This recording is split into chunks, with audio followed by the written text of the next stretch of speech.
From Oakwell in Yorkshire, South Yorkshire, Barnsley against Chelsea, our second main feature from 7:40, from around about 10 to 8 tonight. Before that, though, we've got a good old Premier League cut time between Wolves and Southampton, and a quarter-final draw with Karen Carney. But the last time, though, Barnsley played Chelsea in 2008. This happened. Will we get a repeat tonight? Here's John Motson to tell you the story. Which has come up as well. That is a diagonal cross. It is on a J. It's a goal for Barnsley, and it's Toyota on a J in the 66th minute, and Oakwell has gone wild. Lovely cross from Delaney, and he just beats Kenichini absolutely fairly. It's a lovely cross, far post, and a J. What a good goal that is. And where was the goalkeeper? That was the moment when Chelsea and Barnsley last met, and Barnsley knocked out Chelsea.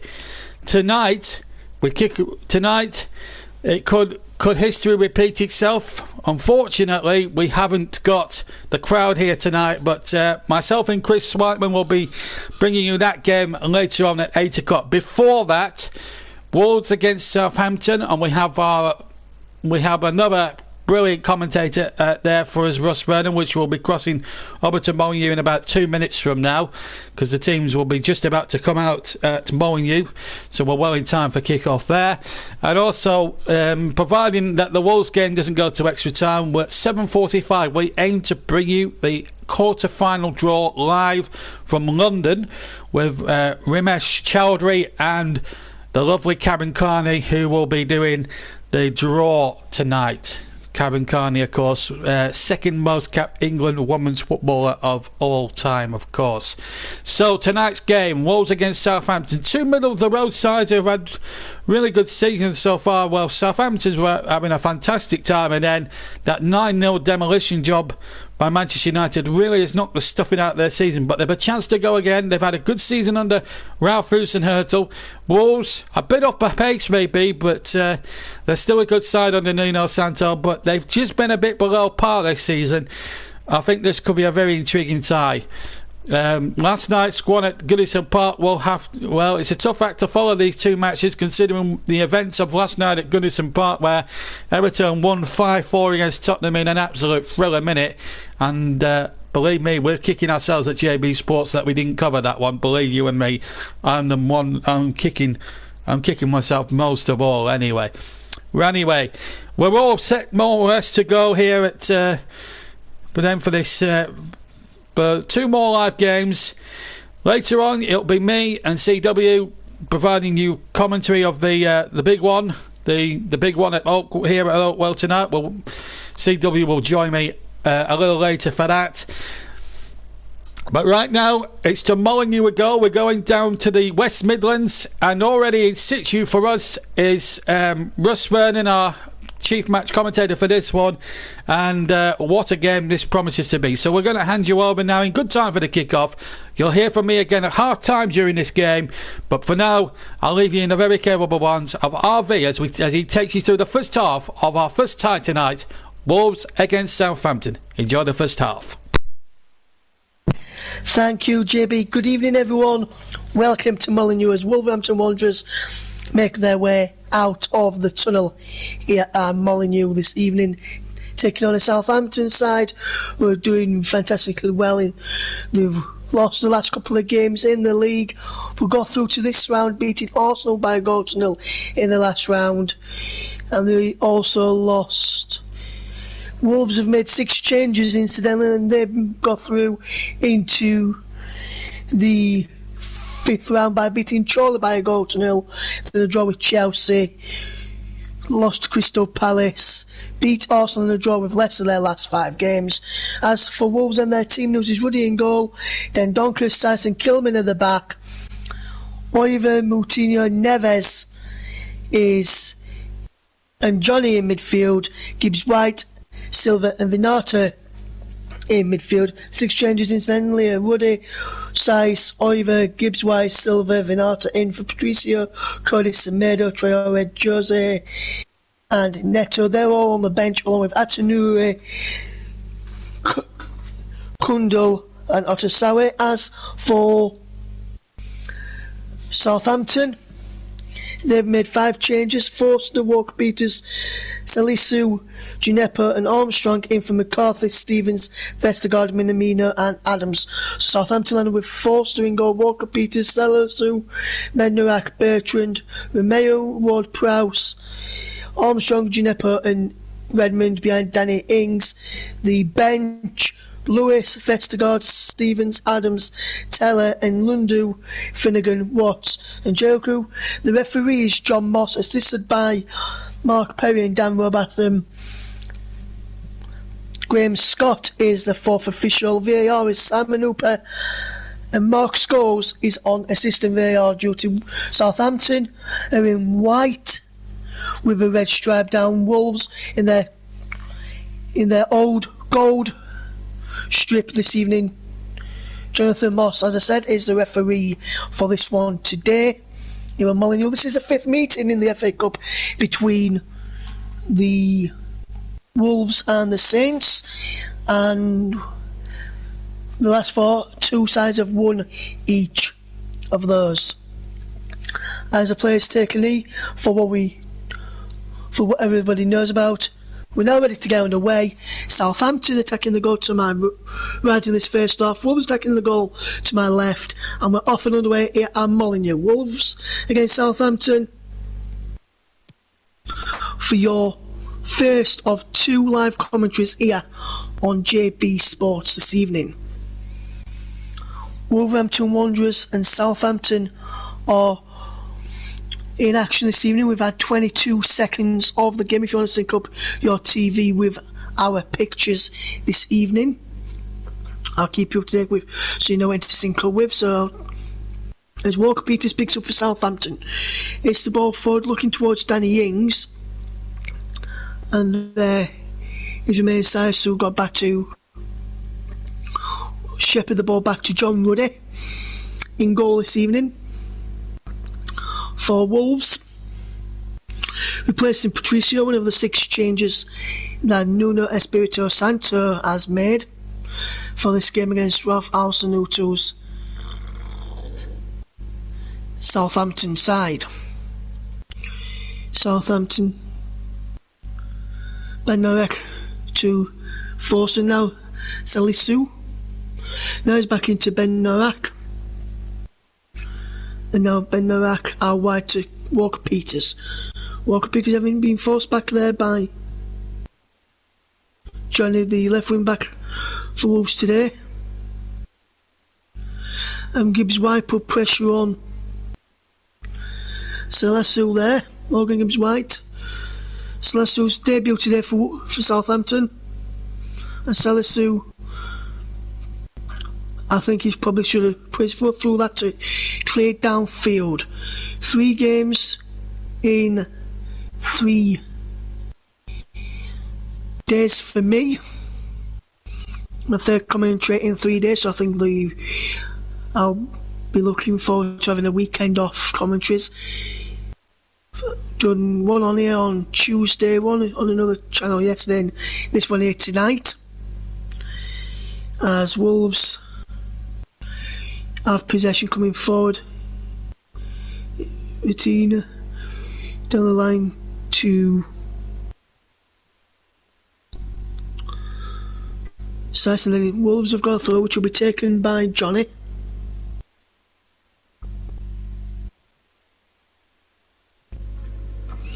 Fabio Silva coming short to try and get that in. João Moutinho takes it away from Ings and now away from Redmond to Neves, the captain tonight. We've Cody on the bench and then Duncan and the method. Neves in now. Kian Oiver. Venato Congain down. Romeo gets the clear Burnley as far as Oiver. Winning the back off Gineppo and Southampton. Forcing Wolves back here early doors. Sice across to Dendonka. And then back to Ruddy. 3 minutes gone here, 3 minutes and 20 seconds.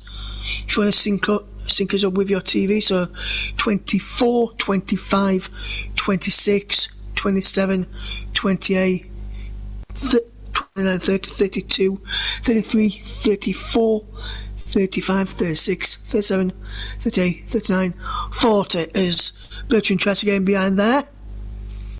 But Wolves do very well to clear, but only is giving it back to Romeo into Redmond. Lovely footwork from Redmond over on that far side. Bertrand down the line, and Redmond has it once again. Gineppo does well off it over to win a corner for Southampton.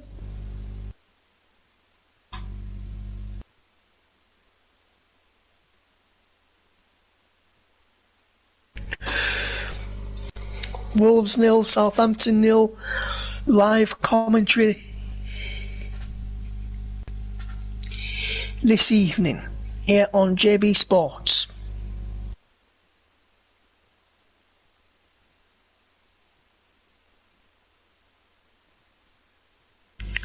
Loads around Woody there in the near post. John Moss just having a word with Gibbs White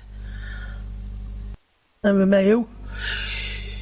Summing up is a stock report in West London for VAR duty this evening. No VAR duty later for JB and CW. And it's Ward Prowse with a corner kick. Woody punches clear.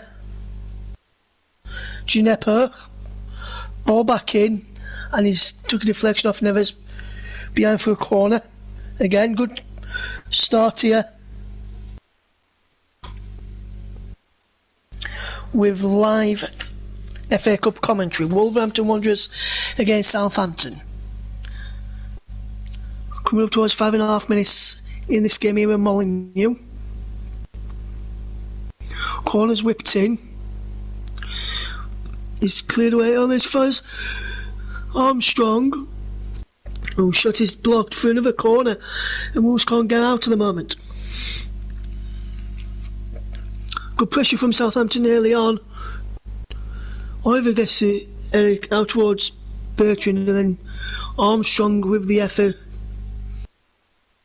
Coming in from the edge of the penalty area, couldn't going to take it in as Redmond takes this corner quickly toward Prowse. Back into Redmond.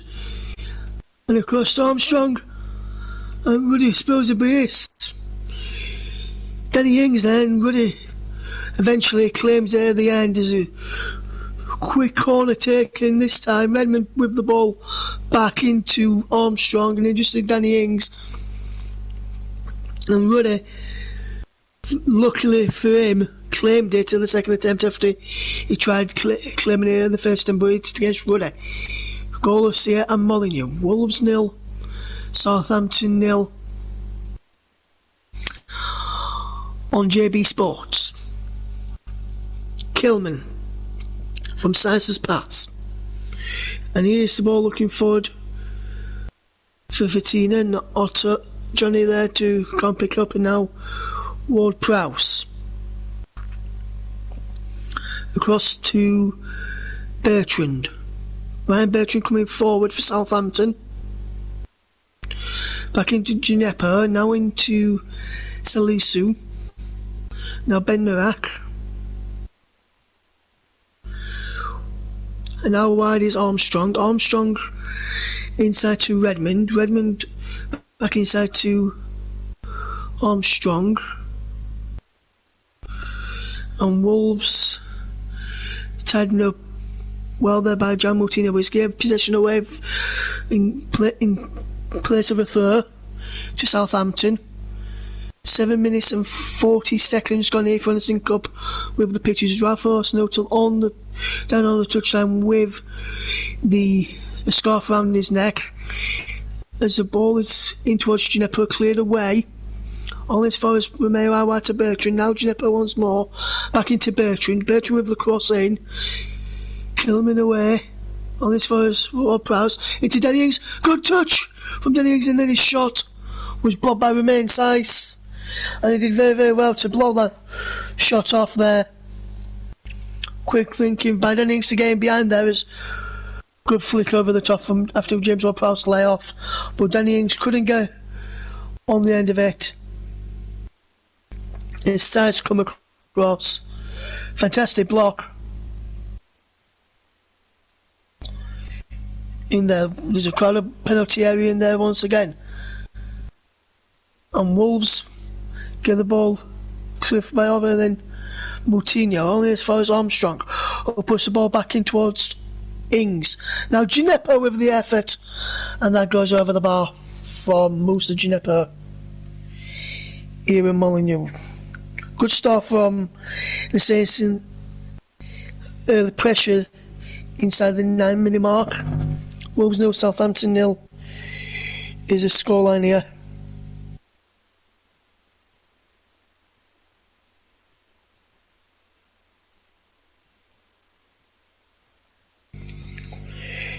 Live commentary on JB Sports for Wolves against Southampton. And that ball from Kilman tries to pick out Johnny, but he's out for a throw, which Kyle Walker-Peters will take back in the side tonight after missing out on the weekend. Wasn't even involved as a substitute, Kyle Walker-Peters. Forward to Danny Ings, and he's knocked back there to John Ruddy, who kicks long upfield. And do by Salasu. And now Neves picks up. No, Oiver. Back into Neves. Down the line. Neves trying to get Gibbs-White down away there. Silva was in the middle. If Gibbs-White could have reached that, but Wolves just have it back. They're knocking into Moutinho. And now Kilman. Now on to Johnny, and Wolves starting to get into this game now. If they can, Johnny tries to pick out Silva, but he's over his head and away by Southampton, and Armstrong has to come back to help out and clear it. Sarsu to force in now Bertrand. Bertrand over on that far side, coming forward.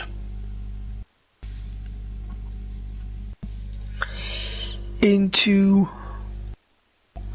Ward-Prowse, and now Bednarak, and now Armstrong. Bednarak again. Celestiu. Now Bertrand down the line looking for Danny Ings, who's in behind, comes to Redmond. Back into Danny Ings. Shot blocked, appeals for a handball. But denied by Size. And now Wolves have got the ball back. And now Fabio Silva gets it off of Bednarak and behind for a throw, out for a throw on this near side.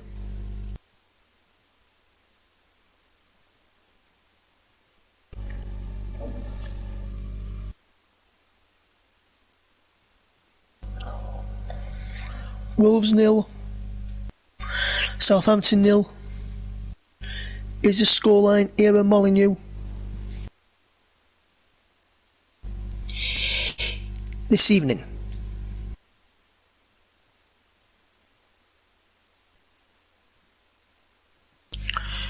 And now Redmond comes away with Southampton. But Moutinho's back there to win it back, and now Sice knocks it back to Ruddy. Ruddy controls, and now outside of his penalty area, and it's long downfield, right-footed. And there was Gibbs-White trying to win the ball back, but he came back to Neves, and now Sice across to Dendoncker, and Dendoncker will control and keep possession by finding Sice. And he picks out Kilman with a fantastic pass. Now Kilman inside to Moutinho. Will win Neves. Forward again for Gibbs-White. Oiver. Gibbs-White puts the ball across towards Silva. Salasu gets the ball away. And then Donkey will claim possession. Now Sice. Now Kilman, down the line it goes. Back to Johnny Otto. And now Kilman again, and now Neves. All wide to Oiver. Oiver ball in. Fabio Silva was in there. Bednarak did well to get back and do some very good defensive play there.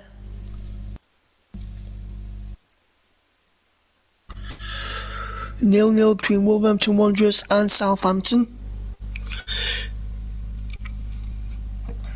In the opening, about 14 minutes or so, and Molineux. And Wolves slowly creeping into this game now after a poor start. 14 minutes on the clock. If you're looking to sync on wheels, we're at 14, 3, 4, 5, 6, 7, 8, 9, 10 seconds. And now Bertrand comes forward down the line to Redmond. Back he goes toward Prowse. Romeo. Toward Prowse again. Salisu to Ben Narak.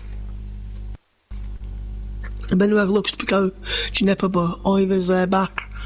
Doing well to head back to Ruddy. Now he throws out to Kilman to get Wolves away. Again, early, very quickly on the break here. Wolves looking to do. As there's Vinata back into Size, and now Kilman down line. Fabio Silva can't clear that ball. Clear that ball as Southampton have it back with Ben Narak. Ben Narak across to Bertrand, who controls well over on that far side.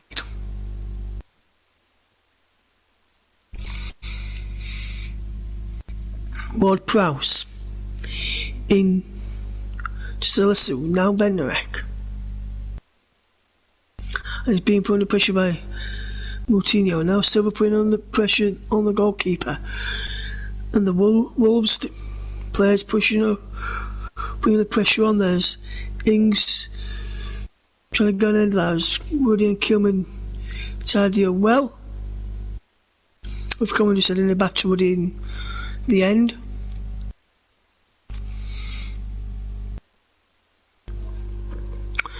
Good start here at Molineux. Wolves 0, Southampton 0. The scoreline. And Moutinho's down. Moutinho into Neves. So Moutinho's down, so Kilman's put the ball out of play. It's on the back of his head. Eli Benner clattered into him. He did win the ball with arm in the back of his head.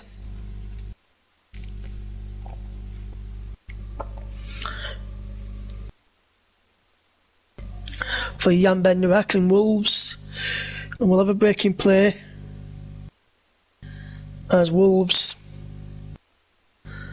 are drawing 0-0 with Southampton early on.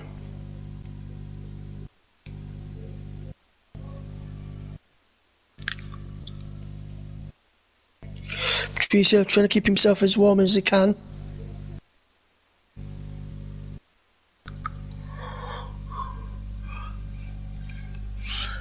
Red snow early on in the week. No snow tonight though, I can report on.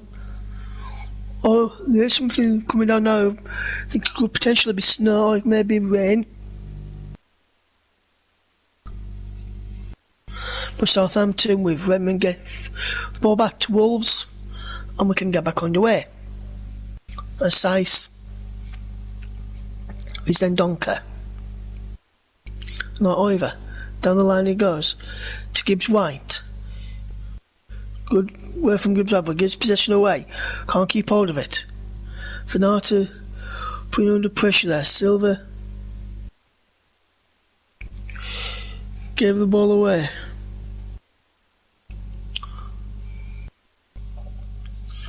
Southampton are on the break here now.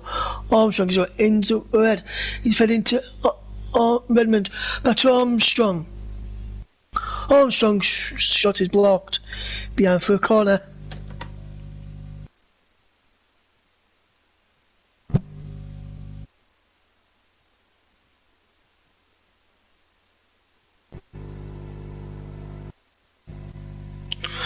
Ings missed it twice, went behind him twice, fell to Armstrong then. Kilman managed to get across to block that.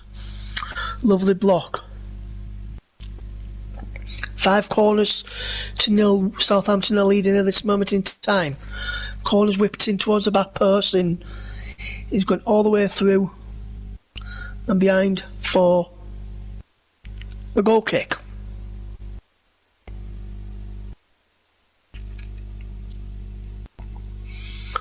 Corner's been on top of the goalkeeper, trying to test him out so far from Southampton, but the corner's yet to really cause Wolves any problems so far. Kilman to Johnny. Now Vidata. Trying to get Wolves give the ball away, and more passes back now into Bertrand.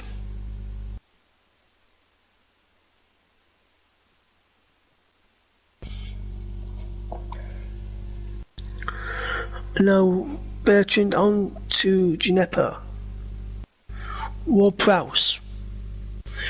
Salisu. Benarek. Is Armstrong. Wins the third is Armstrong.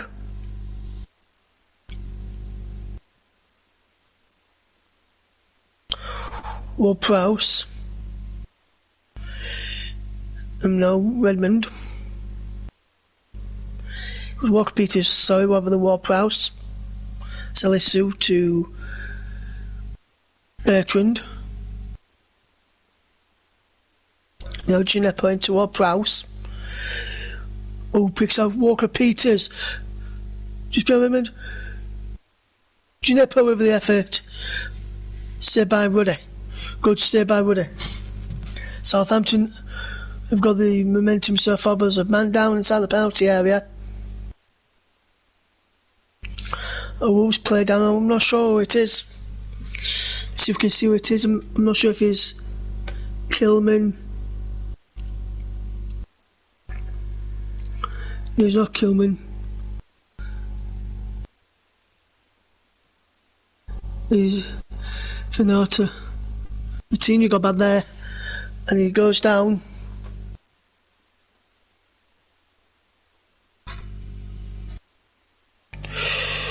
And he's stayed down. The physios have just come rushing onto the field of play. 21 minutes gone here, still goalless. A bit more of the stats while we wait for see what happens here with this.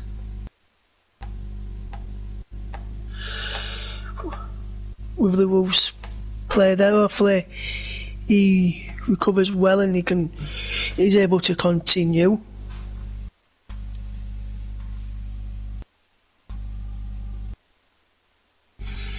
Wolves have just lost one of their last 10 meetings with Southampton in all competitions.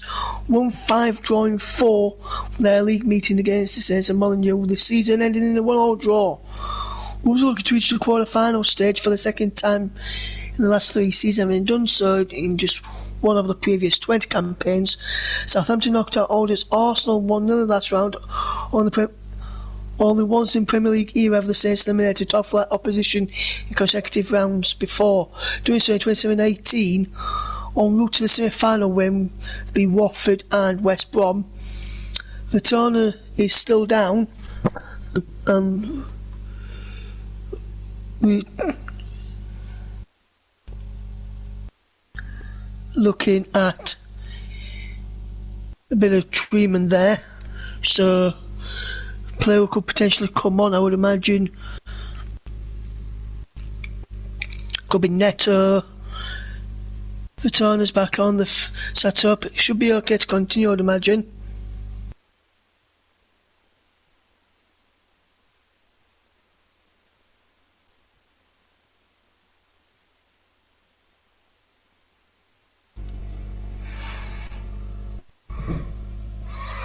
Ryan Jimenez is there, he's not involved after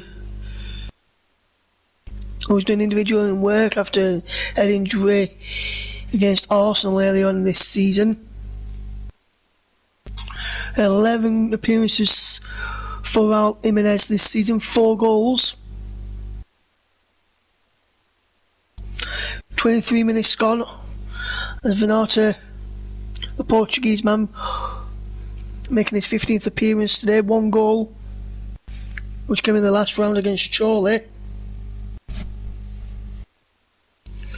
Is just coming off of the field, so the play will get back underway very, very soon.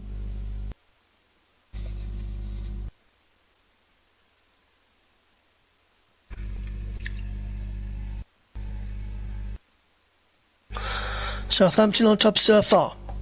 We're back underway now. Here at Molineux. Wolverhampton Wanderers 0, Southampton 0. Armstrong into Walker-Peters. Back to Walker-Peters from Ward-Prowse. And Walker-Peters trying to pick out Redmond. And there is cut it out. Now Bertrand wins in there. Trying to pick out Redmond. But then Donker was bad there to do some fantastic defending. Then he's back to Ruddy, who clears long, and now Wolves have it in midfield. From Moutinho out wide to Johnny. Back in goes to Kelman. Kilman, should I say, not Kelman. Kilman. Wolves are playing different to what they normally play in the league, so they need to do better link-up play tonight, I think, Wolves. And I'm looking at the likes of Neves and Moutinho getting the foot on the ball, effectively getting the wide men into play, the likes of Johnny and Oliver from wing back and Gibbs White and Vinata, who are playing those roles at the moment. As Kilman plays then Duncan. Vinata seems to be okay. Then Donker has him there for Wolves into size and across. Long for Johnny there, but offside flag was raised.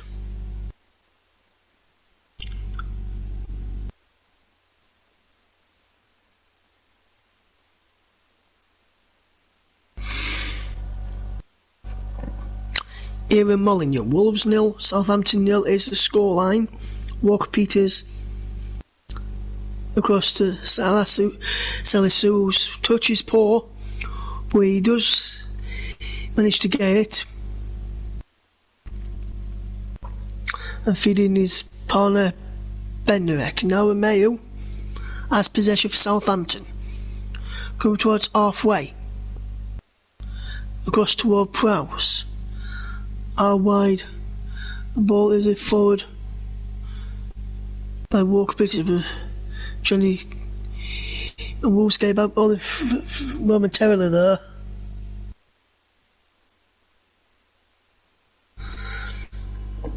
As Walker-Peters has possession and about to take the throw for Wolves. But Armstrong tried to pick out Gibbs White, and he tried to pick out Silver, but of course there is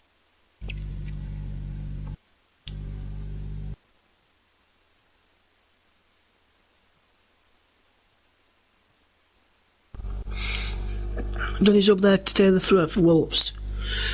Finata back to Johnny. Controlling well as Armstrong gets back to win the back. And Southampton have it back with Armstrong. And there was a brilliant challenge there from Jan Moutinho to dispossess for Armstrong. Southampton will need to get a goal soon while they're on top, otherwise Wolves are better in the second half of matches recently in the past few games when they've picked up wins, and you must think Southampton must be wondering, and especially our first must be thinking we must get a goal here, otherwise it could be a very long night. There's Ben Norek to Walker-Peters, back to Ben Norek.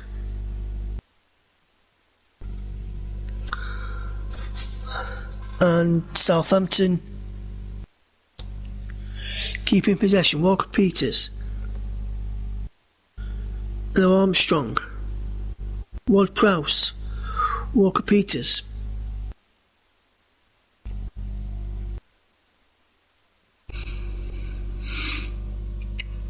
Force kicks long, but Wolves have got now with Neves. Now then Donker picks up. How wide it goes. To Oliver.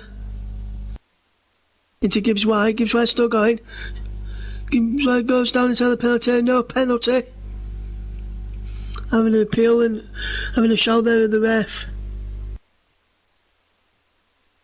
I'm not sure if Salisu gets hold of the ball, gets a touch to the ball, or gets a touch.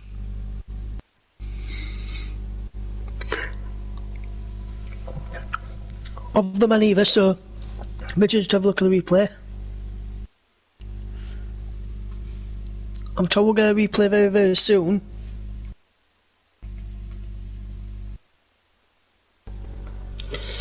In this game. Simon Loop is having a look at this. And we're having a pause now as we have a look.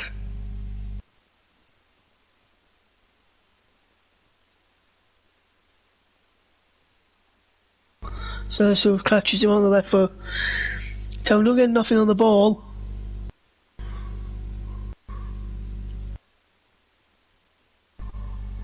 Let's have a look. Just have a look here.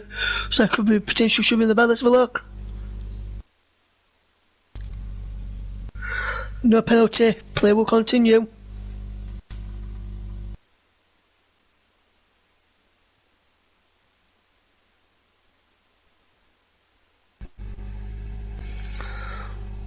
Wolves 0, Southampton 0.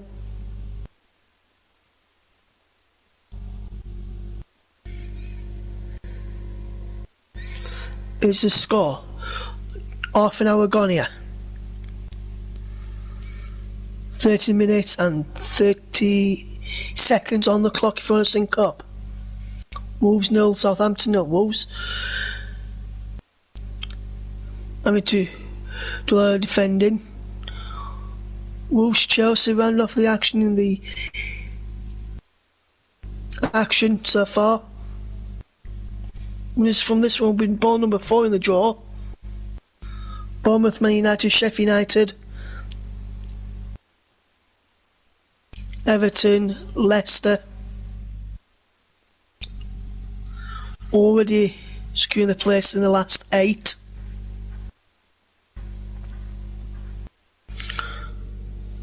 I'll bring you those ball numbers in full in a few moments. Wolves 0, Southampton 0. The scoreline.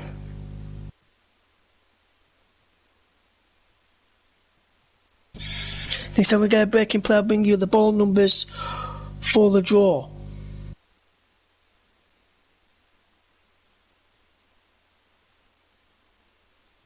And down the line for Gineppo there from Redmond, and he's behind for a goal kick, so I can bring you the draw numbers. Number 1 is Bournemouth. Number 2 is Manchester United. Number 3 is Sheffield United. Number 4 is the winners of this match, Wolves Southampton. Number 5 is the winner of this evening's match, Barnsley or Chelsea. Number 6 is Everton. Number 7 is Manchester City, and number 8 is Leicester City. That's the ball numbers that we have got for the game. For the draw later, should I say, not the game, because there's no game when we do the draw.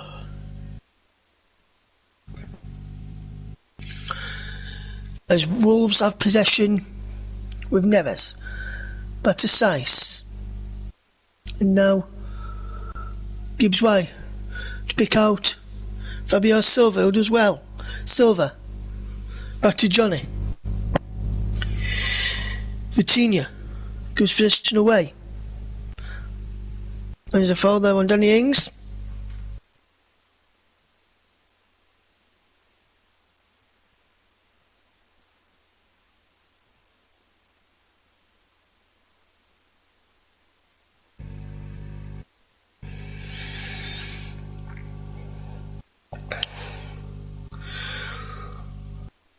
More possession happening down the Southampton left.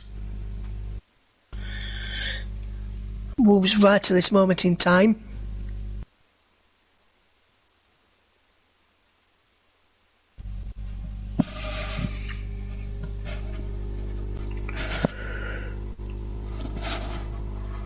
Fabio Silva's down injured on his leg, so the play won't be stopped.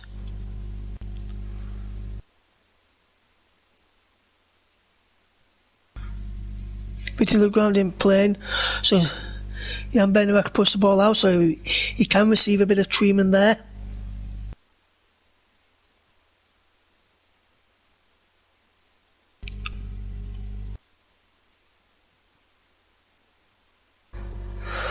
Ward-Prowse looks like he's stubbed down the side, but not much contact, I don't think. From James Ward-Prowse, the Southampton captain. Wolves 0, Southampton 0 is the scoreline here at Molineux. Gibbs White to Taylor throw, and throws it to Bertrand. Plays it to Bennerak, and the game will now get back underway after that little stoppage in play there.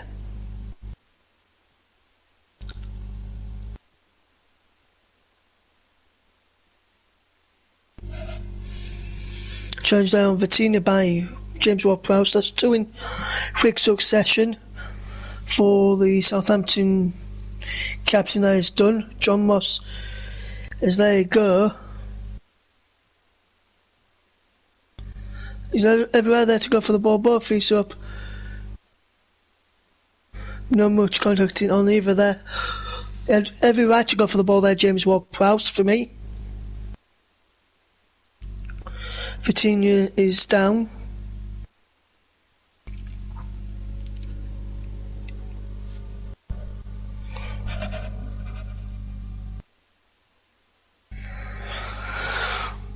James Ward-Prowse is telling him to go with it. That's what Wolves be doing now with Johnny to take the throw. No goals yet, with less than 10 minutes to go in the first half, as we enter 36 minutes on the dot. 36 and 3, 4, 5, 6, 7, 8, 9, 10 seconds if you want to sync us up and get our commentary in line with your pictures this evening. Live commentary on JB Sports from this FA Cup tie of Molineux, where I can see a bit of, I think it's snow coming down here in the Midlands. It's goalless though between Wolves and Southampton. Live commentary for you. We'll have Barnsley versus Chelsea later on. Mike and Newcaton are on. Good evening, guys. Hopefully doing okay. And Wolves with Moutinho to Johnny. Now into Silva, who goes down again under Sal. Challenge. And Ward-Prowse coming in as well. I think it was Salisu who committed the foul there.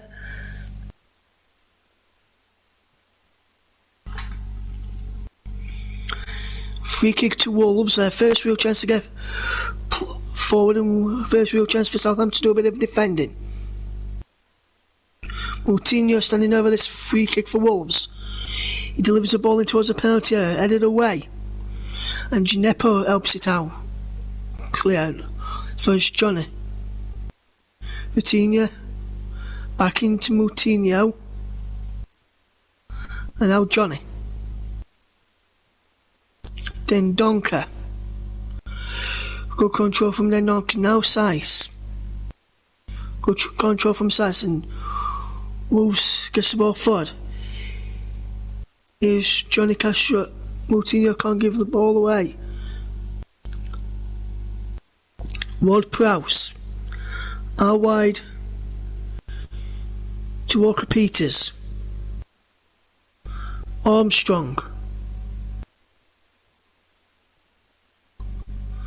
Bennerak. Across to Bertrand. Ward-Prowse. Romeo. Bennerak. Now it's Armstrong.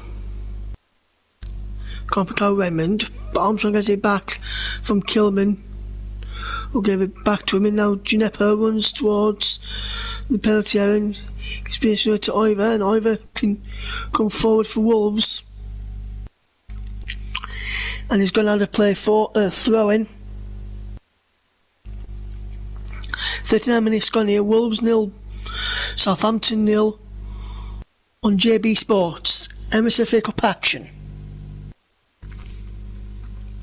Hopefully enjoying the commentary so far. Wolves 0, Southampton 0. Later we'll bring you live commentary from Barnsley versus Chelsea with JB and CW in the comms box at Oakwell. Walker Peters, Ben Nurek, Salisu, Ward Prowse, Armstrong, Walker Peters again, Jan Bednarek, Walker Peters once more, Romeo, Arwat Ginepa, and Fevarwat is Bertrand. Bertrand with the ball in. And it's come to Redmond, who had a very good chance there to score. He should have scored, really. Nathan Redmond, how did he not score there? Brilliant cross in. And Johnny appeared for a foul there, but nothing given. And Redmond just bounces up on his knee and really claims it there. Benarek to Walker Peters to Benarek, and Johnny gives possession to Ward Prowse. So both teams gain possession away from each other, but Southampton continue to have it to the moment with Bertrand. Out wide to Ginepa, Romeo, and it comes to Benarek. Now Ward Prowse, Armstrong. Down the line is Walker Peters if he can get there, but Kilman's across to do some fantastic defending, and then Moutinho's back to help out, and now Kilman chest into Gibbs White, chest into Moutinho, now Oiver, who's got plenty of space. Across towards Fabio Silva, Benarek with an header to Ward Prowse, and then Bertrand gets the ball clear. As we're in 41st minute and 47, 48, 49, 50 if you like to sync up with us. As now Johnny has possession. Back into Kilman. Across there, then Donker. Now Seiss. Kilman again. Back he goes to Seiss, and he gives possession away in Southampton with Romeo. Forward into Danny Ings. Loses out. Neves. Good play out wide.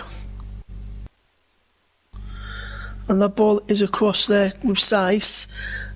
Down the line it goes. He's into Johnny. Johnny controls well. Moutinho. Good forward there. Johnny giving possession away. And now it's Redmond giving possession away again. Southampton. Both teams giving possession away last few moments. As we come up towards the 43rd minute in now, 43 minutes gone, as John Moss gives Wolves a foul on Oiver after a foul by Ginepa, no advantage. So John Moss rightly fetches the ball back. Coming up towards the final 9 seconds in the first half.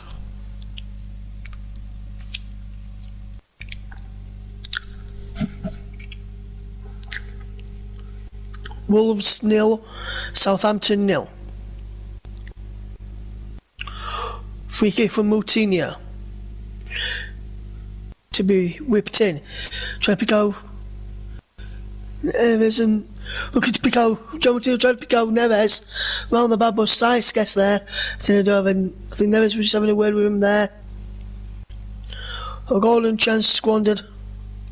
Sice would have been offside anyway. Saston, Duncan and Silver was in offside position. So I think it would have probably been ruled out if he did get in the back of the Southampton net. As Bertrand puts the ball forward. As we enter the final 30 seconds of regulation time before the half-time break. Plenty of stoppage time, I would imagine, to come. And Gineppo can't keep the ball in play as trying to keep Southampton on the front foot there for a few moments. We'll find out how many stoppage time in a few minutes. In 5 seconds from now. 4, 3, 2, 1. And we're into 3 minutes at a time. And then of this first half. As Walker Peters picks up possession.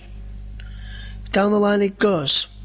But Southampton can't get the ball back. Kilman into Johnny. Matinha, now Johnny again. Now Fabio Silva, but John, free kick against Wolves. It looked like it could potentially have been given as an handball there.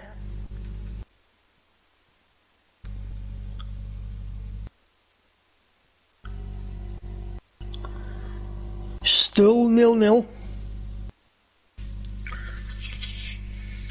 Both league sides will go again at it against each other in the weekend in the Premier League at St Mary's at 12 o'clock on Sunday. Be interesting to see if they'll try and get one in 90 minutes or whether they'll want in 120 minutes. But I think the one they've done in 90 minutes is Armstrong. Alright, for Bertrand across towards Danny Ings, and he's behind for another corner. Should have been a corner, but the goal kick's been given there. And I'll just have a check on this lovely ball there. I think that comes offside, you know.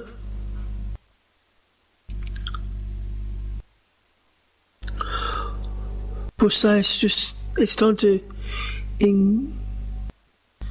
the second viewing there, but potentially could have been given as a corner, and I think he would have probably been given to a stand, but no foul there on Fabio Silva. As we've got a minute left to play of the added 3. As Gineppo. Still going Gineppo, out wide to Walker Peters. Go ball into Romeo. And now is Ryan Bertrand.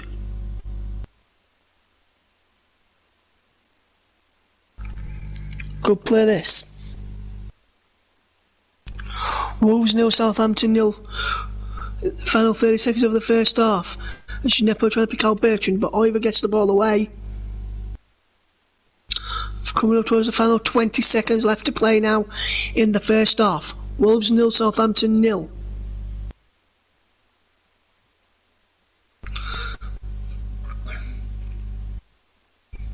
Bertrand be told to take it from the correct position, and he has done as Jeppo can't get behind. Oliver is there to do some fantastic defending, and that will do it for the first 45 minutes here at Molineux.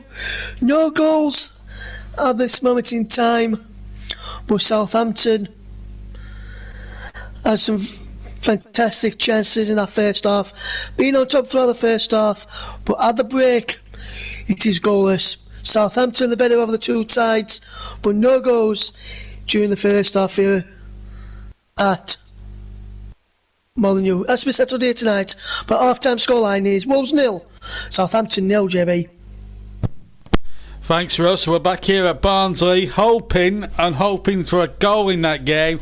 But at the moment, we're not being able to bring you on the spar. But But we are kicking ourselves at JB Towers tonight because we missed one of the best cup ties of all time. But we do have, as a little something extra, we do have some sound commentary from last night's game between Everton and Spurs, which we're going to play for you in a little while. But tonight's game, a real classic potentially here. Chelsea last time out at Molineux, losing not at Molineux but here at Oakwell, losing by a goal to 0. And come on, folks, and if anyone's on Twitter, please get the word out that we're live tonight. Only one person listening. Where are you all? Are you all having your tea?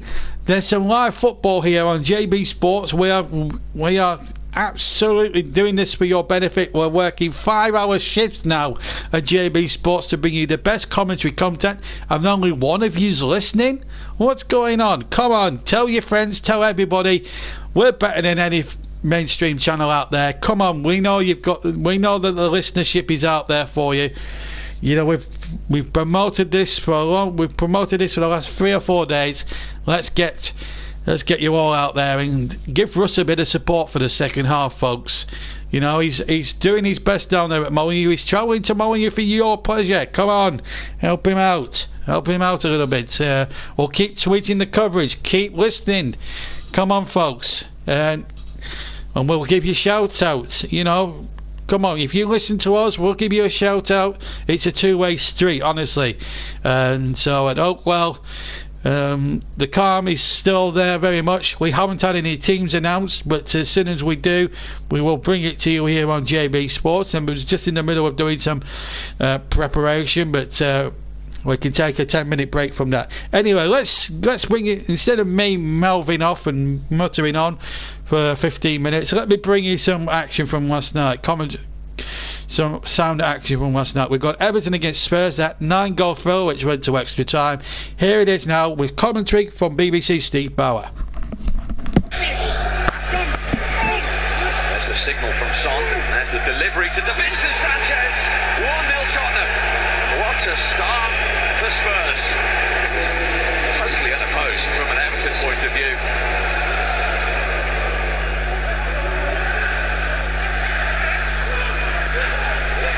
Sloppy from Spurs. Calvert-Lewin!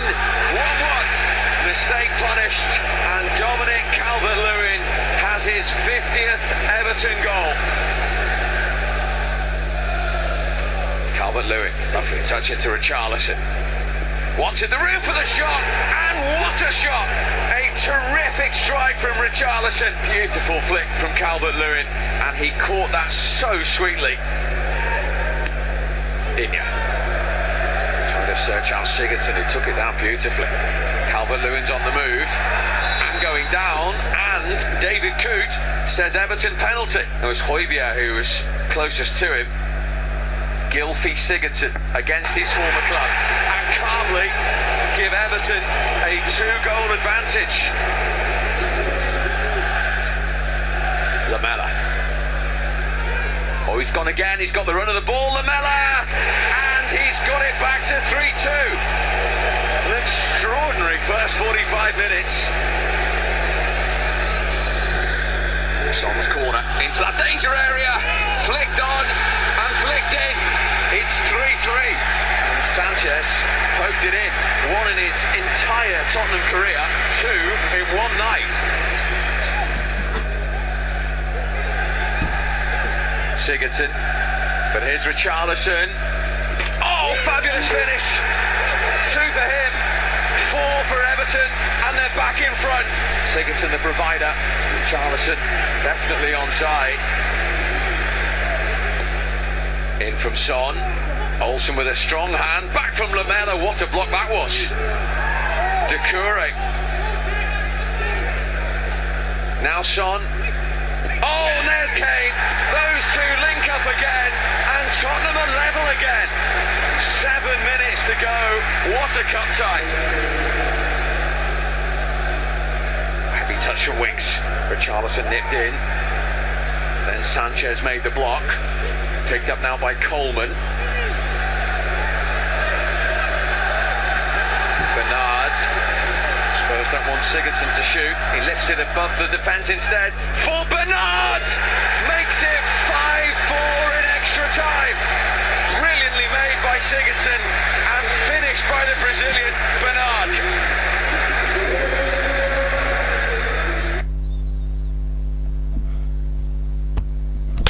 And that's how it finished at Goodison Park. What an amazing finish, and fantastic. And can I just say, if Matt is listening or Trevor's listening, Trevor, I know it's your anniversary with the missus. I understand that, and can I wish you both a very happy anniversary. You both, you know, fantastic that you've been together for so long. So let's give Trevor and his wife a congratulations for their wedding anniversary as well. I thought I'd play that out on there for you, and hopefully you'll listen back at a more convenient time. So fantastic for you there. So they'll have a lovely night together with Sonny the puppy. A lovely puppy as well. But that was last night's match, and a cracking game it was too. 5-4 Everton in the end. A fantastic performance, and well, problems now mounting up for Jose Mourinho. Right, let's give you another quarter-final, another fifth-round match from last night to do, and it's at the Liberty Stadium that we go to. Manchester City against Swansea. Here are all the commentary highlights again, and your man in the commentary box at the Liberty Stadium last night was Steve Wilson. That's the shot away, and it's well saved as well. Woodman, it's a lot of power behind that from Jesus. So much power, he almost seems to have hurt himself. I wonder if he landed awkwardly, having hit the shot. Rodri. Mendy. Oh, it's a great ball in from Mendy, and Jesus has just put it into the side netting. Now there's a bit of space. Gabriel Jesus into Ferran Torres behind Gay, and good save by Woodman. Good save by Freddie Woodman in the Swansea goal. Rodri, Walker. Oh, lovely ball in, it's gone all the way in. Kyle Walker will take the congratulations and take the goal. I don't think there's any touch on it at all. And it rolls through everybody into the corner of the Swansea net.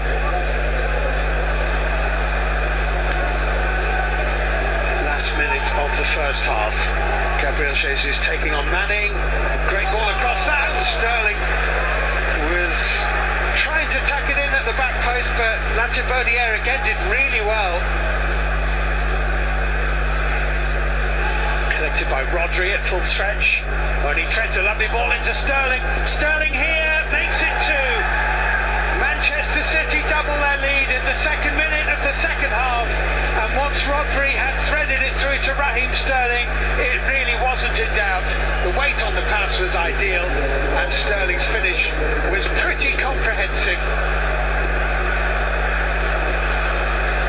Here they are possibly in again, Gabriel Jesus, and that is 3. Manchester City have scored twice in the first 4.5 minutes of the second half, and they are heading into the last 8 of the FA Cup. There's absolutely no doubt about that anymore. Doyle puts it on to Riyad Mahrez, and laid right across goal. Mendy couldn't finish. Foden's shot is deflected, and it's a corner. Looked almost certain that this would go in for what would only be his second goal for Manchester City. Ariola here for Swansea. Manning. Whittaker, chance here, hits it well and scores. That's an excellent goal on his debut for Swansea. Morgan Whittaker reduces the arrears. So a good result there despite a late Swansea reprieve, and I have to say Manchester City looking good bets for the cup. Don't forget at 7:45. Hopefully we'll get a winner at Molineux. We'll be going back to Russ in the commentary box in about 2 minutes from now.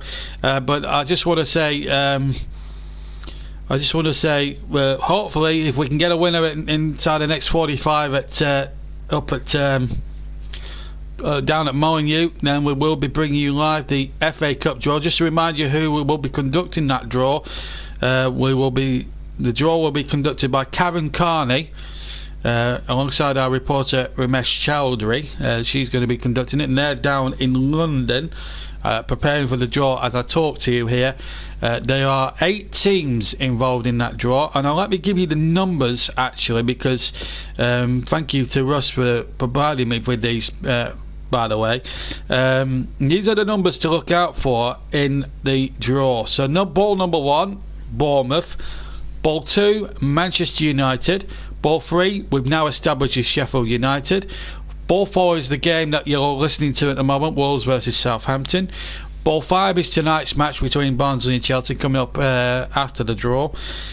Everton are ball 6, Manchester City are ball 7, and Leicester are ball number 8. Those are the ball numbers to watch out for, or to listen out for. Hopefully when we do the drawing, something in the region of about an hour and a half's time. The draw 7:45, or due off at 7:45, in good time before me and Chris hopefully take over commentary. But whatever the outcome at Wolves after 90 minutes extra time on penalties, we will be sticking by that to bring you the conclusion to the match at Molineux. So we're all set, almost set now to go in the second half. We're just awaiting the teams re-entering at Molineux, but we will let you know if we're doing any weekend Premier League games. But at the moment it's 0-0 at half time. We're still waiting to go at the moment, and we'll keep you up to date as well. Let me just before we head back to Molineux, which is still half time by the way, let me bring you up to date. There's some World Club Championship matches going on at the moment. We've got Bayern Munich going at the moment against Tigres, I think, or Tigres, I think that's what they call it. Or are they playing tonight? I don't know, but let me just check the scores and the fixtures for you. Let's just get you abreast of what else is going on at the moment. Yeah, Club World Cup currently 30 minutes gone there in Qatar. Bayern Munich 0, Tigres 0, and in the Women's Champions League, Bromby 1, Valerenga 1. Bromby winning 5-4 in penalties. There's some Copa del Rey action at 8 o'clock between Bilbao and Levante, and in the Coupe de France, Schultz 1, Saint Etienne 0 is a later score. Angers against Rennes is an 8 o'clock kickoff, and in Brazil, São Paulo 1, Cesar 1, Corinthians 3, Atletico Paranaense 3, and Fluminense 0, Atletico Mineiro 0. They were all full-time scores. So that's all your football action from around the globe sorted out for you there. Please tune in. I understand why Trevor can't join us tonight for obvious reasons I've explained earlier, but there's no excuse for the rest of you to join us now for the rest of the show. We've got an action-packed episode. We've got some action-packed action coming your way. We've got the second half of Wolves Southampton. It's got to get better, I'm sure. I'm touching wood. And then hopefully we get a win after 90 minutes. We don't want another overtime shift for Russ Burnley. He's cost me enough money this week as it is with all that overtime he's getting in.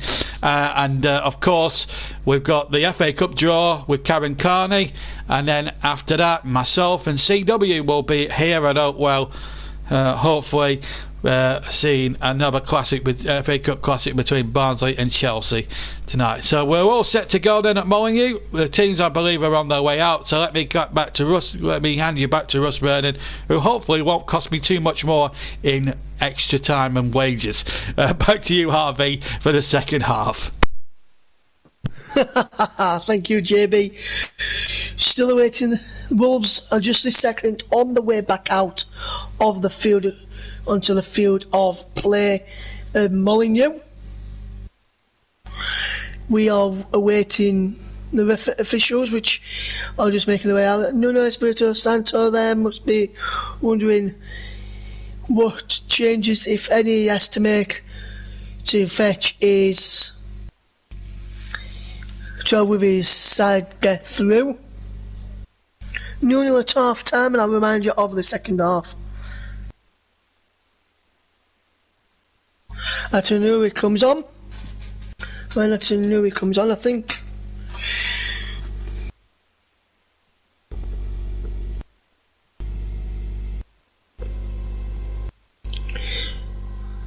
I think it's Johnny who was going off at half time there.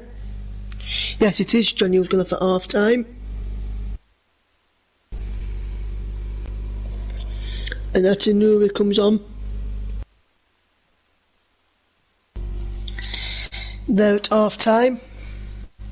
I think that's the only change for either side, so I'll run you through the teams again in a few moments once we get underway and there's a break in play. Just want to say hi to the people who are tuning in from around the world. Let us know where you're tuned in from, and let us know how you think the game will pan out in the second half.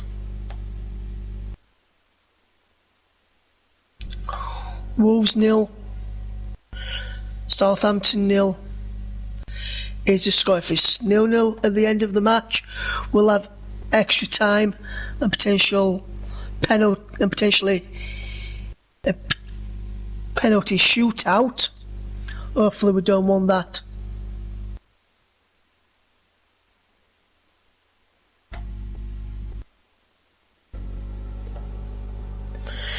We do not want that at all, guys.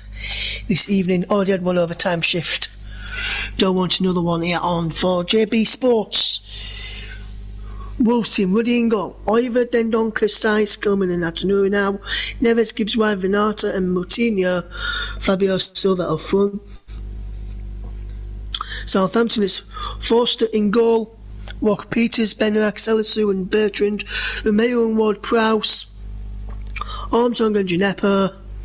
Behind Redmond and Danny Ings. As Gineppo picks up possession, I'll give you the bench for both teams in a few moments' time. As Ward-Prowse picks up for Southampton in towards Bertrand. Bertrand keeps the ball in and then gives possession away. Then Donkey gives the ball away, and Wolves get to the throw. So coming through the subs bench, rest of the subs for Wolves is Patricio, the goalkeeper, Neto, Jose, Cody, Semedo, Traore, Kundell and Otasawe. As for Southampton, their bench is Lewis, Vestergaard, Stevens, Adams, Teller and Ludu, Finnegan, Watts and Cheroku is your Southampton substitutes today. Referees Jonathan Morse, assisted by Mark Perry and Dan Robertson. Graham Scott, the fourth official. Simon Up is on VAR with Mark Scholes as well. So there's your officials for this game here at Molineux. Wolves 0, Southampton 0. If you just joined us, keep tuned in for live commentary of this game to its conclusion. Then we'll head over to get the draw, and then we'll bring you full commentary on Barnsley versus Chelsea. As Bertrand puts the ball in, and Armstrong puts it wide. How was that not gone in from Stuart Armstrong? He should be scoring there. And what a chance for Southampton to take the lead. Redmond into Bertrand, fantastic cutback, and Armstrong, goal at his mercy. All he had to do was put his foot sidewards onto the ball, and that would have been Ruddy, and that would have been 1-0 Southampton. But as it stands, 0-0. Wolves 0, Southampton 0. Your scoreline is Benarek across to Walker Peters. Southampton building forward now. Romeo. And now it's Ward-Prowse in Bertrand through to Danny Ings. Danny Ings in behind, and Ings has scored. Oh, do they? The flag's up for offside. Dan Robertson from the far side puts his flag up. Looks like he's onside to me. I could be just off. Big fortune with the finish, but we should just having a check here.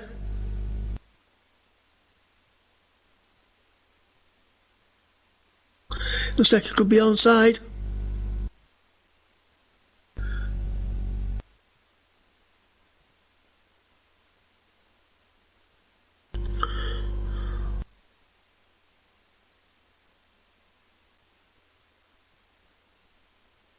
But the goal's been given from VAR, and Southampton do have the lead through Danny Ings. Second goal in his last 11 appearances, and Southampton take the lead.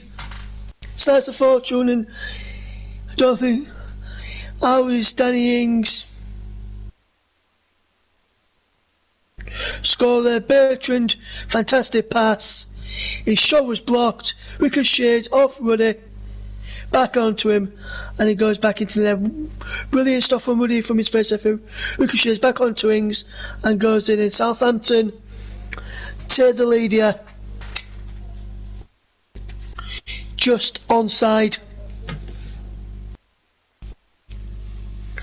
And Danny Ings with Southampton into the lead here. And Molyneux, 49 minutes on the clock. And Danny Ings gives Southampton a 1-goal lead here at Molyneux. Wolves 0, Southampton 1. Bertrand with the throw for Southampton. And he's put behind again for a throw from Ivor.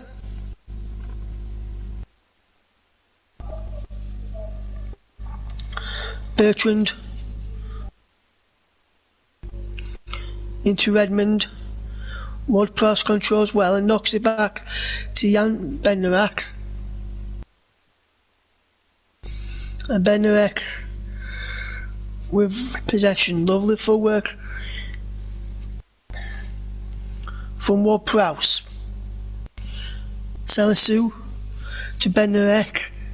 And now Walker-Peters. Lovely footwork from Walker-Peters. Still going Walker-Peters and twisting and turning, but then we're into trouble. And a foul by Fabio Silva, and a yellow card. He's on his way out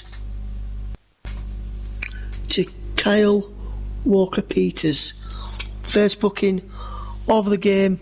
Overran the ball there, Walker-Peters, and he just lunges in, trying to get the ball back.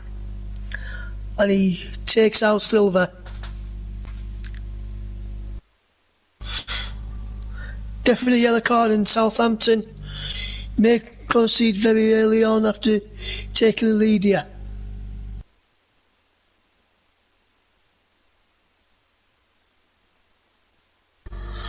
Free kick for Wolves. Jan Moutinho over it. Neves to the back post. Moutinho's in the... Then Duncan in for a push. Neves back in. Well, the wall went out of play for a goal kick in the end to Southampton.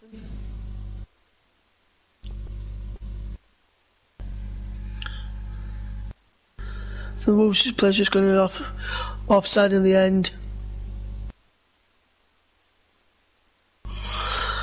The offside flag was up in the end. Or pushing there, but either way, Wolves can't profit from that free kick. But the man profit from me was Ivers in there behind, and Fabio Silva puts it over. You're peeling through a corner there, Portuguese teenager. And Salisu gave possession away to Ivor, and Ivor got in behind, and Fabio Silva puts it over the bar from close range, and really he should have scored there. Wolves 0, Southampton 1 is the scoreline, and Southampton have really been let off the hook there.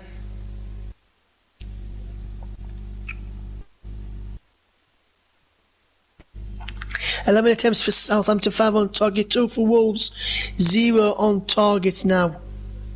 And that could potentially be a worrying factor for Ruben from Nuno Espirito Santo's men. That's another flick on there. Vitinha, and he comes off Vitinha.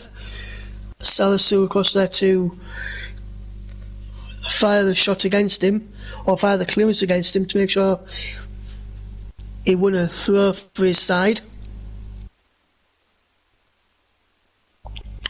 Wonderful challenge from Salisu.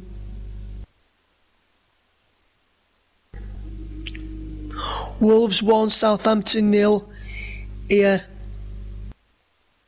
at Molineux. Second, 55 minutes almost on the clock as Forster comes outside clear. And now Southampton on opposite services. Oliver into Fabio Silva. Morgan gives right. Salisu recovers in time and Morgan gives right, fouls him. Morgan Gibbs White could potentially be getting a booking here, potentially, could he? Better play from Wolves here.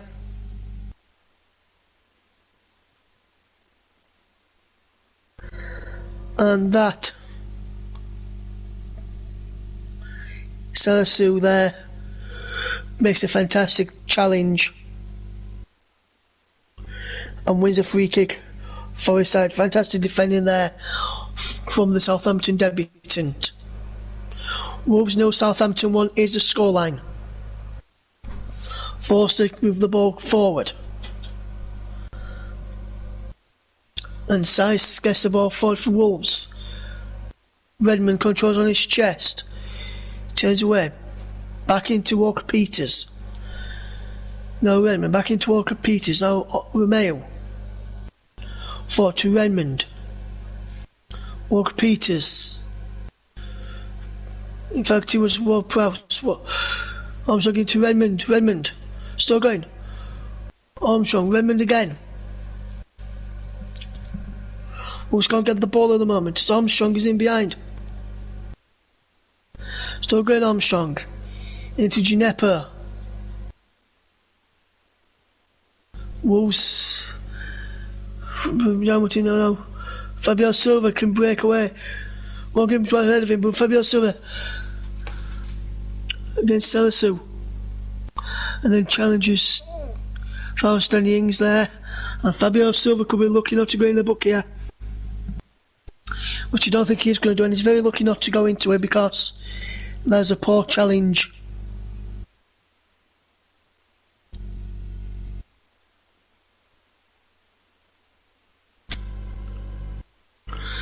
Wolves 0, Southampton 1 is the scoreline here on JB Sports live commentary. 57 minutes gone here at Molineux for this evening's match. Don't forget you can stay with us after this. The draw for the quarterfinals coming up with Resmin Chowdhury and Karen Carney before JB and CW fetches live commentary from Molineux. Not Molineux, Oakwell should I say. This is Molineux is where I am. From Oakwell is Barnsley take on Chelsea's Traore. It looks like could be coming on.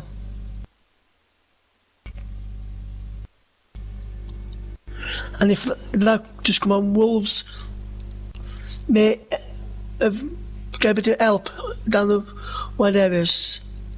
Southampton really comfortable at the moment because the wide men who's out there at the moment, Gibbs and Vinata, not really causing them any problems.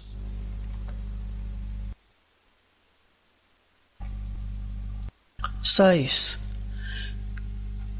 Gibbs White, who was fouled by Ward-Prowse.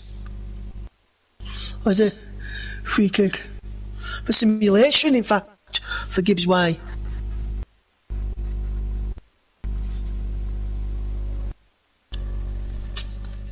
And if we have a look from this angle, is there any contact from Ward-Prowse? No contact at all there from Gibbs White. Correct decision from John Moss.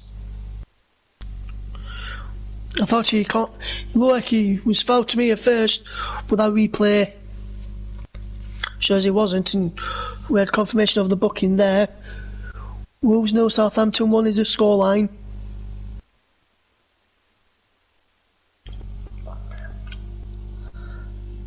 Salisu, Southampton into Bertrand, Salisu again.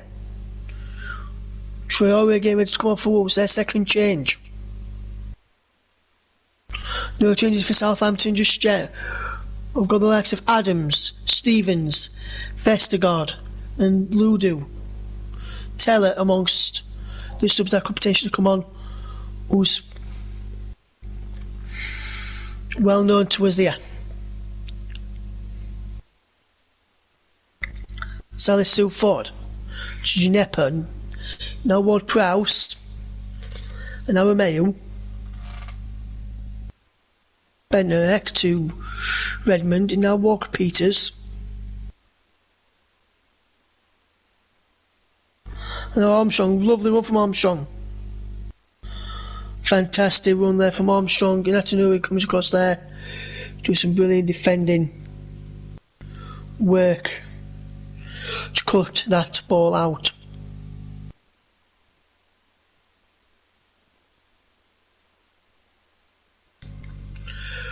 Wolves 0, Southampton 1.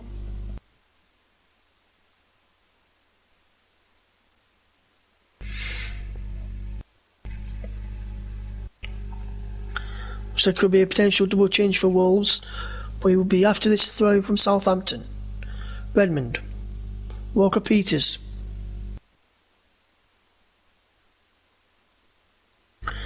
Neves, Fabio Silva, now Vitata, and now Saiz gets it for Tanui, now Dendonka. Neves slicing, but Southampton almost profit from winning the ball back. Oh, there's no foul. Danny Ings goes for goal, and John Woody with a comfortable catch in the end. And Nuri comes forward for Southampton for Wolves. Over 61 minutes gone in. You can vote for your man of the match. If you want to do that, leave the name of the player that you want to see given man of the match this evening, and you leave the hashtag JBMOTM, please, when you are voting for your man of the match. That's who comes forward for Wolves. I knew we're still going. But Southampton defend Reza Lula there. And it's out of play for a throw to Southampton. Against Southampton, it says Wolves have possession with Saiz. And now it's out wide to Oiver. Oiver down the line towards Gibbs White. So still comes across and pushed out for a corner. Two changes there for Wolves. Traore is coming on.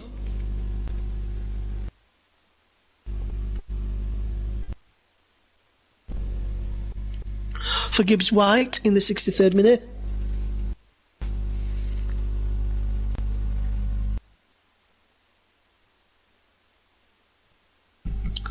And Fabio Silva comes off as well for William Jose.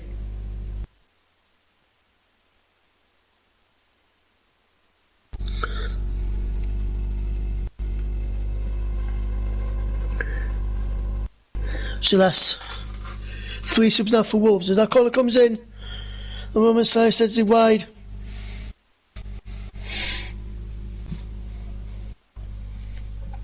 Kilman was there as well, I think.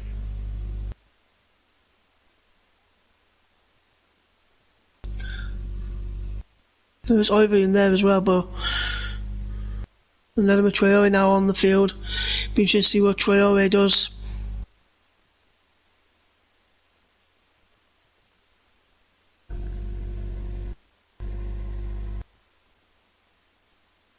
Jury wins the header for Wolves. Sice wins the header there. Dendonka gives the ball away to Gineppo. Now Armstrong. Ward Prowse. Selisu. Romeo. Ward Prowse. Benurek. Ward Prowse. Forster. Selisu. Southampton keeping possession well here at the moment.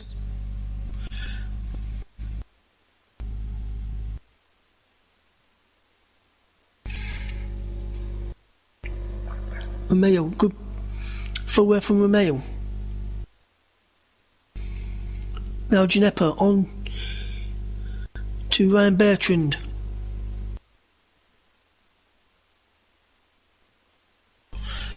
And back into Gineppo, who's gone down there under a foul by Ruben Neves. I'd be surprised if Neves doesn't pick up a book here. Booking here, should I say. Pick up a card.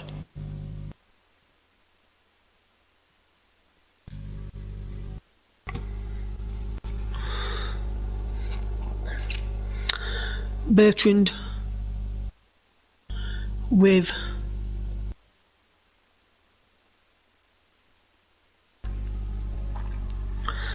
the free kick down the line towards Redmond, he's in the penalty area there. Gineppo's there. Off a Dendonka, and he ships it out. Has it gone?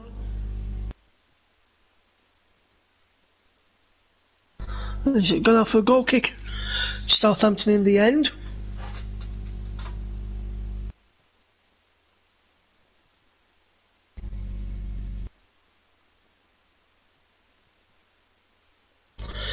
Southampton 0, Wolves 0, Southampton 1, should I say, almost the other way around. Wolves 0, Southampton 1 is the scoreline here. Ings controls well on his chest. Now moves to Gineppo.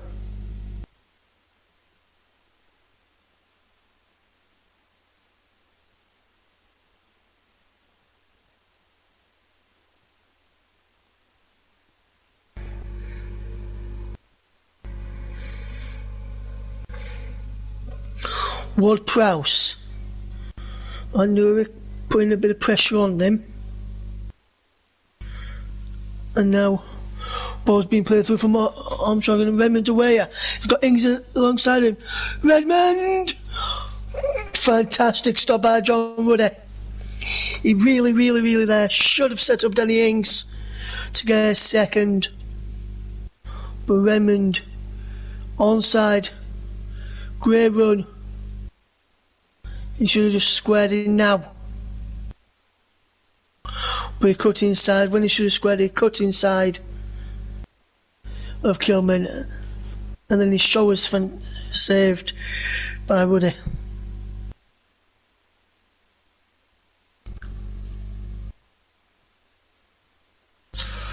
Ward Prowse with the corner.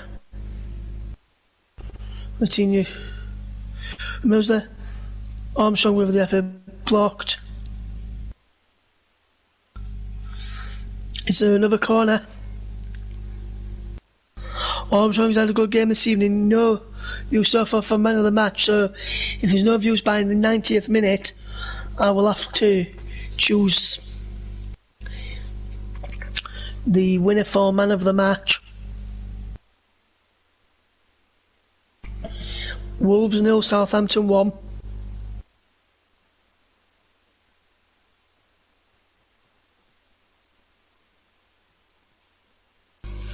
Ward Prowse flicks it on, comes out to Armstrong, and Ings can't collect, and Forster claims, Woody claims should I say, and he tries to set off Fernando out there, forced out to head away.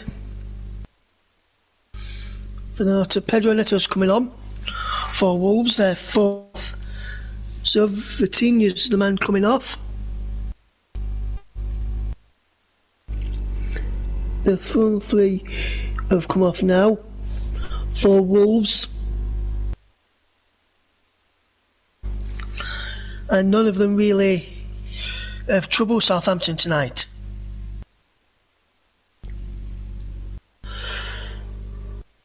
Oliver pushed the cross in there.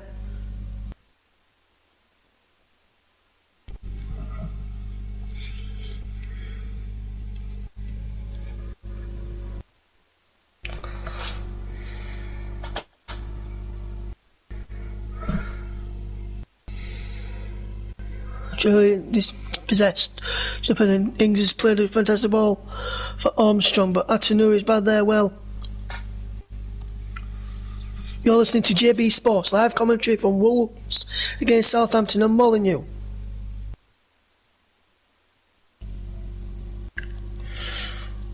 Ings knocks the ball back. Good control there. And Ings now, with possession, is out for a throw to Southampton, who look to take it with Bertrand, and they look to take a bit of time for taking this, and he takes it into our Prowse. Now it's Bertrand again.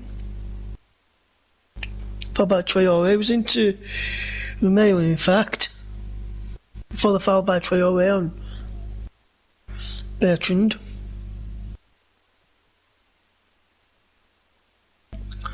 Southampton leading by a goal to nil, and Wolves yet to really trouble. Can't see Wolves scoring at the moment in time. Wolves 0, Southampton 1 is the scoreline.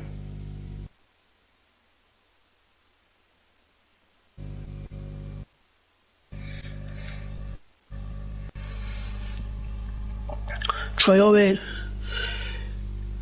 does well to defend there for Wolves. The defenders Wolves try to attack. We're there with Neves before the play resumed. Not sure what that was for. And Nuri comes forward.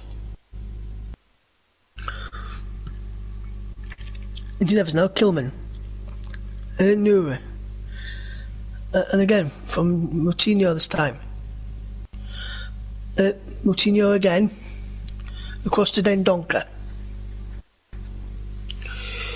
Good ball forward, and he's giving the ball away.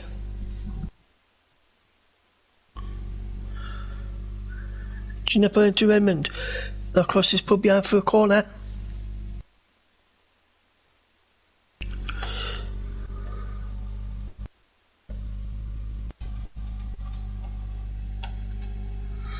Amy O'Brien, she says big fan. Thank you very much, Amy.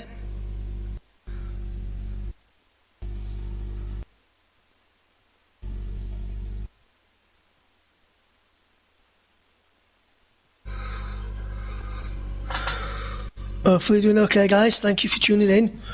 Wolves 0, Southampton 1. Ball's whipped in. Well, pass comes to Mayo. And Ruddy claims it. Peels for ball in there from Southampton, but nothing given. Last touch came off from Mayo. I think he may have come off his arm. I think he come off the arm of Kilman there, but couldn't really do much about that there. Could Max Kilman, so I couldn't see that one being given. I would have been surprised if he hadn't been, as Kilman gets caught.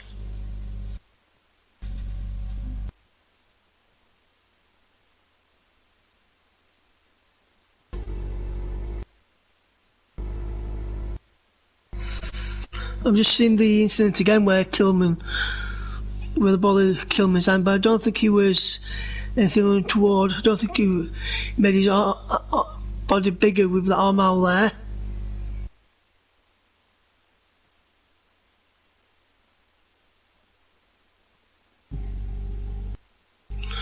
Wolves 0, Southampton 1. Traore controls. Struggling Traore, what can he do here? Traore gives possession away as Ings.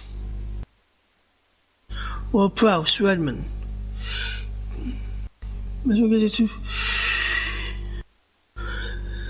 Ginepper is fouled there by Oiver. Pushed in the back there by Kian Oiver. Wolves 0, Southampton 1 is the scoreline. Here at Molineux, 74 minutes on the clock. 75 minutes in 3, 2, 1. Now, if you want to sync up,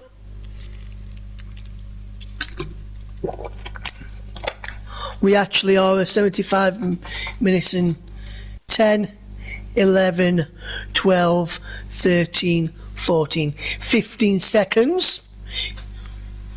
If anyone wants to sync up with us to the pictures as Southampton come again with the mail to Walker Peters. Down the line he goes looking for Redmond. Redmond push pressure on Kilman, but Kilman lets the ball go to play for a throw, which I knew he will take. No changes from out to neutral, and Southampton just yet. Across there is Oliver. Got Traore on the outside. Lovely work. Can Oliver push the ball in towards the back post, headed behind for the third. Neto now, is it? For Wolves. Moutinho. Are wide with Traore. So if you heard any bad language there.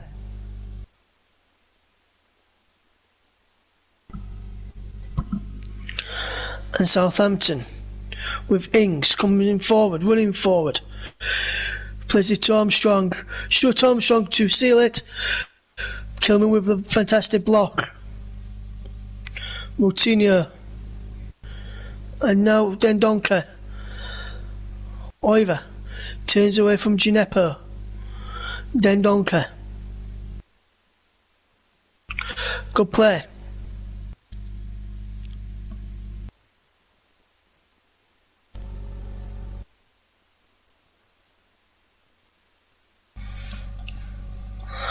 Wolverhampton Wanderers 0, Southampton 1 is the scoreline here on JB Sports.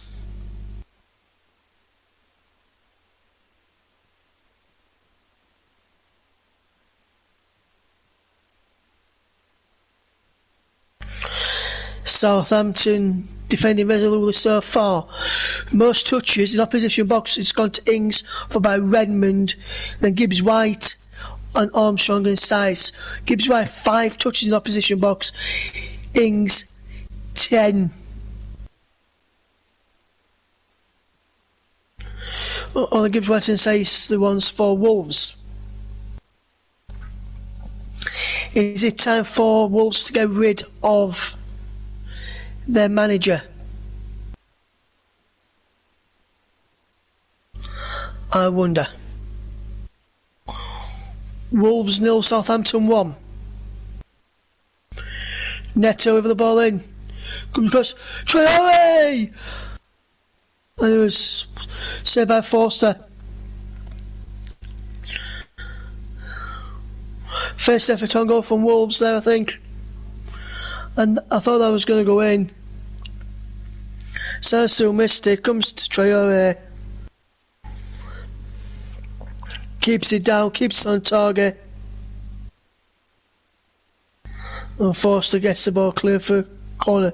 Moutinho with the ball in. Headed away.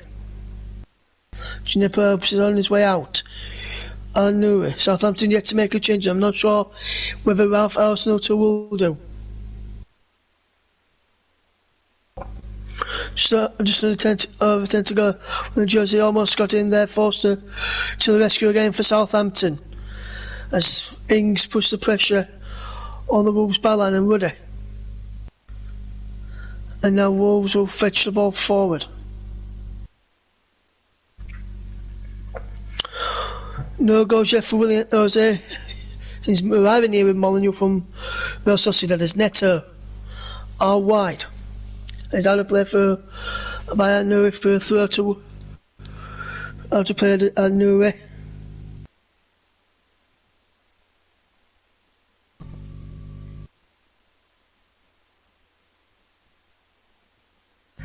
Time and space with the cross in there.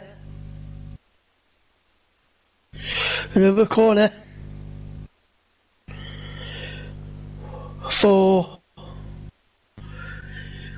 Wolves, who look to cause a few problems.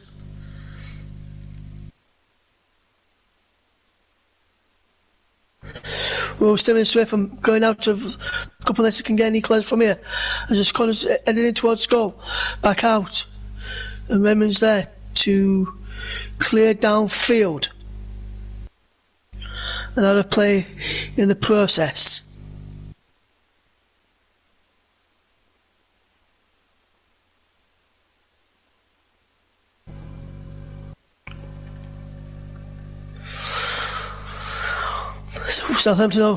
Southampton. Traore with the cross in there. I'll tell you about the stats in a moment. With Southampton again as Neto knocks it back. And Nuri now down the line from Neto and is out of play for a throw there. Shea Adams is imminent for Wolves. Going against Wolves for Southampton, should I say.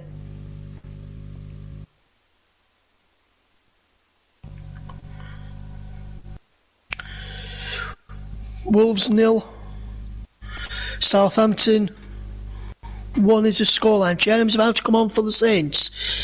I wonder if he's going to be for Ings. Seems like he will be. The goal scorer is going to come off for Southampton. Off Benedict out for a Wolves throw.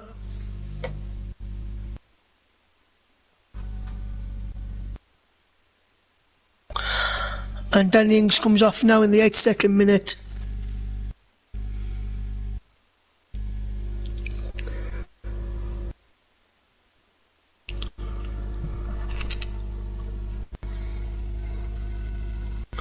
Shea Adams is the man who comes on. And he'll be could Shea Adams get a goal to make sure of the win for Southampton? Because with it being 1-0 and if Wolves keep pressing, a mistake by the Saints could force extra time for myself again, which is something I don't want to have. Wolves 0, Southampton 1 is the latest score here.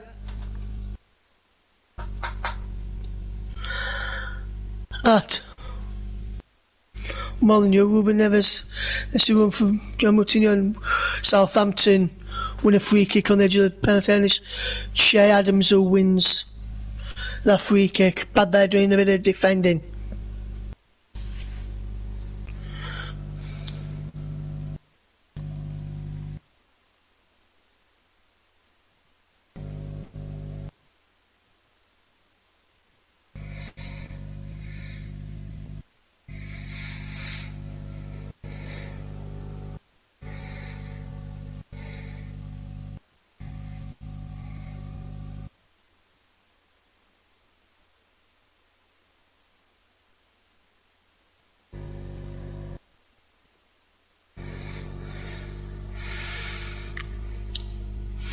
And Bertrand went down there, and Bertrand is staying down here at the moment in time. And while we wait to see what's happening with Bertrand, our next live commentary offering this evening comes from Oakwell. where Barnsley take on Chelsea.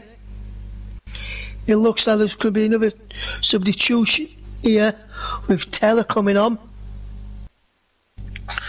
But as we say, next live offering we've got Barnsley versus Chelsea at Oakwell. And I believe standing by with the all-important team news for both sides is JB. JB, do you want to bring us up to date with what the team lineups is from Oakwell, my friend?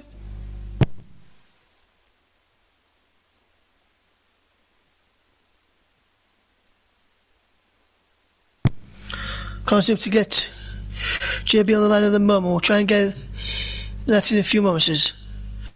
Bertrand can't pick up for Southampton.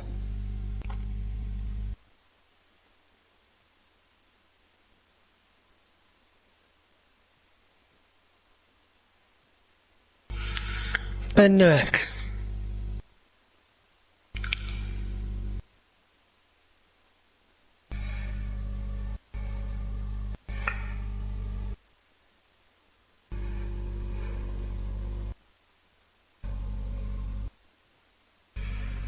Ginepo, I think should have had a free kick, nothing given there. And try to foul on Bertrand there. Bertrand down in the wars. Looks like Teller maybe coming on. In a moment. Here at Molineux, Wolves 0, Southampton 1 is the scoreline. And I'm still here, Mike. Bright and breezy. Southampton fitting on Teller in the 87th minute.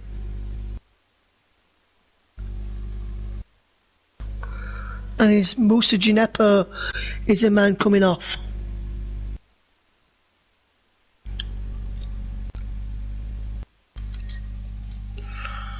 For Nathan Teller there. Currently Wolves 0, Southampton 1 in the 87th minute. That goal on 49 minutes through Danny Ings. The difference, Ings just went off a few moments ago for Che Adams. Teller just replaced Nepo a few moments ago. Johnny went off at half time for Nuri. Gibbs White went off. And Owen Mayos brought down. Gibbs White brought down Neto there.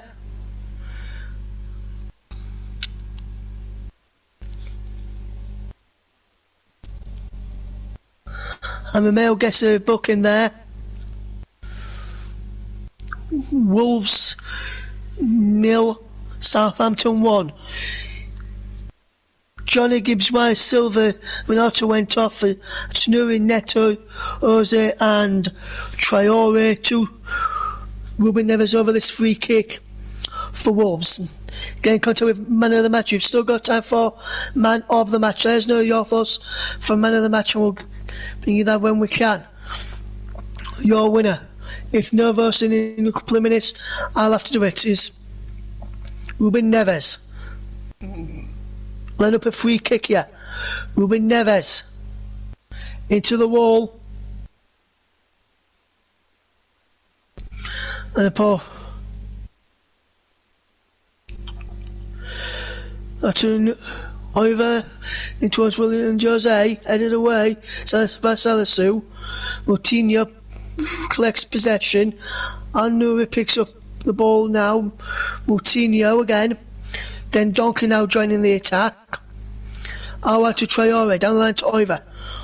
Oiver with the ball in. Behind for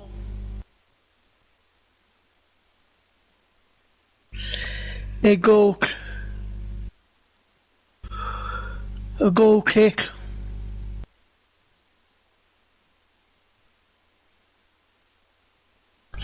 Now he's inside in the wall watching on. And Southampton's changing room just looking on there. Southampton still leading by a goal to nil.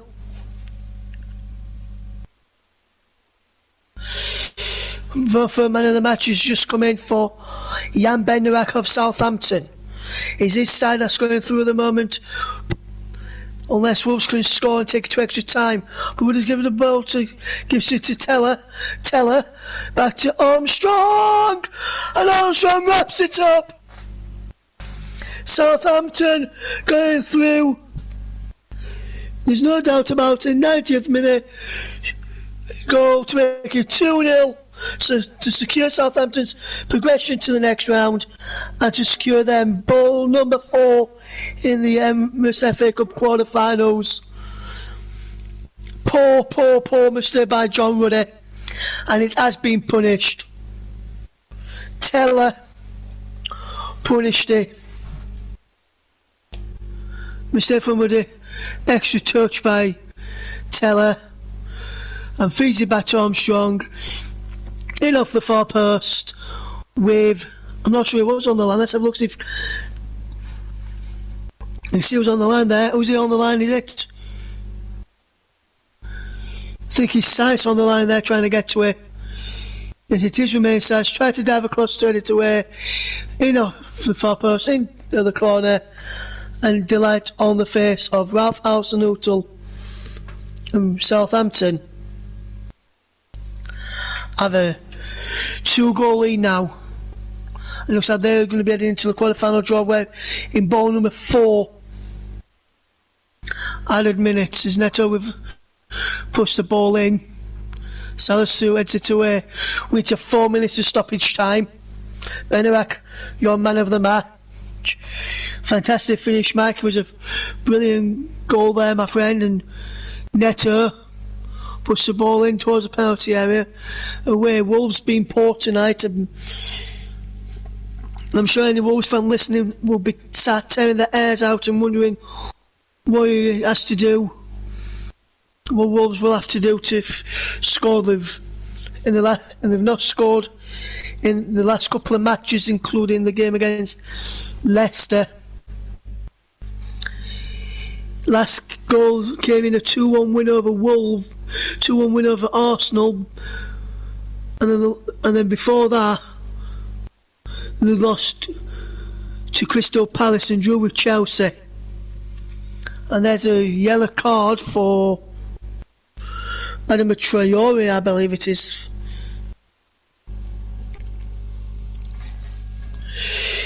For a late challenge there. Not really been in much of the action since he's come on. Forster has been rarely troubled here this evening. Wolves 0, Southampton 2 is the scoreline. Coming towards the final few moments now. However, down the line it goes, but given away. And Che Adams tries to run down the clock here. Adams on to Oiver. Off at Oiver. Taylor goes down. Penalty Southampton.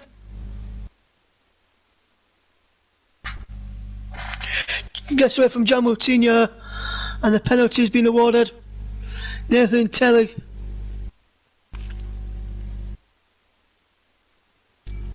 Or was it outside? I think it could be outside.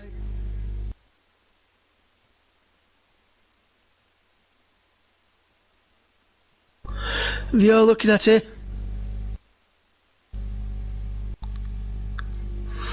It looks outside. It looked outside on the replay. Let's have a look at this again.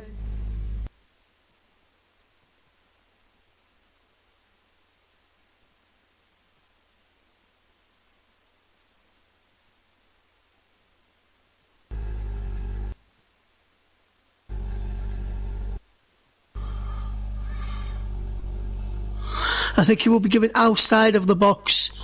Checkley's still continuing. I've just seen that once again. Just looking at the still frame, it's clearly outside the box. It is a foul, but it's outside the box. And it will be given as a free kick. Penalty overturned.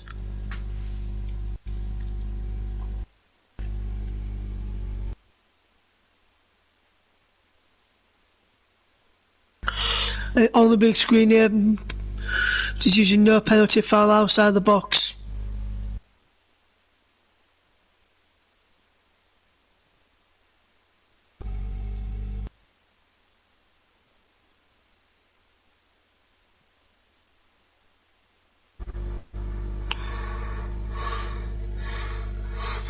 Ward-Prowse, can he get a third yet to seal the victory, or will the 2 goals be enough here at Molineux for Southampton?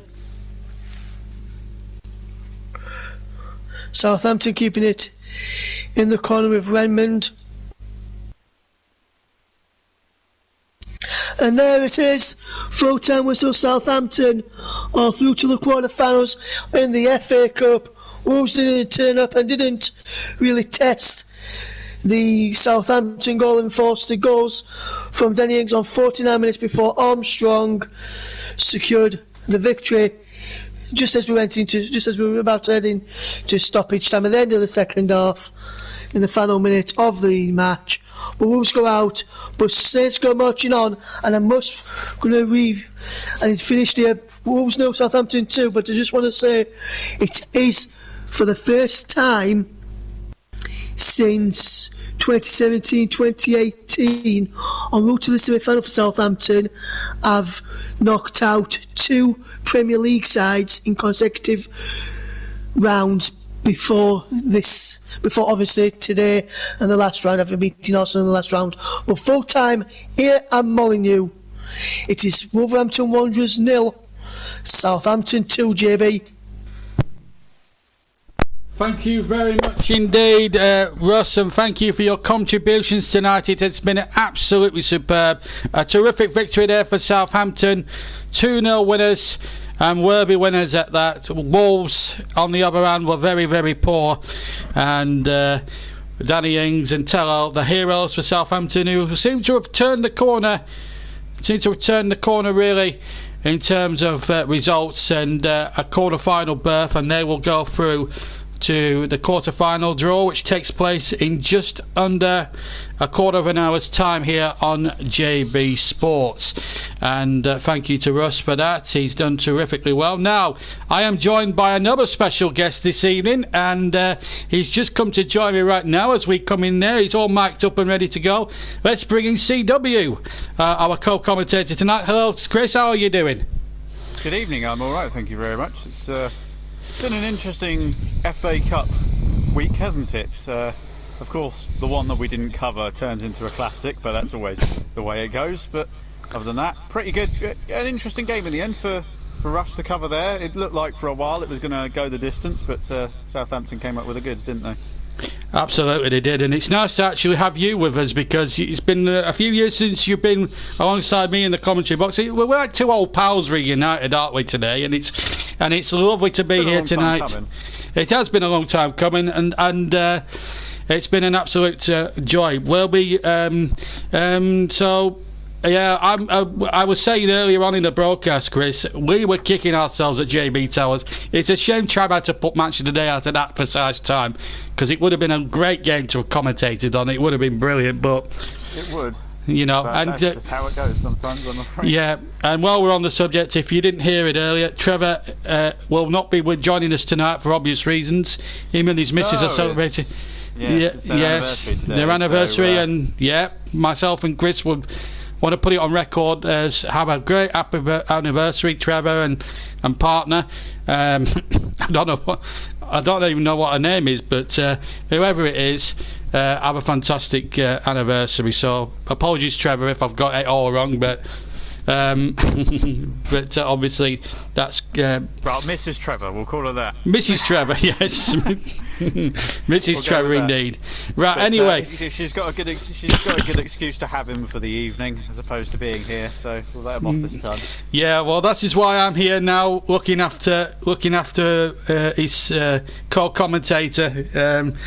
Well, CW was a big hit with us when we covered the game the other week and at Old Trafford, and he's going to be a big hit for us again tonight, I'm sure. We're just waiting for the draw, and we'll bring that to you in just a second with Ramesh Chowdhury and the beautiful, gorgeous-looking, sultry-sounding Karen Carney. But she'll be conducting the draw. I will let me at this stage bring you the up-to-date news with the 2-11s for tonight's game. And by the way, folks, no VAR because we're at a championship ground tonight. By the way, wonderful news. Which is quite good because we're Mike just saying. I guarantee there'll now be a decision which VAR would overturn. But that's just how football's a funny old game, isn't it? Yeah, as a certain Jimmy Greaves once said, and I'm just changing the teams around because we're now covering Barnsley and Chelsea and not Wolves and Southampton. There we go. That's the ones where we want. There we go. The draw, as I say, will be coming up at 7:45 with Karen Carney conducting it. Let me just bring you up to speed, folks, with the teams. Barnsley line up as follows. Brad Collins is in goal. Callum Stiles, Anderson, Callum Britton, Herbie Kane, Colin Woodrow, Connor Chaplin, Toby Sibic, Alex Mowat is the captain, Victor Edmond, Adebojo and Michael Ellich is the Barnsley 11. I haven't even had time to write down the substitutes. Everyone's been pestering me during the first game when I've been off camera. It's amazing I've had much time to eat any food, actually. The Chelsea lineup with Kepa in goal as opposed to Mendy, and then it's Alonso, Christensen, Kanté will skip at the side tonight. Tammy Abraham, Pulisic, Zuma, Callum Hudson-Odoi, Ziyech, Billy Gilmore and Emerson. Let me run through the substitutes. That is Walton, the goalkeeper, Jordan Williams, this is Barnsley, Dyke and Palmer, Ajor, Sol Bala, Faiza, Jasper Moon, what a name that is, and Cameron Thompson, the head coach, of course, or the manager. I don't like the word head coach. Valerian Ismail for the championship side, and Willie Caballero. This is the Chelsea substitutes bench. Caballero, Rudiger, Kovacic, Giroud, Ben Chilwell, Reece James, the right back, Cesar Azpilicueta, the club captain, Lewis Bate, the young lad, and Tino Androlin with Thomas Tuchel as the head coach as well. The referee, incidentally, is from West Yorkshire. That's Martin Atkinson, so he hasn't had too far to travel down from West Yorkshire. And Dan Cook and Sean Massey Ellis are the two. I was going to say linesmen, but there's a female official, so I better not come across as that. Two assistants, I think we'll say. I think that's a safe bet. And I believe it's Kevin Friend who's the fourth official tonight from down there in Leicestershire. Early thoughts on the two lineups, Chris? Well, Tuchel, he's gone and made 10 changes, hasn't he? So it's still a strong side. It should be. I mean, N'Golo Kante obviously is still starting. Christian Pulisic is one of the up-and-coming stars in world football. And of course, there's just the matter of a £70+ million goalkeeper in between the sticks. So realistically, they are still the favourites, regardless of whether you class this as a weakened side. But Barnsley, they've got a few danger men. You know, their strikers, their strike force this season. I know they're mid-table, but Cauley Woodrow has got 11 goals and 4 assists to his name in 28 games this season. So he knows where the back of the net is. So he'll be their danger man today, I'm sure. But interesting to see that he's gone 3-4-3. He's not holding back, is he? You would have thought an ex-defender. A defender who sat in front of Oliver Kahn, of all people, would have certainly known how to set up a defence. But no, he's sticking with 3 at the back. He's going to go for it, and credit to him. I'm sure they'll give Chelsea a game today. Absolutely. It's DK, not Dyke, by the way. Russ is now. It's the first time, with all due respect, it's the first time I've ever commentated on Barnsley, so or ever on the channel. If I do mispronounce one or two of the names for Barnsley, I do apologise. But I think it's an interesting game, and it's really sad. I have to be honest with you, Russ. Not Russ, Chris.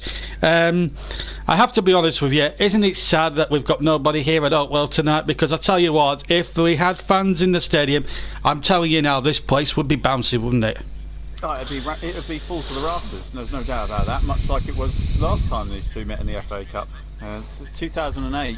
It doesn't feel that long ago, but when you turn around and say it's 13 years ago, in what was the craziest FA Cup season I think we had to date, to be honest, because obviously Cardiff got through to the final.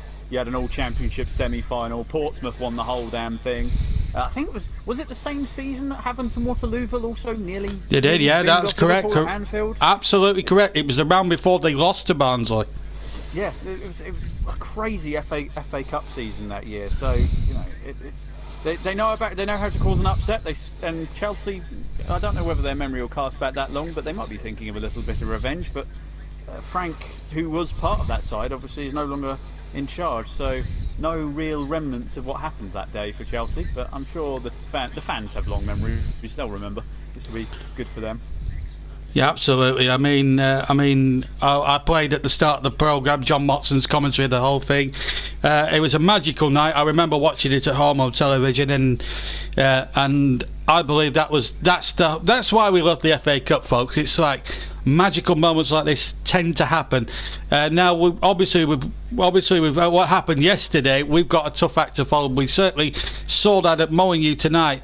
I'm gonna put you on the spot now, CW, at this point, because you've heard the ties, you've seen the ties, I've read them out to everybody.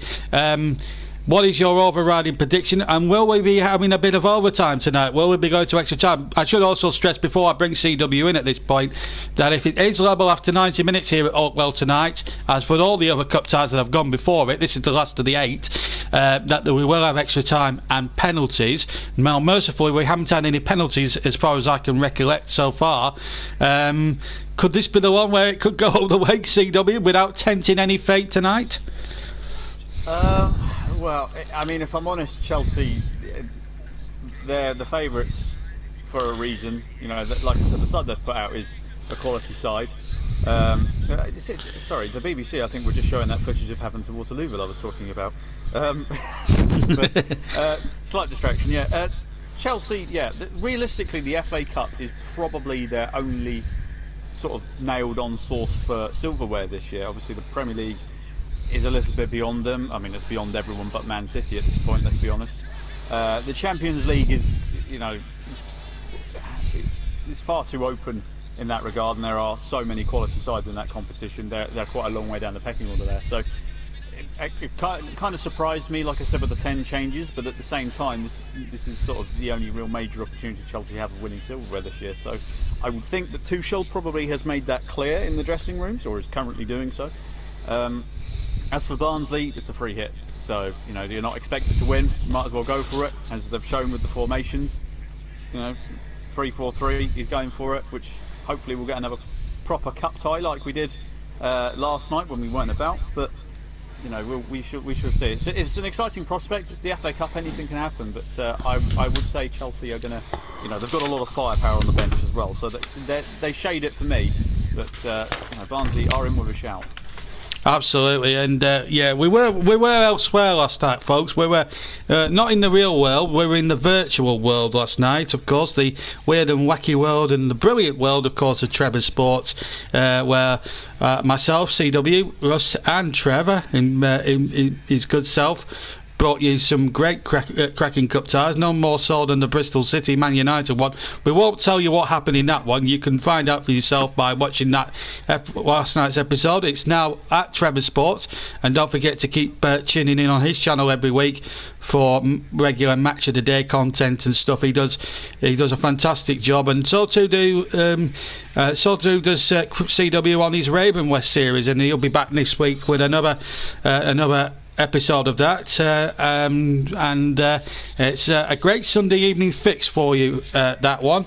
Usually at this time at JB Sports we'll be doing virtual cricket, but unfortunately we've got this great cup tie for you, so we're putting back the Cricket 19 content to next Thursday instead.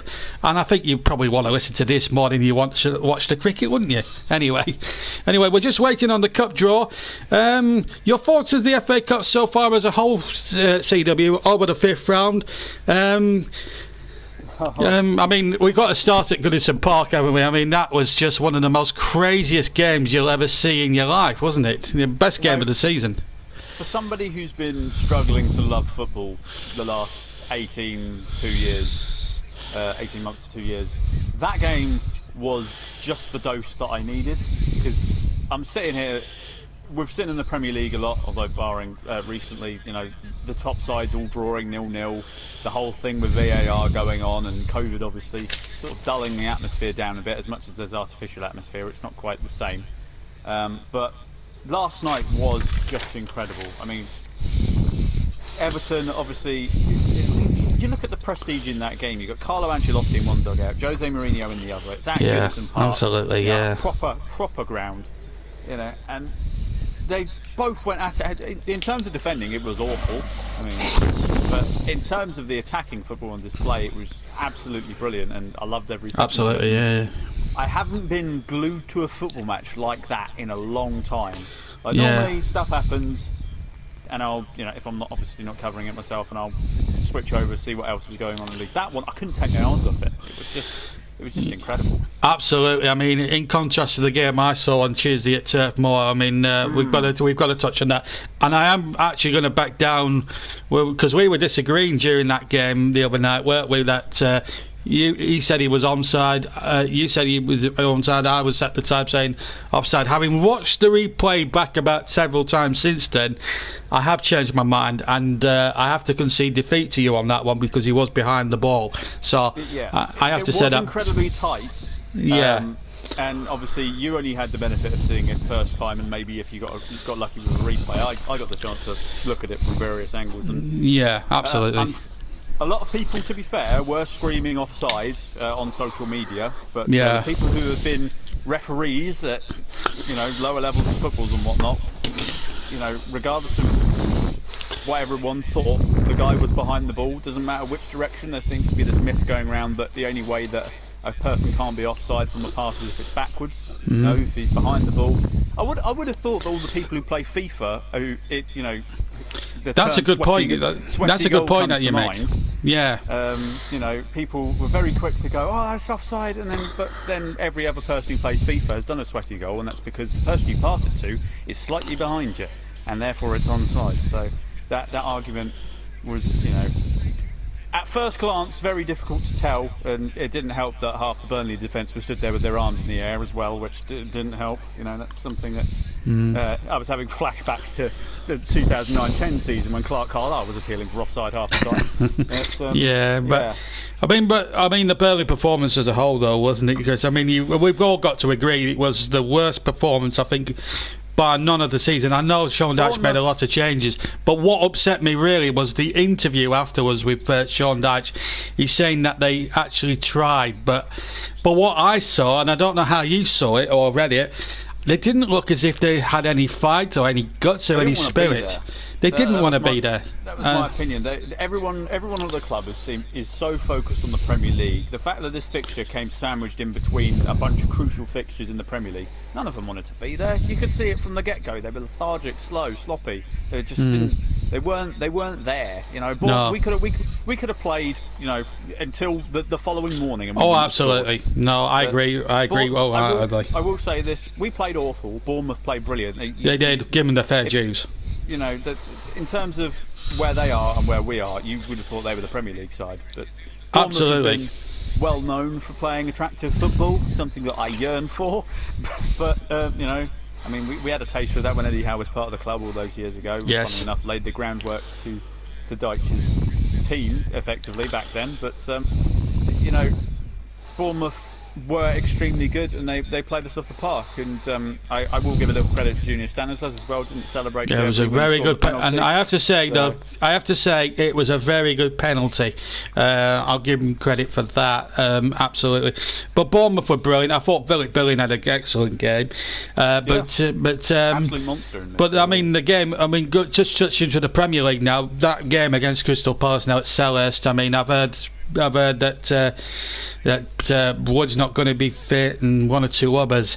I think the injury list is a bit of a worry now, because let's face it. I mean, we've got an 8-point gap between ourselves and Fulham. We don't seem to be winning any games, but this game against Palace now is a must winner. Is a must winner now, surely.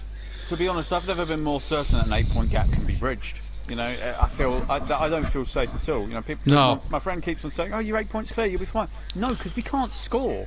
And if you don't score goals, you're not going to get anywhere. You know, there's only so far getting 0-0 draw. And the problem is, we're conceding at least a goal a game. So if we're conceding a goal a game and not scoring any, we're losing every match. Yeah, you know? and also there's a wide. I know the Villa game wasn't too far ago where we've scored 3 in one game, but that's like a substitute for the fact that we haven't scored in any of the others, it seems. Yeah, then there's the issue of the first half performances. I mean, we touched on Villa. Okay, we won 3-2. I covered that game that night. For the first 45 minutes, I kept saying how dreadful we were, and the same applies to Barnsley. Same applies to Brighton as well.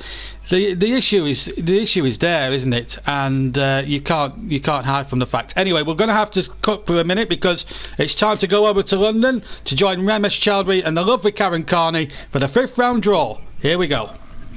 For the quarter-finals of the FA Cup.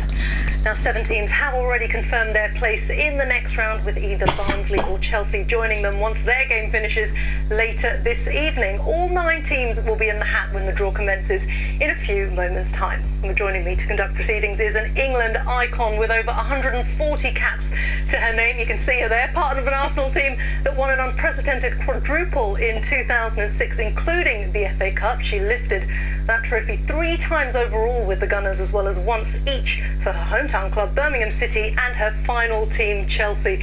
Really warm welcome, Karen Carney. Always good to see you. I know you've just run over from the other studio, and I know how much you love this tournament as well. It's been an unprecedented sort of midweek of FA Cup action, but it's been so exciting, so many surprises. I suppose if anything, it proves that the magic of the FA Cup is still alive. Yeah, it's been brilliant. I mean, yesterday we had a last-minute winner. We had 9 goals as well yesterday. So, in a time when we need entertainment, the FA Cup hasn't let us down, and fingers crossed the next round will be exactly the same. Yeah, we hope so, and I'm sure it will be. It always is, isn't it? Well, the teams involved are numbered 1 to 8, so let's take a look at who they are. Okay, well, ball number 1 is AFC Bournemouth. Number 2, it's 12-time winners Manchester United.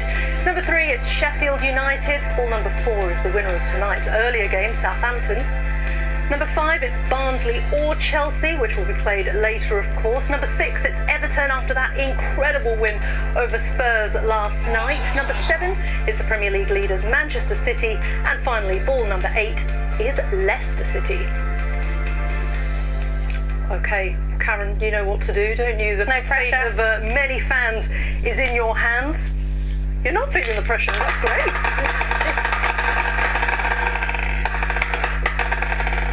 Okay, job number 1 done. Oh, missed a few.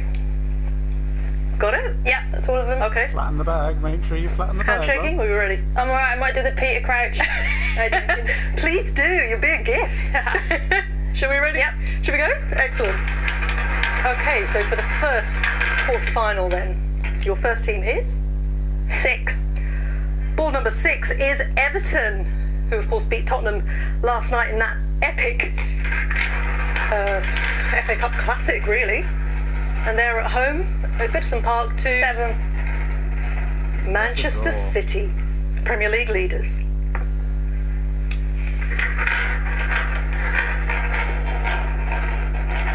Number 1. Ball number 1 is AFC Bournemouth. They beat Burnley in the last round. Their reward is a tie at home at the Vitality against Number 4. Oh, ball number 4, Southampton. Derby. Neighbours. Kind of. Number 8. Okay, number 8 is Leicester City. Runners up 4 times actually, but they've never won the FA Cup, so they'll be keen. They're at the King Power against Number 2. Brilliant. Ball number 2 is Manchester United. 12-time winners. This is their 7th consecutive quarter-final as well. Okay, so the final last 8 is 5. Ball number 5, Barnsley or Chelsea. That game is of course being played next. Home tie for either of those sides against Number 3. Ball number 3 is Sheffield United, who progressed last night. Well, what a draw that is. Thank you very much, Karen. I mean, I suppose every game is serious for every single team, but the quarterfinals is where it gets really serious because you get that much closer, don't you, to the pros? Thank you very much, girls, and welcome back to Barnsley. This is the draw then. Let me recap that for you. Everton against Manchester City. What a tie that is at Goodison Park. Bournemouth take on Southampton in a South Coast derby. What a game that promises to be. Leicester City against Manchester United. That's up there for tie of the round. And the reward for either these two sides that we're about to watch tonight, Barnsley or Chelsea. Potentially Barnsley could face a South Yorkshire derby with Sheffield United, although Chelsea might have something to say about that. The draws come out. What's your reaction, Chris? What ties stand out for you most? I mean, all of them are cracking ties. I must admit, I quite like Bournemouth against Southampton. That's a derby which doesn't happen. Well, it happened recently in the Premier League, but generally didn't have much riding on it. But all of a sudden, when Wembley is 90 minutes away, suddenly it becomes more tense. Leicester against Manchester United. I mean, come on, that's got to, I think that one's the tie of the round in terms of the quality that could be on show. But to be honest, that draw is about as good as it can get. Barnsley or Chelsea against Sheffield United. Potentially, as you just mentioned, a Yorkshire derby for Barnsley if they can get through. Although Chelsea, they'll be looking at that going, well, if we win tonight, we've got to play the bottom team in the Premier League to get to the semis. Maybe an easy route for them. And Everton, Manchester City. I mean, Goodison Park, it's been full of goals. Hopefully it'll have even more with Everton, Man City in mind. So to be honest, that's about as good as it could have got, quite frankly. Yeah, looking at that there, we've obviously lost some big names, of course, Liverpool out and all that jazz. But the quarterfinals, obviously, that'll be played in, I think it's something like mid-March. I don't know when the times will actually be played. We didn't stay long enough with the FA with the draw there because they didn't announce when the games will play. But I would assume it'll be mid-March. But some cracking games, as you say. I'm one step away from Wembley. Now I have to say, I'm a big advocate of semi-finals being played at league grounds. I'm sure you are too. Let's be honest. We look at the semi-finals. It's like Russ. Just before I come to that question, ties will be played between the 20th and the 21st of March. So it'll be played over 2 days, and that'll be played over a weekend, where the FA Cup really should be at weekends, not on a Wednesday night. That is just ridiculous. I understand it with the fixture schedule, but to play it in a midweek, it doesn't feel special, and I think some of the gloss comes away from it. But going back to the semi-finals, I honestly believe this should be at league grounds, Old Trafford, Villa Park. I don't know if you're an advocate of semi-finals at Wembley, but I don't think the semi-finals, in my opinion, should be played at Wembley. What's your feeling on that? Well, to be fair, I agree with that. I feel like it should be played at large neutral grounds where possible. So depending on who's there, they should meet somewhere perhaps in the middle at a stadium that's capable of doing it. So for example, obviously if you've got two teams from the northwest playing one another in a semi-final, play it at Old Trafford if it's not involving Manchester United, or play at the Etihad. Naturally. Like you've got two teams from Birmingham, maybe you don't want another Birmingham club to go to two rivals playing at their ground. That's where it gets a little bit foggy. But we've had it in the past. It was played at Villa Park before, and Old Trafford. Millennium Stadium's been used as well. When, Hillsborough and a few. Hillsborough, Highbury. Highbury's not there anymore now, is it? Sadly not. But yeah, I do agree. But to have it at a big stadium, so you can have, for some clubs, it's an opportunity to get a bigger gate than you normally would. For example, Burnley, when we got to the playoff final all those years ago, we had 45,000 clarets in the stadium for the first time in goodness knows how long. That's not happened because no standing in football anymore, or at least at the top level. So we get no more than 22,000. So there's an opportunity in that regard, yes, but pick a bigger stadium to play at that's neutral then. Yeah, that just takes away some of the shine, and I think that's what the trick. In the Football League Cup competition, the League Cup, I should say, really.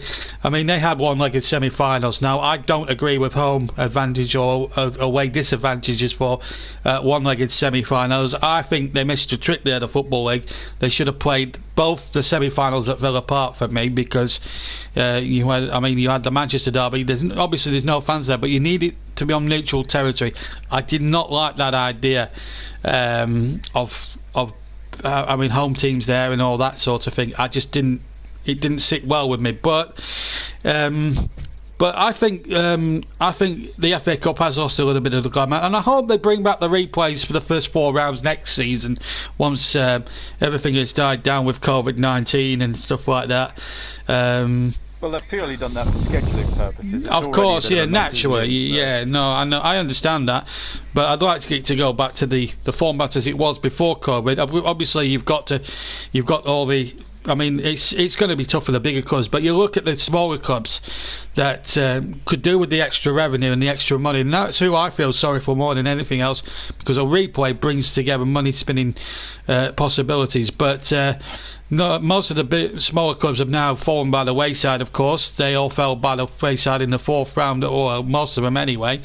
But it's been a weird FA Cup competition, and all this nonsense about playing in midweek, the 5th round.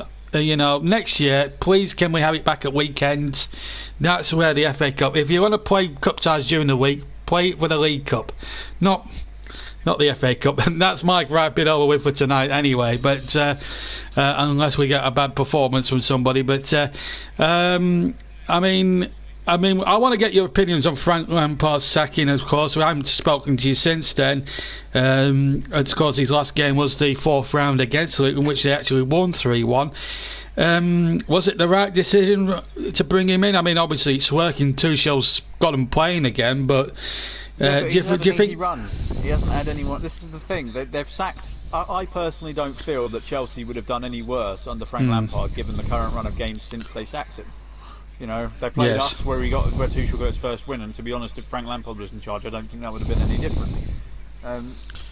I think the situation with Chelsea is a strange one. I mean, they go through managers like people do through socks every it's just they seem to change manager at least every 18 months now, and I mean, to a degree, it's worked for them because they've continued to sort of stay competitive. I'm just going to get rid of those Chelsea-Burnley highlights off my screen. I don't need reminding. I've got them, but I'm looking away. But Frank, I think it was very harsh, because you've got to bear in mind, as much as people say, well, he spent 200 million. That's all done in one window because he couldn't buy anyone for the first 2. You've got to remember the first season they were under a transfer embargo. Absolutely, and he managed to get them to a top 4 finish, an FA Cup final. All right, they lost. They didn't get shown up too much by Liverpool in the UEFA Super Cup. But it's I don't understand why you would sack someone. What was it? Just after one open window, essentially. They didn't really do much in January, to be honest. And I feel like if a manager's ever going to impose his style or build a club from the ground up, Chelsea isn't going to be the place to do it, unfortunately. That's what Frank was going to do.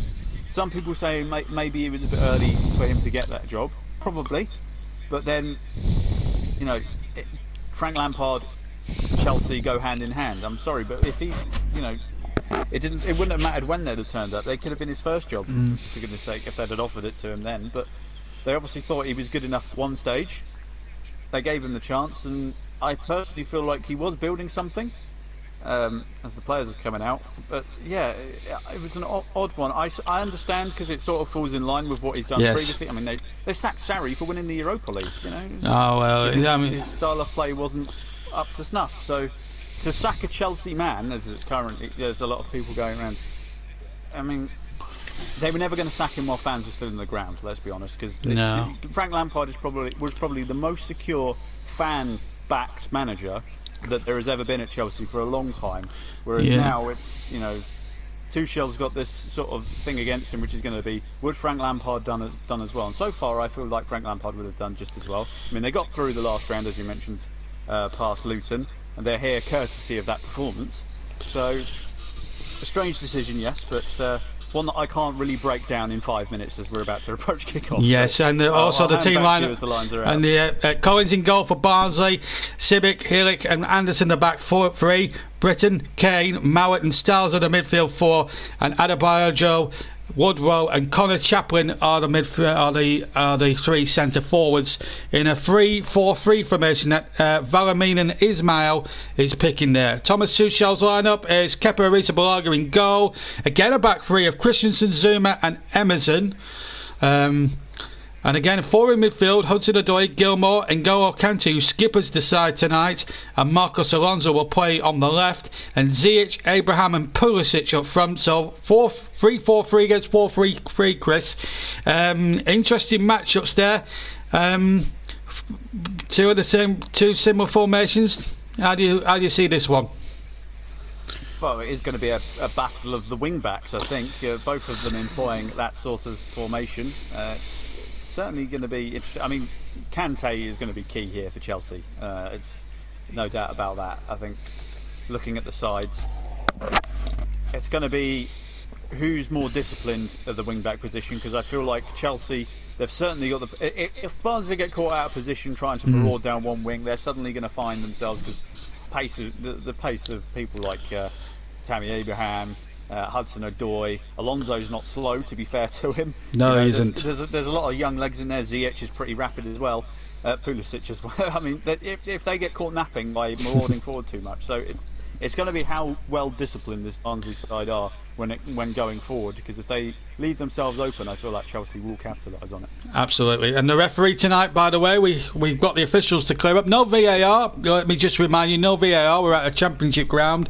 Only VAR for the Premier League, as the players, of course, take the knee on the ongoing fight against racism in football, a sort of which racism we need to stamp out in the game. And then once that's been done, referee Martin Atkinson, who hasn't had to travel too far down the M1 from West Yorkshire, gets us away. Then Barnsley in the red shirts and Chelsea in the blue, so that's easy to distinct from the two sides, both in traditional colours. As the ball comes forward there by Helix, he gets the ball forward and headed forward there by Mowat, who's the skipper, of course, for Barnsley. He wins another header again, and then Victor Orbajolo trying to get in there once again. Sorry about the mispronunciation, folks, and this should be easy for Emerson down on the near side, and lets it go for a goal kick for Chelsea. We played 33 seconds of the first half. I'm getting carried away here. 0-0 is the score, and it's not a one-man job in the commentary box tonight. I've got some lovely assistants with CW, so please tune in. I've left reminders on Twitter and everything else. Please join us tonight. I think we could be in for a cracking cup tie. 10 changes for Chelsea, 1 for Barnsley. That's Victor Boyjo, who comes in fact, for Aiza, who drops to the bench. Ziyech now on the near side for Chelsea, picked up though by Alex Mowat. Now a chance here for the number 4 here, Callum Stiles, to get forward, and he wins the first corner of the game so far for Barnsley rather, and a good little start here from the Championship side. As I say, about halfway up the Championship at the moment. Chelsea still in the top 10 of the Premier League, but have slipped back a little bit, but have picked up a couple of decent results, but again against teams that are not going to cause them too much heartache. So a corner then on the near side for Barnsley. We've had about a minute and 40 of the first half, and a first real opportunity to see what they're capable of from set plays. In towards the near post, and it's headed away, but Barnsley should get possession here on this near side. The ball now is out of play. In fact, number 8 there, Herbie Kane, couldn't keep it in, and Barnsley concede a throw-in. Early thoughts, Chris? A good start from Barnsley. Nice little tempo to the start from them at the moment. Yeah, it's going to be coming down to fitness, isn't it? The difference between Premier League and Championship. The gap between them isn't that big when it comes to the fitness levels these days. Generally, the skill is what settles it, that little bit of quality. So it'll be interesting to see how Barnsley bridge that gap. Indeed, and already away down that right-hand side, but back comes Emerson then, and then a shot coming in there from number 9, Carly Woodrow, who's 26 years old, scored, as you said earlier on in the piece, Chris, 11 goals in the Championship, but firing a right-footed effort that went over the bar, and it wasn't troubling Kepa Arrizabalaga in the Chelsea goal. We're coming up to 3 minutes gone, a goal kick to Chelsea, but Barnsley's really having a lot of the possession at the moment, but as the home team you're going to expect that, but as Chris already said there just a few moments ago, it's going to come down to fitness. As he says, there's not much really between the Championship and the Premier League, but Barnsley will have played the more games, obviously, because there's more to play in the Championship during the season. They play 46 games, plus if you get into the playoffs, even more. So you're talking 49 matches or something like that if you get through the playoffs a season. And Premier League only play 38 games if you take out the Champions League and Cup ties. As we look at Thomas Tuchel, he's had success in Germany, and he's had plenty of cup success in France with PSG. Obviously, it's easy down in France these days. They're the only top team up there at the moment.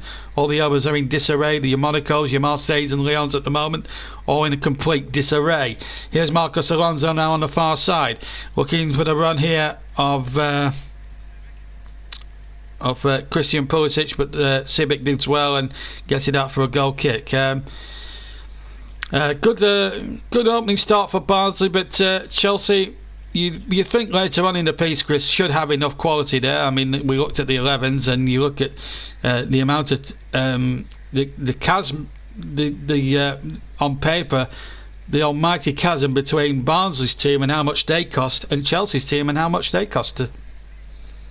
Well, I think just Kepa Arrizabalaga's price tag on its own could probably buy the whole squad of Barnsley. So it does show. And then you look on the bench, you've got Giroud, just casual World Cup winner.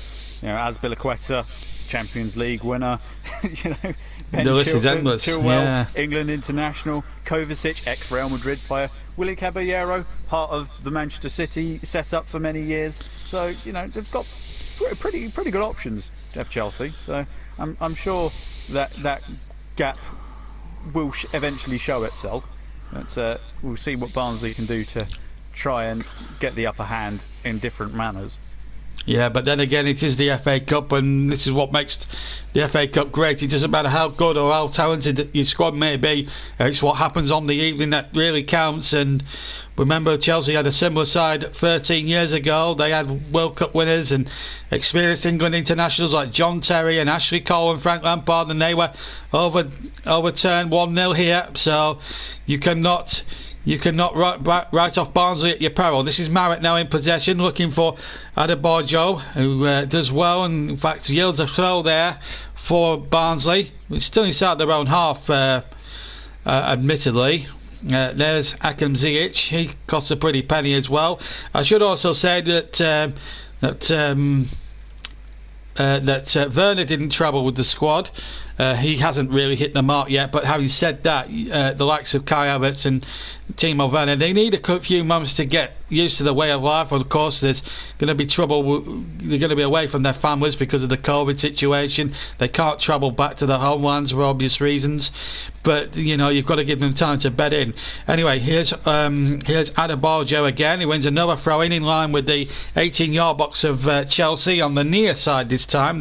On the left-hand side, the Barnsley left-hand side, and it's going to be number 8 Herbie Kane to take the throw. No, I don't think he's any relation to Harry, I don't think, but anyway, he's going to wipe the ball with his with the front of his shirt, and he's going to launch a long throw almost like Dave Challoner into that Chelsea penalty area.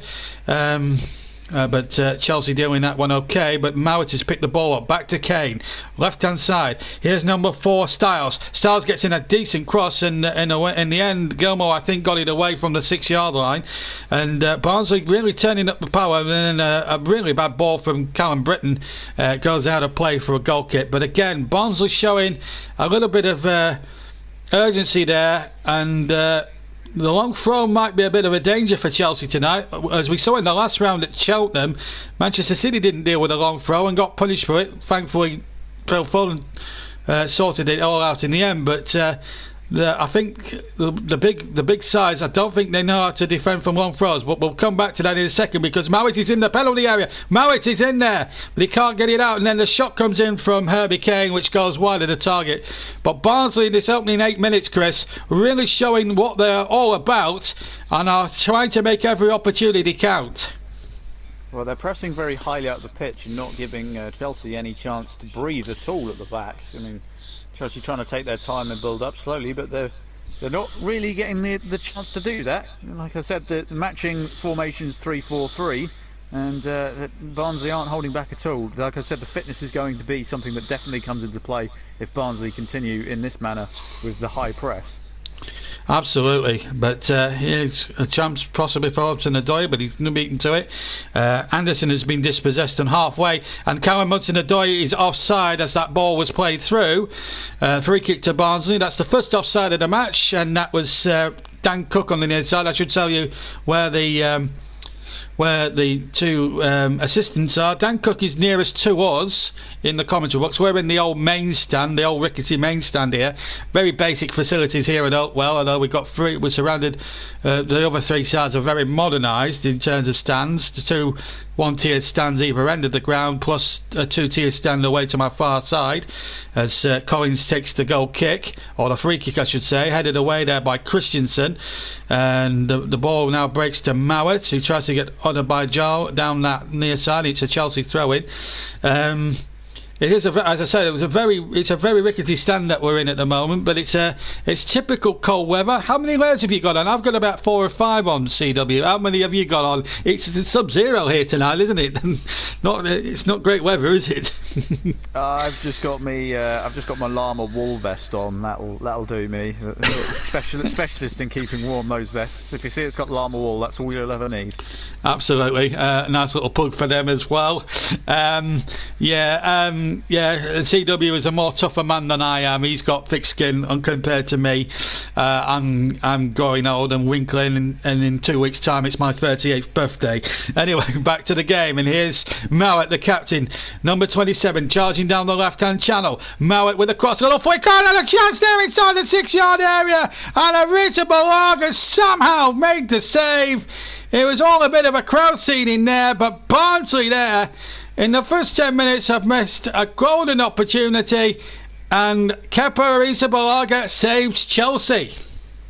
Well, it was a bit of pinball in the 6-yard box, that one. It was all over the place. Kepa did make a good save, and he's got away with how it rebounded as well. So luck on his side this time. Yeah, and Barnsley asking all the questions, but here's Ziyech now for Chelsea. He finds Callum Hudson-Odoi, and Hudson-Odoi goes past one man but plays an awful ball. I think he was trying to play to Tammy Abraham, and Ilic was able to get back there and cover, and then concedes a very cheap throw down by the near side to Chelsea, which Callum Hudson-Odoi will take about 10 or 15 yards outside the penalty area on the Chelsea right-hand side, the near side as we look. Gilmore in possession, dispossessed. Referee Atkinson was quite happy for the game to continue, but unfortunately Adebayo has run that out of play, and it's a throw taken by Christensen, number 4. And there's the hero for Chelsea at the moment, a swing stand, Kepa Arrizabalaga. A fine save. It probably didn't know much about it, although it could have ended much more disastrously for Chelsea if the rebound had fallen to a red shirt. But Barnsley here really asking a lot of questions. Christensen, are Chelsea up for this, I wonder? As Anderson gets this forward now, looking again towards Collie Woodrow. Adebayo is battling there with N'Golo Kante as well in the centre of the Chelsea half. And now a chance now for Emerson now to try and charge forward, and here's number 23, Billy Gilmore, who impressed when he made his debut in the same round last year against Liverpool, where he actually won the Emirates Man of the Match award, funnily enough. The shape that Barnsley are in right now, there's like a group of 5 players that are just following the ball wherever it goes, and they're not letting any passes through. Chelsea are just stuck in their own half at the moment. Barnsley are doing incredibly well with the press at the moment. Yeah, it's what you call, in simple terms, defend from the front. Something exactly. which is the way to do it. I mean, if you're an inferior side against a team like Chelsea, then that is to be believed. Now, let's have a look at this. This is a replay, I think, of the Kepa save. Mowat has it here on the near side, gets the ball in well, and it's very low trajectory, and I think you'll find it was the number 7, Callum Britton, who got in there behind Alonso, and really, Chris should have scored. He should have done. He hit it straight down the middle, which unfortunately is where Kepa was standing. But credit to Marcus Alonso for being the first to react. I know he let the man in the first place, but he quickly redeemed himself by scooping the ball out of there. He did. Russ has been on. He says, good start from the Yorkshire side this evening. He says, come on Barnsley, hashtag do it for Yorkshire. Speaking of hashtags, later on in the piece, Chris and myself will be asking you for man of the match, of course, and we'll be starting the voting from about the 60th or 65th minute, and we'll tell you what you need to do. Not that you need reminding, but we'll tell you what to do when that time comes. At the moment, we're coming up towards a quarter of an hour. We're just 2 minutes shy of that quarter hour mark, and Barnsley have had the better of things in this opening 13 minutes of the first half. And here's Callum Hudson-Odoi down the near side, but he loses possession and loses his footing on the balance as well, as Mallet gets it forward, looking towards Coley Woodrow on the far side. 11 goals this season for him, and here's a chance for Britton, who missed that opportunity, and he's a terrific talent as well. Herbie Kane now has drifted towards the right-hand side for Barnsley, but has lost possession. Billy Gilmore can get that away. Finds Tammy Abraham. Abraham holds the ball up well, plays a ball across the field towards Christensen, who's wearing number 4 tonight. Now the captain for the night, N'Golo Kante. Of course, the regular club captain, Aspilicueta, is on the bench. And the Barnsley player went tumbling there, but referee Atkinson, I have to say, so far, feature of his refereeing thus far, Chris, he's been very, very consistent at letting play go and letting play flow. Yes, well, it's how you want the occasion to go, isn't it?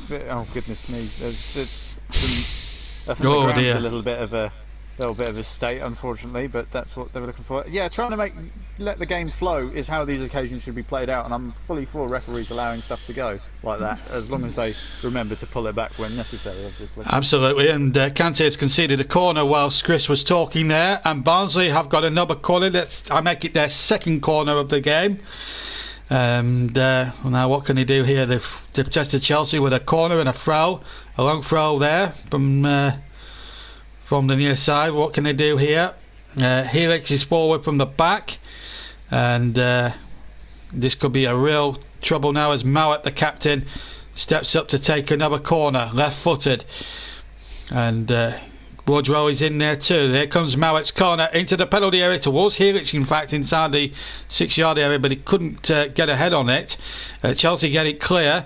Now Mowat has it on the near side, tries to lay a 1-2 there with Callum Stiles, the number 4 there, but Billy Gilmore sort of half rescued the situation. In fact, the ball had gone out off a red-shirted Barnsley player last, and out for a Chelsea throw, and no real damage done. A quarter of an hour gone here on JB Sports Live. FA Cup commentary. Please tell your friends, tell your family, keep listening to this show. We're here until we're needed. We are due to finish around about just after 10 o'clock tonight, but if it goes to extra time, folks, we will stay with you. Me and Chris will do overtime. I'll pay him double to stay with me tonight, because it's a cold evening, and quite frankly, I need the co-commentary. I need the co-commentator with me, and the company too. It's always welcome. Anyway, back with the game, and it's Tammy Abraham. Oh my goodness me! Toby Sibic, I think it was an attempted of a clearance. I don't know whether it was Sibic who got the last touch, but he knocked it back something like 20 yards towards his own goal, and Brad Collins somehow managed to backpedal. I think he got a tackle. It wasn't a pass back, but Collins almost caught off his line there momentarily. Both him and Abraham swinging for the ball at the same time, and it just kind of skewed its way towards the goal. Fortunately, the goalkeeper was well aware of where it was going.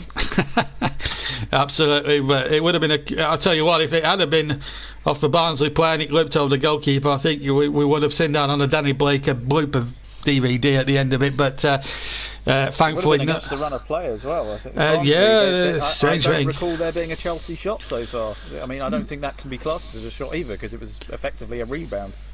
It was a rebound, and the thing is that the strange thing is Chelsea. I don't feel in that my opinion so far they've looked up for it so far. But as I say, the pitch doesn't look in great nick, as Chris was referring to earlier. There is quite a lot it has cut it quite much in the sort of central areas of the pitch where we're testing it earlier on, and it is quite soft.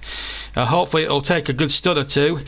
That should be sure, but we've seen one or two players already in this opening 18 minutes or so, or coming up towards 18 minutes or so, slipping and sliding about. So it's going to make conditions very treacherous and very difficult. But Barnsley are very much used to playing on this pitch, of course. It's their own ground, Hawkwell. Has been for quite some time. But here's Ziyech from a loose ball, trying to play in Tammy Abraham, who would score on goals like this in his championship days. I think he got something like 29 goals in the championship for one. I think it was one season. Forgetting who he was playing for. He was definitely on loan at the time. He wasn't Swansea, I know that much. But here's Christensen getting the ball back. But 18 minutes gone. Barnsley again defending from the front, not allowing Chelsea to play between the lines to spar. Brad Collins, actually, a little bit of news there from Russ, who's making his way back from Wolverhampton, having, of course, covered them tonight. 2-0 defeat for them against Southampton, who play Bournemouth now in the quarter-finals. We'll just come to that in a second, because here's Tammy Abraham inside the area. That looked a good tackle to me. That looked an excellent tackle, that, by Toby Sibic. Abraham wants a penalty, but he's not going to get one, and no VAR. What do you reckon, Chris? Penalty or not? Oh, I have to say, I think he's got away with that, hasn't he, Sibic? I think it looked a good challenge at first view, but seeing that, Abraham's got his foot in the way as he swung for it, and he's got all of Abraham's foot for that. So, what was it that I said a while ago? It was something about we're definitely going to get a scenario which VAR would have pulled it back. I think it would have done then. Well, it's certainly a talking point, Chris, and we'll come back to that in a second, because here's Ziyech now for Chelsea. Billy Gilmore can't get on the end of it. That will certainly be a talking point now. And here's Collie Woodrow on the chase, but Emerson is best to the ball, and he'll get that back to Arita Balaga. I will say another talking point is going to be the state of this pitch. I mean, it is pretty awful. The ball doesn't really roll across it very well. We're seeing a lot of hoofed balls, which is about the only way that the ball can travel right now. But we talk about the Premier League clubs complain about a fixture congestion. Feel sorry for the Championship clubs. They've got more fixtures to fulfil in the league, plus they've got cup games thrown on top of that. That's probably one of the reasons why this Barnsley pitch is shredding itself before our very eyes. Absolutely. I mean, the pitch. I mean, we were out there on the before the start while we were off air. While we were off air doing the draw, and or before the draw, rather, before we came here. And let's just break off, because there was an attack there, breaking there, but the ball didn't reach Abraham. We might have been offside in any case. The pitch does look in a bit of a state. There's actually one patch over by the far corner quadrant away to our right hand side, which is completely bare of any grass whatsoever, as Collins kicks away now right-footed, well over halfway. Good jump there by Adebayo, and on towards Woodrow, but covering across there was Kurt Zuma, number 15. Jose Mourinho signing, of course, when in his second spell at the club.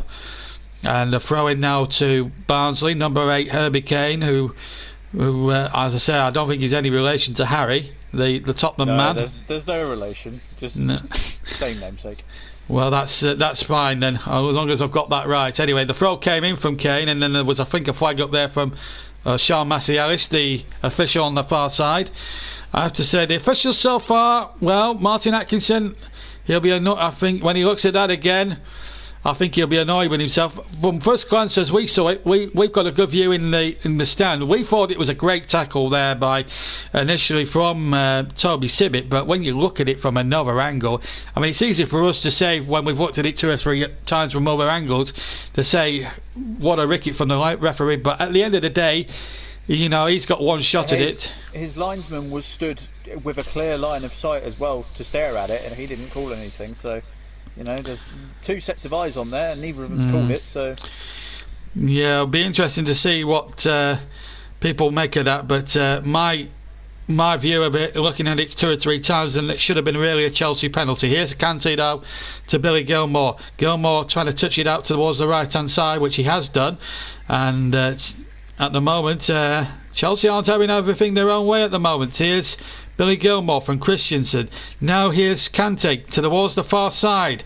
And Marcos Alonso, who scored a great volley, has to be said against Burnley. Ziyech gets the ball in, and another potential foul there maybe against Abraham, who's protested vehemently that was a penalty as well. Off the ball incident that time. Again, we'd love to see that one again. And Martin Atkinson was very quick to wave this one away, I have to say, Chris. So let's have a look at it again.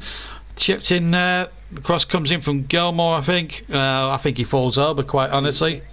He's made a mess of trying to get past his man and just flung himself to the floor in hopes of getting the referee to blow up for something. Yeah, it did look quite for a penalty for me, and I think he was trying to calm the referee, which the referee, to be fair, did really well. Meanwhile, Barnsley get a throw-in, I think, on the far side. Marcos Alonso getting back there and doing a fantastic job. Russ has been on about the earlier penalty incident. Should have been a penalty for me, he says. Initially a red card too for Sibic. Well, we'll return to that in a minute, Chris, as Barnsley have an opportunity here now with Britton, who missed the best chance of the game so far, and a goal kick I think has been awarded to Chelsea. So potentially a red card if that was given. Last man perhaps, or was the Caroon defenders?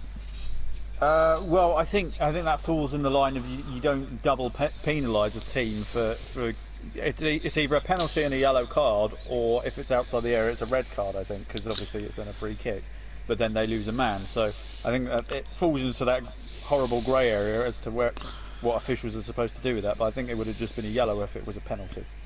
Yeah, I think I would be inclined to agree with you there, Chris, but this is an interesting topic and teaser. Here's Callum Hudson-Odoi down the right hand side. Chance here for Abraham, but what a good covering bit of defending that was by Michael Hicks. Did really well there, because if he doesn't get there, then Abraham's surely in there for a tap in, Chris. Tell you what, the extra slidiness of the pitch came in handy there, I can tell you that. He looked like he wasn't going to stop, but he's done really well to stop that. That's a guaranteed goal if that gets in the 6-yard box. Yeah, but the danger's not over yet for Barnsley now, because Chelsea have their corner. I believe it's their first of the match, so just a little bit of a delay there, and it's going to be Akam Ziyech to take the corner in front of a deserted stand away to my right hand side with lots of flags depicting Barnsley as the ball is crossed towards knocked across the face of the D, and now the ball back on halfway to Kante, who gets it back to Arrizabalaga. Not been paying attention to how the ball's been behaving on the ground in this match, because he just tried to play it across the ground, across 30 yards, and it just bobbled its way out of there. Terrible corner. Yeah, not the best I've ever seen so far for a guy of his immense talent, and we've seen some of his talent come out in great bundles this season. He's a talented individual, Ziyech. He's a great player, great potential, that's for sure, and will become a good Chelsea player once he knuckles down and gets a lot of games under his belt. But at the moment it's still 0-0, and Emerson finds Alonso on the far side. Chelsea started to have a lot more of the ball now in this last sort of 5 or 10 minutes or so. Kante, now the captain, has won the FA Cup before with Chelsea. Also before that at Leicester won the Premier League title in that never to be forgotten Championship season of 2015-16. Amazing to think that happened. But here's Woodrow barged the Chelsea player over. Referee Atkinson quite happy. Here's Mowat, the captain, running towards the penalty area, and Alex Mowat goes for goal, but it goes well wide of the right hand near post, or the left hand near post I should say, of the goalkeeper from his viewpoint, and a goal kick to Chelsea in the end. And again, Barnsley just asking one or two questions, although the final effort from Mowat there, Chris, just wide. Yeah, but they're still, I would say the first sort of 20 minutes belongs to Barnsley, and the last 5 it's been all Chelsea. But that's just a quick reminder that Barnsley are very much a threat in this game. They've impressed me so far, I've got to say. Chelsea, like I said, the first 20 minutes or so they weren't at it. They've just started to show a little bit of fight this last 5 minutes, so we'll see if that can continue. Absolutely. Christensen was barged after the ball. There was no foul there. It was just a good old-fashioned 50-50 shoulder charge. There was no foul there at all. That's why Atkinson played on at that particular point in the game. 27 gone then at Oakwell, and it's been an evenly balanced tie so far. Plenty of plenty of talking points, but sadly we haven't brought you a goal yet. I should also stress at this point that if it does end a draw after 90 minutes, no replays, extra time and penalties as the two number 4s battle for it about 10 yards from halfway, and in the end Chelsea get a throw-in right below us here on the near side. Hudson-Odoi with it to Kante, but it loses it out and it comes off a Barnsley player. It'll be another Chelsea throw-in. Right, again on halfway down right below us here. We're sat in the upper tier of this rickety old stand, which has probably been up for about 50-60 years. Sort of a throwback to the old Oakwell ground days, of course, when it was all felted roofs and things like that, or metal roofs and things like that. And we've got poles as well that will skew our view a little bit, but it's not a bad. I've commentated in worse positions than this. It's got to be said. 0-0 here between Barnsley and Chelsea. Yorkshire against London, or South Yorkshire against London. And Russ, obviously earlier you saw wanting to cheer for the Yorkshire side. And did they have that bit of Yorkshire grit and determination? Of course, their nickname is, of course, the Tykes, Barnsley, and they'll have to play like Tykes if they're going to get a huge result. The winner of this tie, of course, faces Sheffield United, either at Oakwell or at Stamford Bridge. Here's Ziyech now looking to find Alonso, and he's found him beautifully. And he hasn't done bad there, Alonso, controlling that well, and what's a real pudding of a pitch. Here's Christian Pulisic, the American, but he loses possession. In fact, he concedes a throw, and no damage done. But it's, as I say, it's been an evenly balanced cup tie. As I said, we've brought no goals, but for a spectacle, Chris, it's been a very good watch.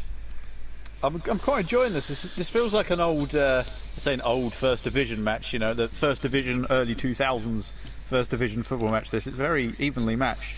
You wouldn't think that there was quite a lot of millions in between these two sides in terms of spending money. Because Barnsley they've made Chelsea look ordinary.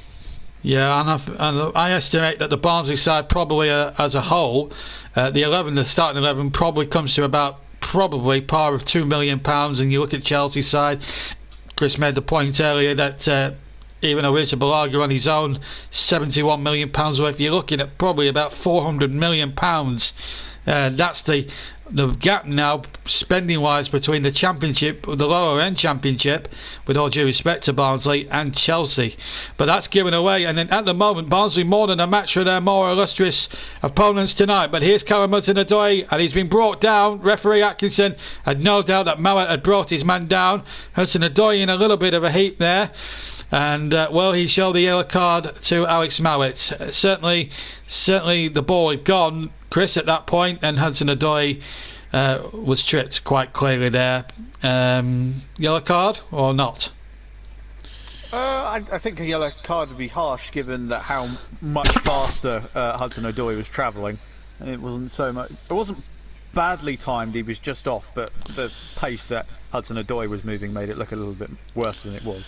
And here's the aforementioned Hudson-Odoi again, trying to get round his man, which was Illich, and in fact it comes off Hudson-Odoi last, according to the referee. And Hudson-Odoi actually feeling the effects of that final challenge there from Alex Mowat. As we have a look at there above, there's a nice little drone shot of Oakwell and the surrounding neighbours. It's a proper mining town, Barnsley. Of course, it was famous for its mines until the early 80s, of course, when Maggie Thatcher obviously put all the Yorkshire mines out of business, of course, and closed all the coal mines. It was always famous for that, and they haven't really recovered economically, but the town of Barnsley from that. And the same applies not far away in Sheffield, when they were famous for steel making, of course, and that industry seems to be ebbing away from that part of the world here in Yorkshire. But it really has a proper northern working class feel to it, does Barnsley. It's a wonderful little town with great people, and certainly Chris and I, when we've been here today, have certainly been made to feel welcome in this environment. Goal kick to Barnsley. I mean, the joke gets made that Burnley and Barnsley get mixed up a lot, but quite frankly, they're quite similar in the area, the plight of the area, and the feel of the grounds. You know, it's proper old school stuff. It is terraced houses everywhere you look here, and I mean it's same at Turf Moor where I was there the other night, and you look from the top of the Longside stand where I was sat the other night, and you look over the Bob Lord and you see rows and rows, endless rows of terrace houses and hillsides and stuff like that.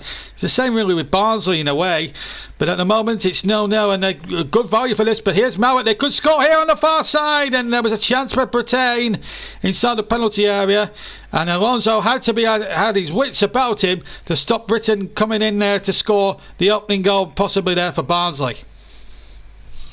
That's great awareness again from Alonso.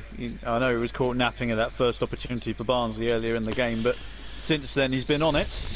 And well, I don't know how much the Barnsley player would have known about the ball coming in, but Alonso certainly made sure he wasn't going to get a touch.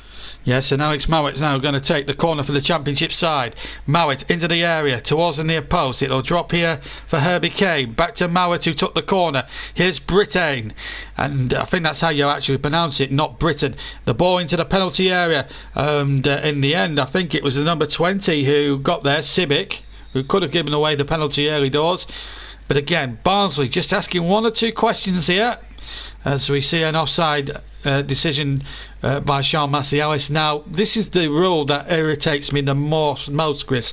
If he's offside, flag it offside. Don't wait until the play ends. Now, I don't know who writ the rule for this. I think it was David Ellery. But you know, the offside rule for me in the last 2 or 3 seasons has got so complicated, even I don't even know anymore, and I'm the commentator. But if you flag upside, I mean, surely the most sensible thing, I know it's a rule that the officials have got to adhere to, but surely if he's offside, just flag him offside and get on with the game. Well, it's down to the referee's decision ultimately as to whether he blows up for the initial call for offside there, because the ball actually ricocheted off a Barnsley player and went out for a goal kick either way, so that was entirely down to what the referee wanted to do, and it ended up more or less in the same place anyway. So Kepa ended up kicking the ball out as if it was a goal kick anyway. So but yeah, we could do with it being a bit better. Giroud, the mask goes over your nose, buddy, come on. Yeah, it's full of COVID rules, go on. Yeah. But yeah, it's complicated more. I mean, fortunately we don't have VAR here today, but all that line drawing and stuff, it does frustrate me a little bit. Yeah, it frustrates a lot of people. And I was when this was introduced some 2 seasons ago in the Cup, as we just break off because there's a chance here for Brittain over on the far side, and he's got Herbie Kane in support, and nearly said Harry then for a second. That was almost a fraudulent slip as the ball comes in, and Coley Woodrow was jumping inside the 6-yard area, and if he'd just got a percentage of contact on that, Chris, that could have been danger for Chelsea. It could have been, but he just couldn't quite get up for it. A little bit high for him in that position, but the danger's not over yet for Chelsea. Long throws coming in from the far side again. It feels like we've gone back to watching Stoke of the late 2000s in the Premier League. Well, going back further than that, Jay Challoner for Tranmere around the turn of the millennium. Here's the throw-in taker, which was Herbie Kane. Went short at that time, actually. The ball chipped in there to the Chelsea area. Mowat jumps with it. Kane knocks it back in there again. Woodrow was waiting in the centre. Still Barnsley scrapping away, trying to make a way through this Chelsea 3-man defence. Here's Abraham. Good. That's a great challenge there. That was Toby Sibic, and in fact I think the referee has blown. Has he blown for a free kick? I think he has, and if it's Sibic he's penalised, and I think that's harsh. But anyway, I don't think it was Sibic. I think there was a bit of shirt pulling that was a little bit off camera after the ball was played. Right. Well, regardless, it's Chelsea in possession, and a good challenge there, or a good header away, I should say, by Anderson. Now then, Woodrow, he goes down. Referee, again, not interested. I think it was probably a coming together more than anything else. But referee, again, trying to let the game flow at every conceivable opportunity. that he's going to stop the play at any time. It's going to be a nasty challenge, or the ball goes and you get the man and not the ball. I think that's the way Martin Atkinson is seen fit to referee at the moment. Can only be good for the game as a whole. I know we've been playing on a pudding of a pitch for 37 minutes, but at least we're having a good flowing game of football at the moment. Sadly, no fans here to make it an even more atmospheric feel to it, but despite all of that, it's a very good watch. 37 gone. Here's Emerson now, and Pulisic gets it forward to Alonso. Back to Pulisic, the American. Goes past his man on the far side. Abraham into Alonso. Barnsley 0, Chelsea 0 in the last 7.5 minutes plus stoppage time at the end of the first half. Me and CW will be taking a 10-minute break to freshen up and grab a bit of refreshment at half time, but we will keep the stream running. But I'll probably need a cup of hot tea after this first half. That's for sure. We've been broadcasting now for over 3 hours. Mind you, most of the shift has been managed by Russ, who's now on the train home from Wolverhampton back to this part of the world. He lives not too far away in Rotherham, believe it or not. Here's Hudson-Odoi with the throw on on the edge of the penalty area, or in line of the penalty area on the near side. Back to Zuma, who wears number 15. Here's Emerson now, chips the ball in, looking towards the run of Alonso. Emerson wins it again, flick on by Pulisic over on the far side. Alonso keeps possession well. At the moment, Chelsea having to go backwards, and that's due to the fact, Chris, that Barnsley, again, as you mentioned earlier, are defending from the front and not giving Chelsea any space to play the ball between the lines. Yeah, that front five again, just hunting them down like a pack, just not allowing them to play any passes forward, forcing them to go all the way back to the keeper, and then they're just forced to lump it long, and it's gone all the way through to their goalkeeper. So they've got the ball back by doing so. And they've been doing that really well this first half, to be honest. They haven't let Chelsea play. They've limited their chances. The pitch obviously has hampered them a little bit as well. So all in all, I think Barnsley, they've done really well to bridge the gap so far. Absolutely, and we've just been looking at the attempts while Chris was talking there. 4 attempts Barnsley, 1 to Chelsea, but the one on target, that was the opportunity at in the first 10 minutes for Britain, where he hit it straight at the goalkeeper. That's the only attempt so far on target. But having said all that, it's been a great watch and it's been a good first half, but we could do with a goal in this game. We had the similar situation at Molineux earlier on, but then Southampton really took the ball by the horns in the second half and won comfortably in the end. Wolves really are having a bad season by their standards. Barnsley 0, Chelsea 0. We're coming up towards the final 5 minutes of the first half, plus any stoppages. As I said, me and Chris will be taking a 10-minute break and getting ourselves refreshed and livened up for the second half. We'll be joining you in 5 minutes before the teams come out, but we'll need a cup of tea and whatever we're going to do. I've got some salt and vinegar quavers, incidentally, for the trip home. I don't know what Chris's late night snack will be when he travels back to Essex a little bit later on, but we'll come back to that in a second, because we've got Mowat with the ball in there towards Adebayo, and then the header not back there towards Rudrow from Herbie Kane, but Alonso doing some good defensive work there. Still 0-0 here as we go to the last 5 minutes of the first half. And here comes Chelsea again on the attack, and Hudson-Odoi is onside down the right hand side. There's 2 in the middle. If he can get the crossing from the right hand side, he can, and a chance inside the 6-yard area, but it's well wide of the target from Pulisic, and it remains Barnsley 0, Chelsea 0. Just couldn't quite reach it. Like I said, the ground just isn't allowing the ball to travel as freely as it would like. As you can see, it kind of slowed down a bit as Hudson-Odoi caught up to it, and Pulisic just couldn't stay on his feet when he tried to strike the ball. It's very difficult conditions, I've got to say, but I'd probably say that was Chelsea's best chance of the game, to be honest. On a better pitch, maybe he could have made a better contact, but you can only win full matches what you're playing on, and he's unfortunately scuffed his lines there. Yeah, absolutely. I think one's got to say, I mean, Thomas Tuchel will not be pleased with some aspects of Chelsea's play.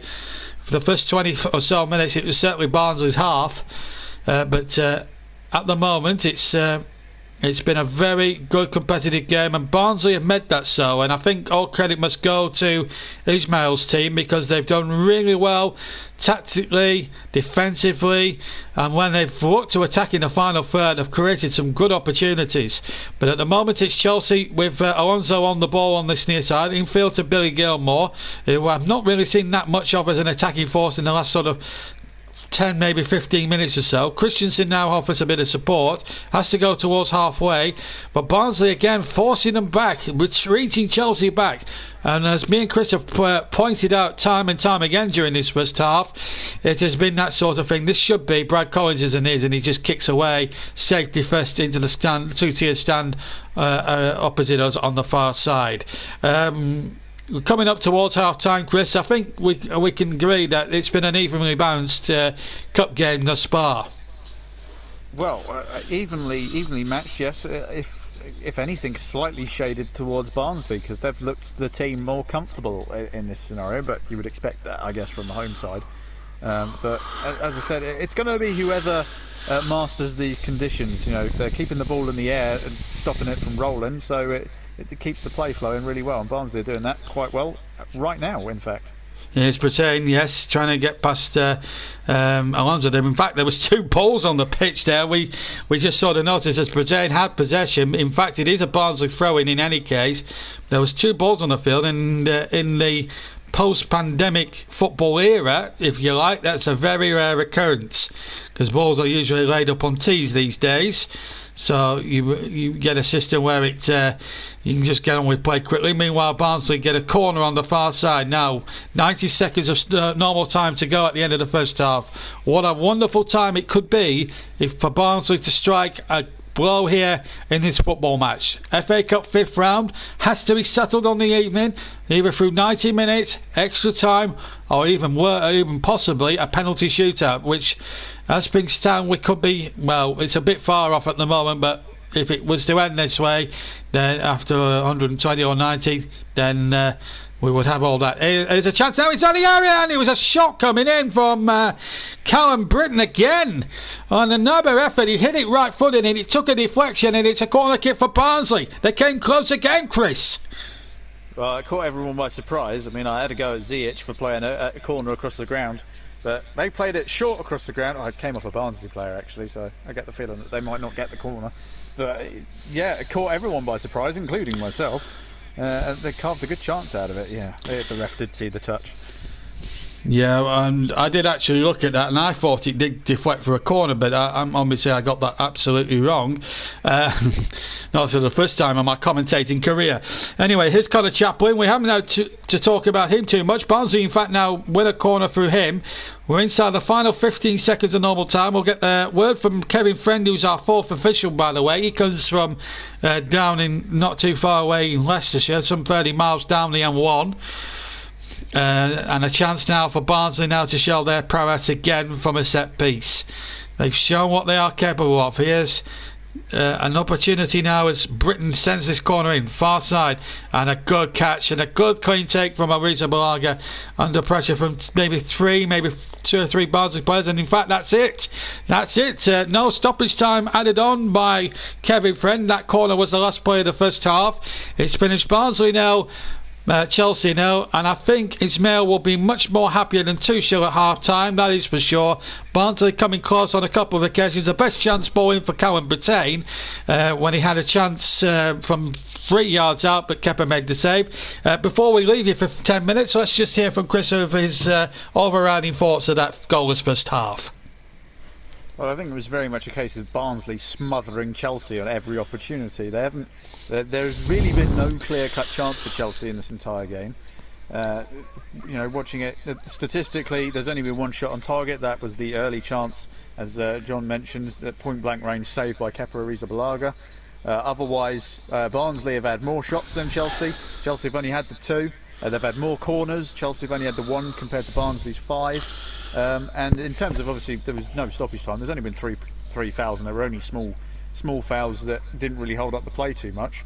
So all in all, it's been a very even game, which is something that I certainly didn't expect. So I was saying that Chelsea are the favourites. It's more of a question: is Thomas Tuchel regressing making 10 changes? Because as demonstrated the other nights, changing your first 11 for a fixture can disrupt how well the team plays, and I feel like that combined with the playing, I know it might seem as a lame excuse, but the playing surface is very difficult here at Oakwell. It's no one's fault. It's just, fault of the circumstances this year.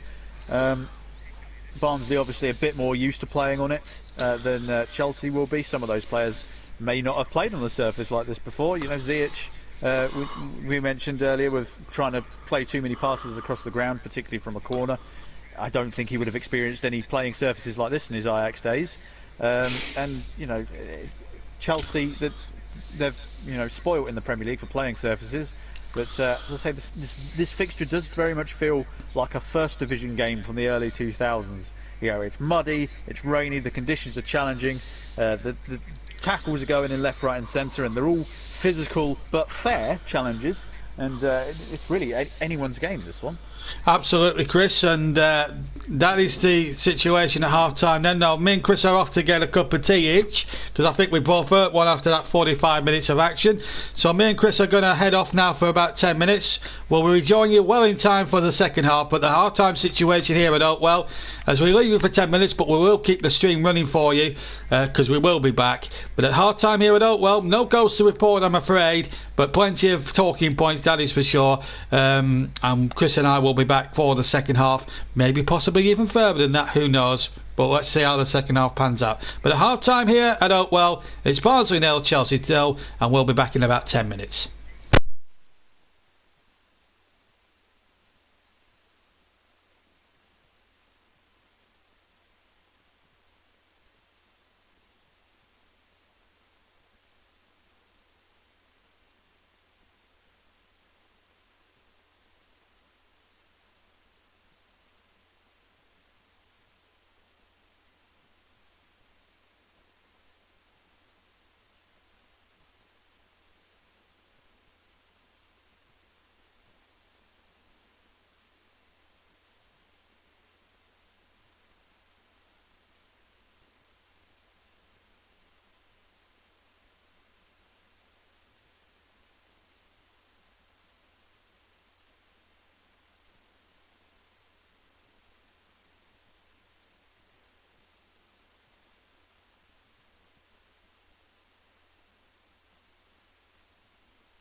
Right, everyone. Now, I know JB is still away getting his cup of tea ready, but I figured I'd bring a little bit of half-time entertainment. I've got my top-of-the-league trivia cards in front of me, and I'm going to throw out a few questions to see if anyone knows the answers. If not, it'll just be a good old history lesson. So I'll start with this one. The question is, which is the only English League football ground to have a pub on every corner? Now, there's a little hint on this one. Obviously, these questions are a little bit dated. It's now was the only ground to have a pub on every corner. There's a little hint.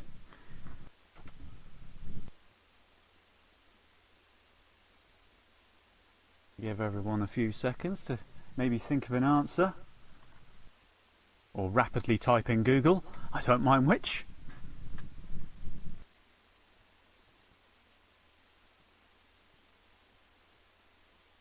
Five more seconds to come up with an answer. You don't have to put an answer in the chat. Oh, Russ has put an answer in the chat, and he is correct. Griffin Park, that is Brentford. Obviously, no longer at Griffin Park anymore, but a fun fact, one to remember for a pub quiz. Now, this is a relevant question. Given that fullbacks are so important in this fixture, it seems, with the good old 3-4-3 formation, does anyone know who were England's fullbacks in the 1966 World Cup final?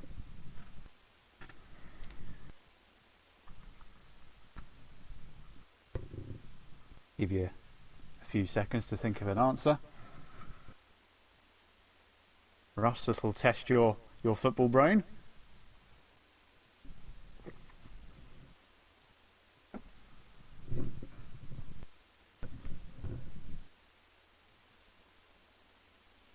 Okay, so the answer to that question was Ray Wilson and George Cohen were the fullbacks for England in 1966. As JB returns. Yes, thank you for holding the phone. I just had to get a cup of tea. It's absolutely freezing out there, Chris. Welcome back, everybody. The draw, just let's reiterate, Everton against Manchester City, Bournemouth against Southampton. Let me just break off for a second, because Bayern Munich have just scored in the I thought they'd scored in the World Cup final, but in fact it's a foul there by Lewandowski. In fact, after a VAR check, the goal has been given, and in fact they've won the World Club Championships. That finished 1-0. So Bayern Munich, the World Club Champions. Well done to them. I didn't even get to see the rest of the draw there. I'm just trying to think who's drawn who there, but I know Manchester City are against Everton, Bournemouth against Southampton. The winners of this one play Sheffield United, and Southampton Bournemouth is the derby that you're missing. I think I've mentioned that. I think it's the third one that's come. I'm just trying to think, but I might be wrong. But there was Liverpool, not Liverpool, but Manchester United. Liverpool are out. Manchester United and Sheffield United. No, we're thinking of the next game along. Goodness, my memory's awful. I think mine is as well. It's all this. Here we go. I got the draw in front of me. So Everton, Man City, Bournemouth, Southampton, Leicester City, Manchester Manchester United. That's the one we were missing. That was the winner of this match plays Sheffield United. Absolutely, and even Russ has commented as well. So there we go. It's a very cold night here, and I blame my lack of memory to old age and the cold. I was caught up in my trivia, which I've got one more good one actually. I'm curious to see whether you'll know. I'm going to test my fellow pundit football knowledge here. And, go on. Anyone else can join in if they like. So, which player has scored a hat-trick in all top 4 English divisions, the League Cup, the FA Cup, and for their country? Well, quite the achievement, that. It is quite the achievement if you score in all 4 English divisions. Now, I've got a hunch here. It might be either Jamie Vardy or Steve Bull, but I've got a feeling I might be wrong on both counts. The other reason why I say Steve Bull, he's played in the 4th division in the late 80s for Wolves, so that's why I put for Steve Bull, and he's also played for England, so too has Vardy. But am I wrong on those 2 fronts? Well, it's an answer that's a bit closer to current times, although I think he's been retired for a few years now. It's a certain, I believe he's Welsh, Robert Earnshaw. Robert Earnshaw. Now, that's a name that has escaped me for Welsh, about... isn't he? He is Welsh. He played for Wales. He plays for West Bromwich Albion. In fact, he's famous in footballing circles for that famous hat-trick at Charlton, which actually contributed to West Brom staying up. That's in 2005. Indeed. I don't know. That name has escaped me for so many years. Robert Earnshaw. Yeah, I mean, I honestly thought. Steve. I thought he might have been English. Steve Bull, Jamie Vardy were the two players that certainly came to mind there. Shows how much shows how old I've got in my the old memory bank. We're still waiting for the teams to play. Chelsea actually, in fact, are coming out now from the opposite end of the stadium compared to Barnsley, who come out at their usual tunnel end. Of course, both changing rooms socially distancing these days for obvious reasons. What do you expect now, CW, in the second half? Because the first half, certainly Barnsley had the better of things, of course. They had the most opportunities. They certainly shaded it over the overall piece, but despite the fact that we've got a pudding of a pitch here, and let's face it, it is a pudding of a pitch, can we see a better Chelsea? I mean, they've got Caballero, Rudiger, Kovacic, Giroud, people like that on the bench. Will we see the big name players turn up when it matters most, or can Barnsley actually cause an upset, because they've threatened to do it most of the night? I think they're capable of doing it based on what we've seen so far. Whether they can keep up the pressing game is going to be key. I mean, like I said, fitness is the gap in fitness between Championship and Premier League is almost non-existent these days. It used to be quite far away, say 10, 15 years ago, but these days it's more or less the same. But it's how Barnsley, will they continue the press? Can they continue the press? How quickly will Thomas Tuchel change things? In fact, I think he's changed things at half time. Reece James is going to come on, I think, by the looks of it. Yeah, Reece James is certainly one that's going to come on the right back, and I think Antonio Rudiger's the other player as well. Well, Barnsley looking very good spirits there, Chris. There's a lot of smiling faces there. They must be happy. Ismail's team, they're holding their own at the moment, but the games weren't played over 45 minutes, as we all know. They're played over 90 minutes. But just to remind everybody, not that you need reminding incidentally, that if it's level after 90 minutes tonight, we will have extra time and we will be live bringing it to you absolutely for sure. And then failing that, and then after that we'll have a penalty shootout to decide who will go through, and for some reason my laptop is frozen just as we're about to come out for the second half. We just haven't they haven't kicked off yet. You're good. Yeah, I've just had to reboot it, but we're still live. But it won't take me long to reboot it. It takes. Reece James is on. That's confirmed. The other substitute, Alonso. Yeah, so he's come on for Alonso. That's interesting. For Rudiger. So that's effectively a defensive change and a wing-back change. So maybe Thomas Tuchel wasn't happy with how Chelsea were dealing with the crosses and the long balls coming in that were causing a bit of chaos. But no changes. I would have expected perhaps someone like Gilmour to have been replaced, because he's been very absent in this game so far. I know. Yeah. I don't want to say it's his fault for being a bit small, but I feel for a physical game like this, he's not quite up to snuff with the physical side of things. He's a very, very gifted technical player, is Billy Gilmour. I think there's no doubt about that. Yeah. In this particular scenario, where a technical ability is hampered a little bit, one by the physicality and two the pitch. I would have expected perhaps someone like Kovacic perhaps to come on just to bring a bit more meat to the midfield, but we're back underway.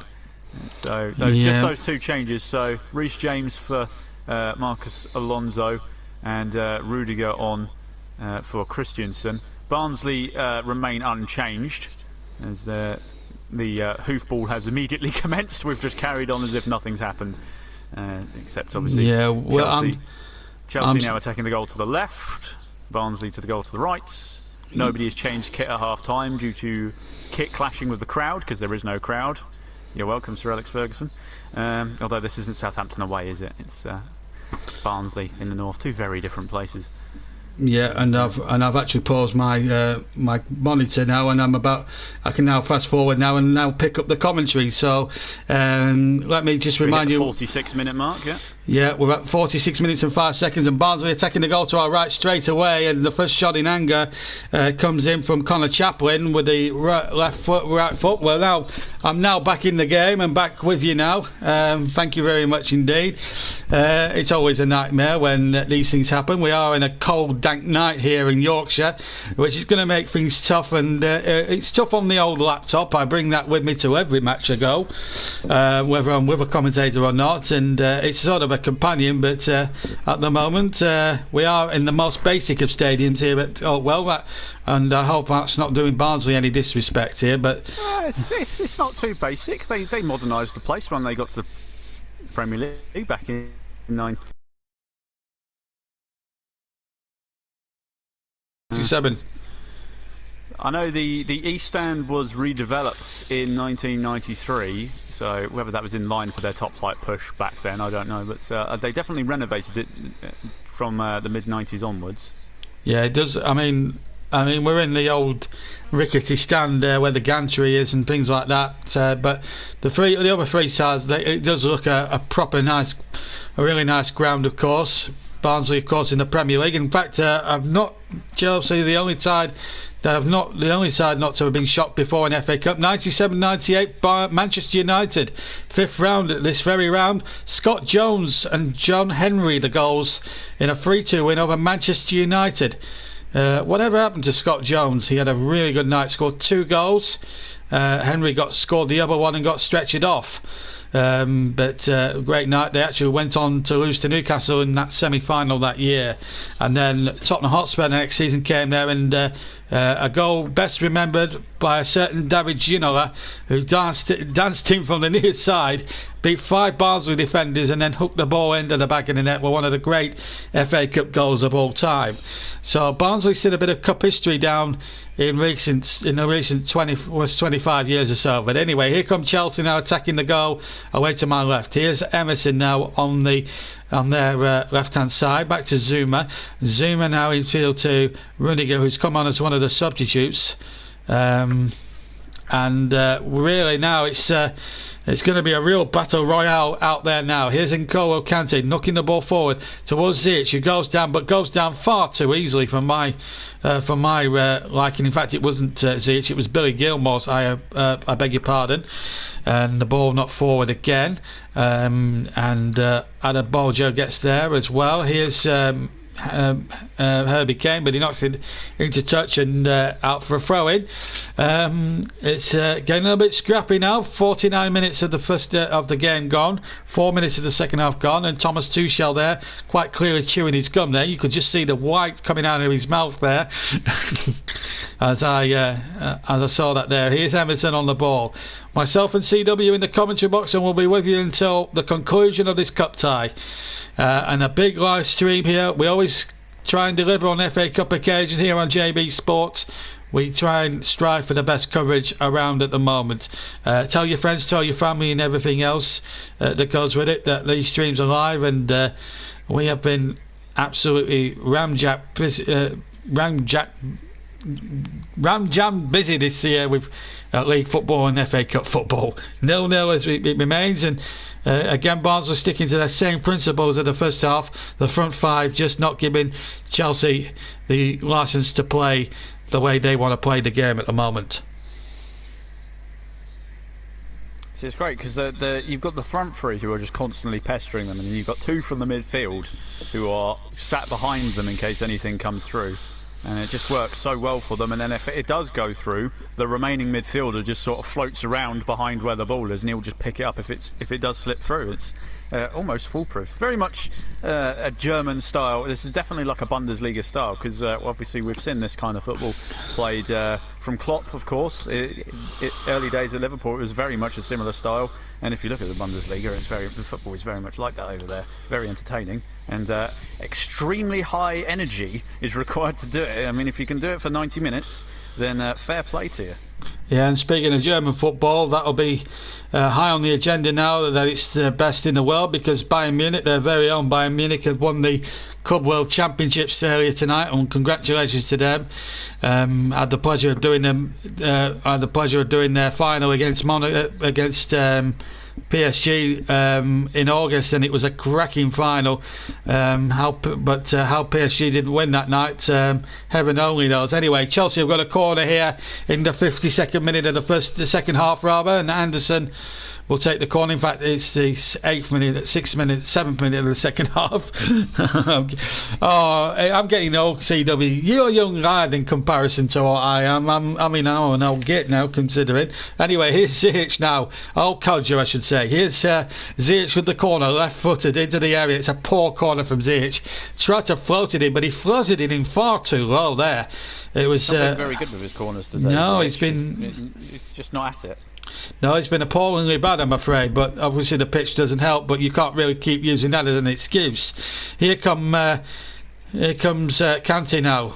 Chelsea trying to ask a few questions now as Hudson-Odoi tries to get it forward, but he's lost possession, and he lost it there to Connor Chaplin. No relation, I'm afraid, to Charlie, his potential ancestor. Charlie Chaplin, one of the great silent comedians of his time, but no relation to Charlie. Anyway, here's Rudiger now to Kante now. Can Chelsea find a way through and pick this stubborn Barnsley defence? Here's Tammy Abraham, holds it up very well, but needs support. Ball played in there towards Pulisic, who loses out, and then does he foul his man? No, says the referee. Martin Atkinson saying, come on, get up, get on with the game. That's what he's saying there to number 4 there, Callum Styles. Styles bundled off the ball by Reece James. It's a throw-in for Chelsea, a signal there by lineswoman Sean Macialis, and the ball is back once again with Chelsea.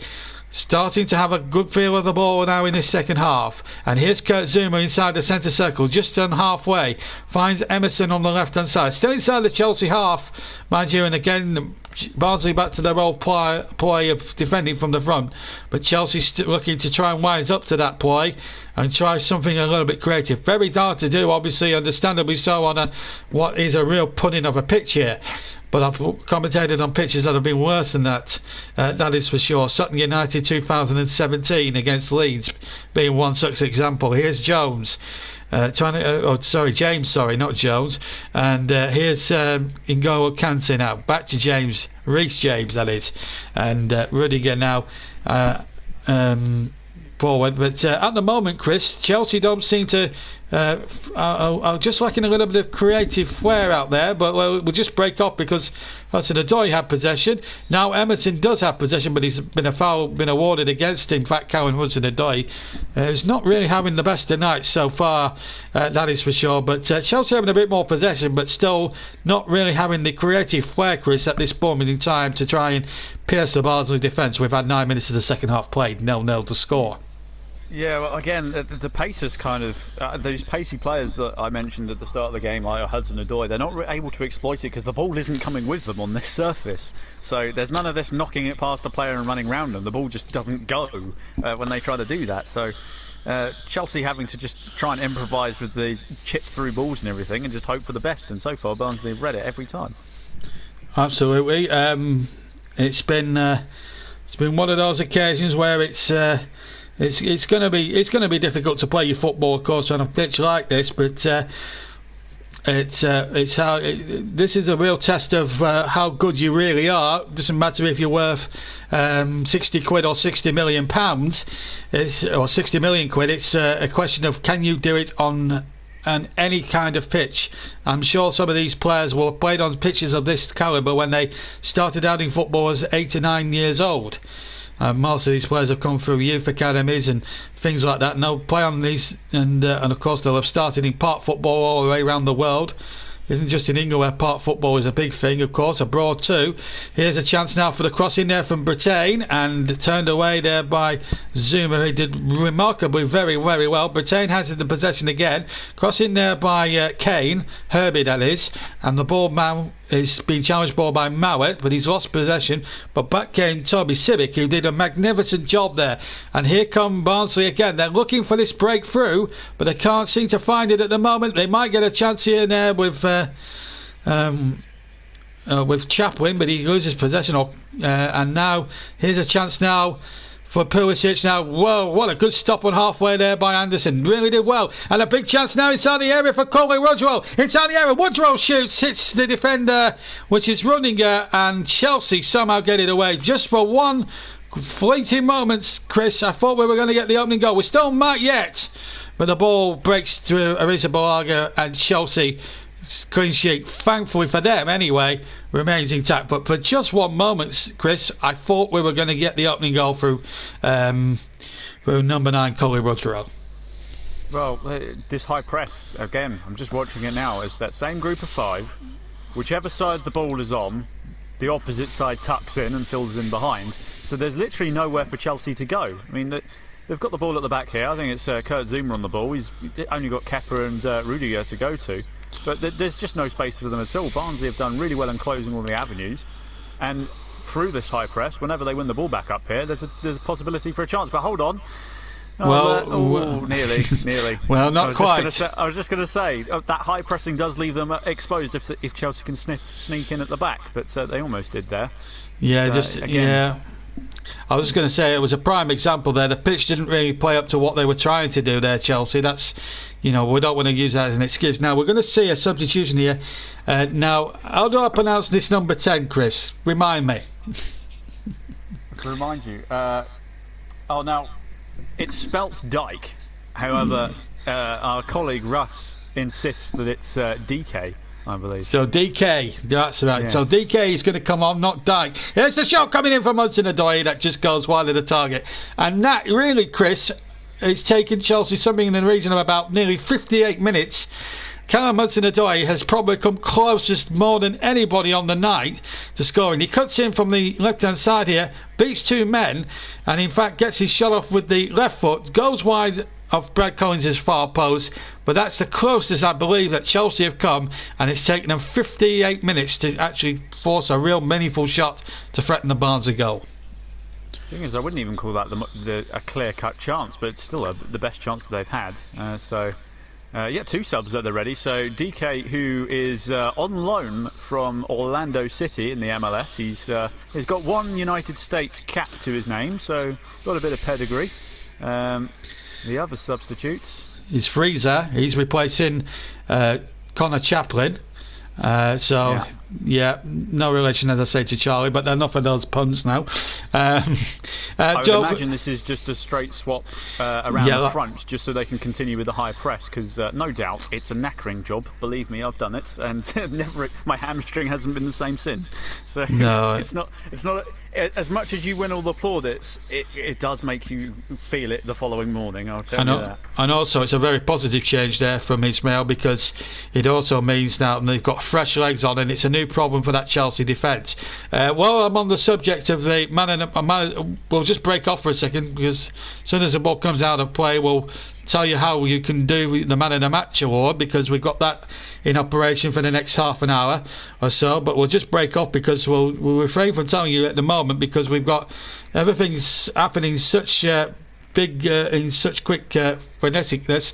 But as an attempted ball from Woodrow goes out of play, now I can actually bring you up to speed how you can do the Man in the Match. We're 30 seconds away from the opening, incidentally, because we're near enough 20 seconds shy of the 60-minute mark.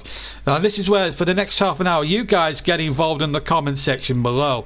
And you've got to get your thinking caps on, because myself and CW, unless we have a draw in the vote, then I'll ask CW for his choice out of the 2 that might be level. But so we want to ultimately give you the opportunity to vote. So what you have to do is simply this. The vote is up now. You pick the name of the player you want to see win the Man in the Match, but the most crucial thing of all, you hashtag it with the hashtag JBMLTM. So name of the player, hashtag it with JBMLTM. Meanwhile, Hudson-Odoi has won a 3 kick in a very dangerous position here on the left-hand side for Chelsea. He got the ball here on the near side, took on his man, which was Brattain. In fact, it wasn't Brattain who actually fouled him in the end. I think it was Herbie Kane who got back there and went through the back of him. So a 3 kick then to be taken by Ziyech.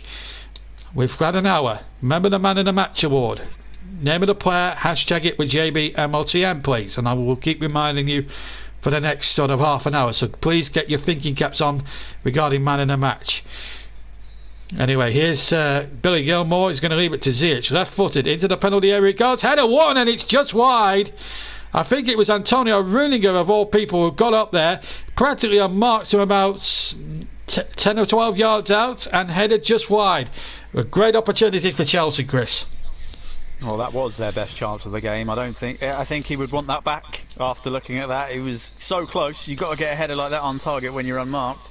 I know you're a defender, and scoring goals isn't supposed to be your job, but when you get a glaring opportunity like that, you really do at least have to hit the target. So you'll be disappointed there.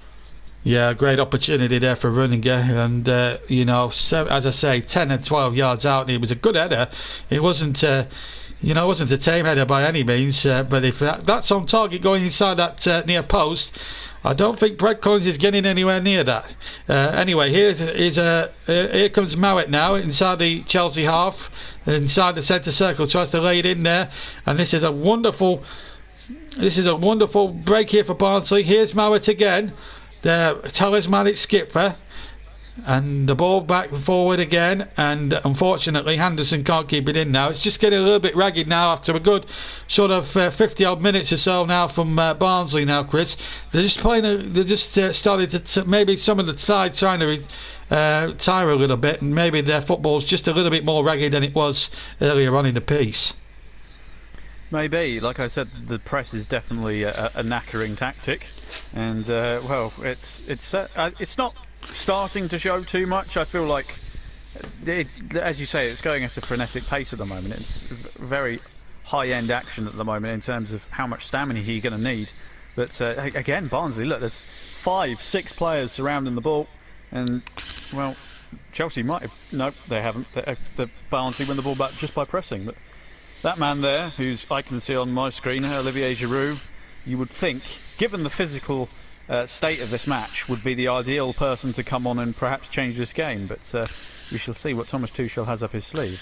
Yeah, I'm actually amazed, funnily enough, Chris, that he didn't start the game, considering that this was probably going to be, when you look at the conditions and everything else, that would have been tailor-made for somebody like Olivier Giroud, who's the big, bulky sort of centre-forward, six-pack sort of build as well, but at the moment, Barnsley, to give them their fair dues, they're holding in there very strongly at the moment. But it's Chelsea on the attack now, with Emerson on this near side, just over halfway. Infield to Kante. The defensive midfielder, trying to make something of it. Here's Billy Gilmore, and there's a bit of space here for Reece James on the far side. A real chance now for Chelsea, and Abraham taps the ball in. And I think, has the goal been given? It has. There may be a suspicion of offside, but Tammy Abrahams will not care a jot.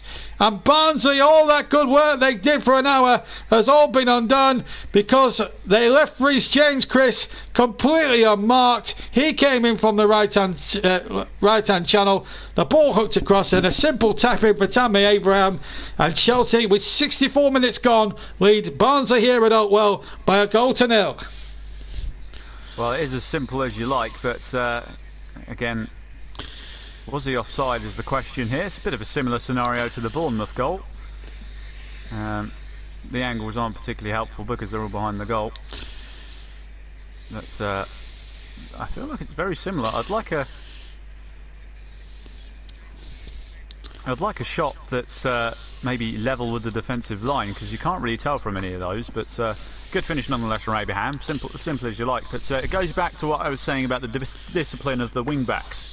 All of a sudden there was nobody on that wing with Reece James when he was crossing the ball, and Chelsea have hammered home their only shot on target, by the way. It's the only time they've hit the target today, and they've put it in the back of the net, and it was just through switching off defensively because nobody picked up Reece James, and that's that moment of quality that Chelsea have capitalised on. Yeah, Russ reckons it was offside, but we'd have to look at it from an 18-yard camera, a camera on the 18-yard line to get a definitive angle of it. Meanwhile, Barnsley have won a free kick. Mowat takes into the area, punched away by Arisa Balagi. It was a really teasy free kick, and then the shot comes in from Anderson. typical sort of centre-back shot, if you like. Hits it probably into row K and behind for a goal kick. But a good response from Barnsley to going that goal down. Now we'll get a look at the offside goal. Was he offside or not, Chris? Let's have a look. He's off. I think he's offside, actually. So Well, he's ahead of the ball in that one.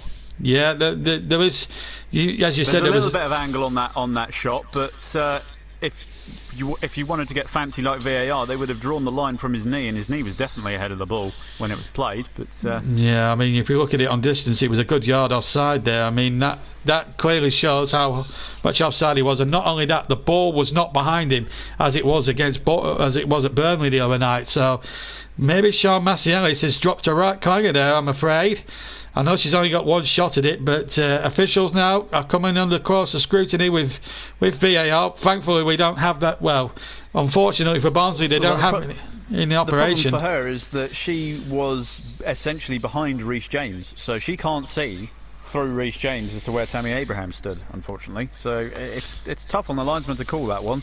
So on this occasion, ironically, VAR may well have chalked that one off, but then ultimately you could argue that Chelsea perhaps should have had the penalty that VAR would have given in the first half. So perhaps things have evened themselves out eventually. Yeah, maybe when you look at it from the co-wire today, I mean, we've got plenty of talking points from tonight already, but maybe when you look back at the penalty, and I think CW makes a very good point, that if the penalty's given, then it's a different ball game. But anyway, Barnsley are not going to be perturbed by that, because they've got the ball here from a lovely ball from Batain on the far side. Now, what about, in fact, for number 10 there, Daiki, who can't get on the end of it, but in fairness, Coley Woodswell will certainly do it. 11 goals, as I said, this season. And what's the ref giving here? Goal kick, I think, is the call for Chelsea.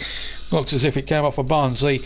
Barnsley players' foot last anyway. But at the moment here, Barnsley in a little bit of trouble. But in fairness to them, and I've got to give them their fair dues, Chris, they've not disgraced themselves or disgraced the Championship in any way tonight.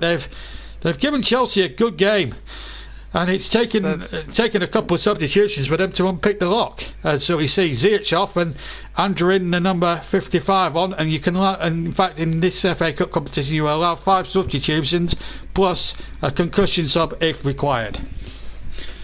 Yeah, well, it doesn't surprise me that Ziyech is being taken off, because he's another one who hasn't really been able to deal with the physicality and the playing surface. So that's an unsurprising change.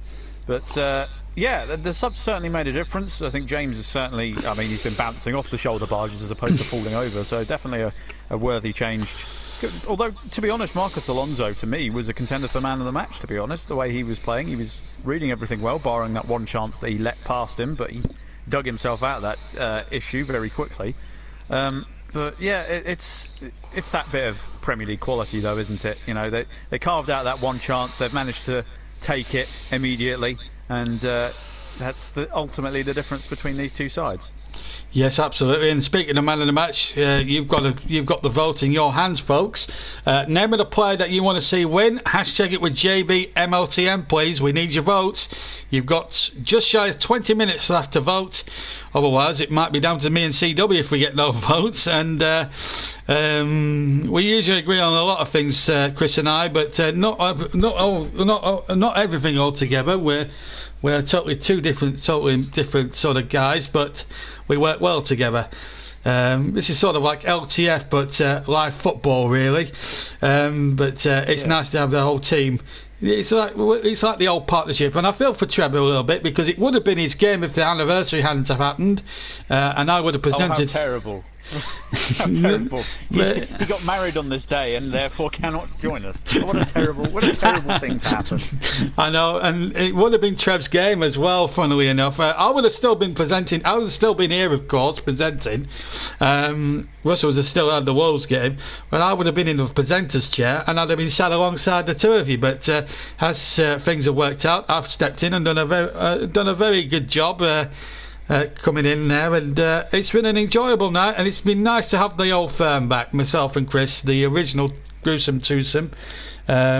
Russie's thinking of his man in the match. Meanwhile, we've got a chance here for Barnsley, or potential of a chance there for Barnsley, but the ball just couldn't reach Fraser inside the area. And it's with Arisa Balaga. 2 changes being lined up there. One is Williams, and the other one, I think, is Palmer, number 21. I might be wrong, but that's certainly the feeling that I got there. But we'll find out in just a second. Here's a chance now for Anjoin, who can't get the ball through. Now a chance now for the ball just beyond Daik, and away it goes again. And still it remains 1-0 to Chelsea. We're inside the last 20 minutes. Now, if Barnsley were to score in that time, funnily enough, folks, we would have extra time, possible penalties. But at the moment, that is looking at a very unlikely prospect as each second ticks by. Still remains 1-0 to Chelsea. That goal from Abraham, it looks very questionable whether he was onside or not, but we don't have VAR. But then again, maybe it's a good thing, but we can actually have some talking point, a proper talking point, instead of talking about VAR all day long, like we have done for most of the season. Certainly last weekend in the Premier League fixtures, it was a real hindrance, especially if you're Mike Dean, of course, in the Fulham West Ham game. Still 0-0. The less said about that one, the better. Yes, absolutely. Cross comes in there, well dealt with there by Sibic. Ball breaks to Woodrow, but he's lost out, and here's Emerson now, and Hudson-Odoi now fast near side. Hudson-Odoi trying to flick it over the goalkeeper's heading into the back of the net from just to the left hand side of the penalty area, just outside it, but got too much purchase on it, and a goal kick to Barnsley, who still trail 1-0.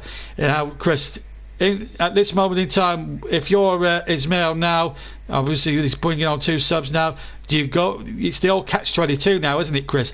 Do you go for it and try and save it, or do you try and hold in there for another 10 minutes and maybe go for it in the final sort of 5 or 6? I'd just go for it. You've got nothing to lose at this point. You know, you were the underdogs from the get-go.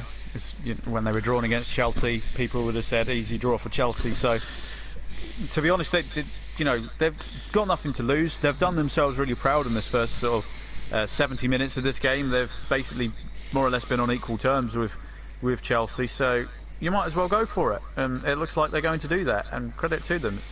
They might concede another couple, but if you don't try and get a goal, you're definitely not going to win the game. So they've got to get at least one to take us a little bit further into the night. And who knows what could happen if we do make it to penalties. But credit to Barnsley, they've given it a go, and it's something I love to see. I don't like to see teams that try and shut up shop and just try and hold on for a 0-0. They're a bit boring, those. But if you actually go for it and give it an effort, then you're going to make a lot of people happy. Absolutely. Just to confirm the substitutions, Brittain and Kane were the 2 men off, Williams and Palmer the men who are now on, and Williams, just as Chris stopped speaking there, got his first touch, but he didn't come to much, and now Chelsea have possession. Arisa Balaga, they're trying to play out from the back, which is always a worrying prospect for me when you look at the way teams actually play out from the back. And it's these foreign coaches that have brought it into English football. In the olden days, it was a case of just shove your laces through it and hit it as far up the field or into the stands as you could go. But it's all changed now in the modern game. But it leads to some entertaining mistakes, that is for sure, especially if the team scores that benefits from it. A lot of joy from that. But anyway, the Barnsley 0, Chelsea 1. Still, Barnsley not out of this by any stretch of the imagination. And I tell you what, if Barnsley were to equalise and we had half an hour's more, I would not. I don't know what Chris feels. I wouldn't mind another half an hour. Would you?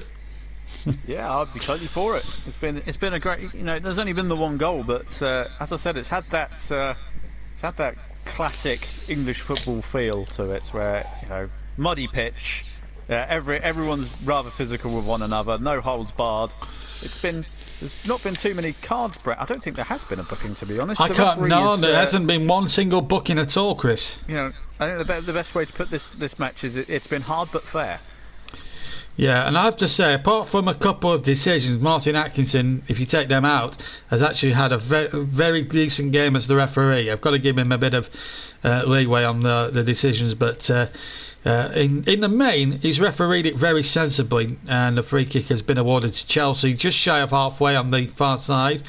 Tammy Abraham, the man, was fouled there, so still remains 1-0 here.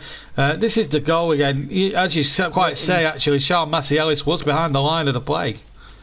Yeah, although that line that the BBC have just drawn, that's a little bit more helpful, that. So, yeah, okay, so it looks like he was onside, so fair enough. But, you know, as we say, these kind of things do sort of even each other out. I mean, VAR would have taken about 20 minutes to draw those lines, as did the BBC. Didn't come back to that for another 10 minutes before they drew their line, to be fair. But I think they've actually got the decision right, so fair play. Well, Sean Massey-Ellis might have been behind the play, but she did very well there, and I take back what I said earlier. Meanwhile, Sibic has come off, and Solskjaer has now come on to replace him whilst we were discussing that decision, and already straight away into it. Here he is now. Was he tricked there by Billy Gilmore? I think he was. Yes, he was. Free kick. So we've had 76 and a bit minutes, nearly 77 minutes. So in essence, there's 13 minutes plus any stoppage time, and you bet your bottom dollar there won't be 13 seconds of it at the end of the second half. You can bet your bottom dollar there'll be at least 2, maybe 3 at the end, unless we get a serious injury in that time. Hopefully not, mercifully. Mowat to take the free kick from the far side.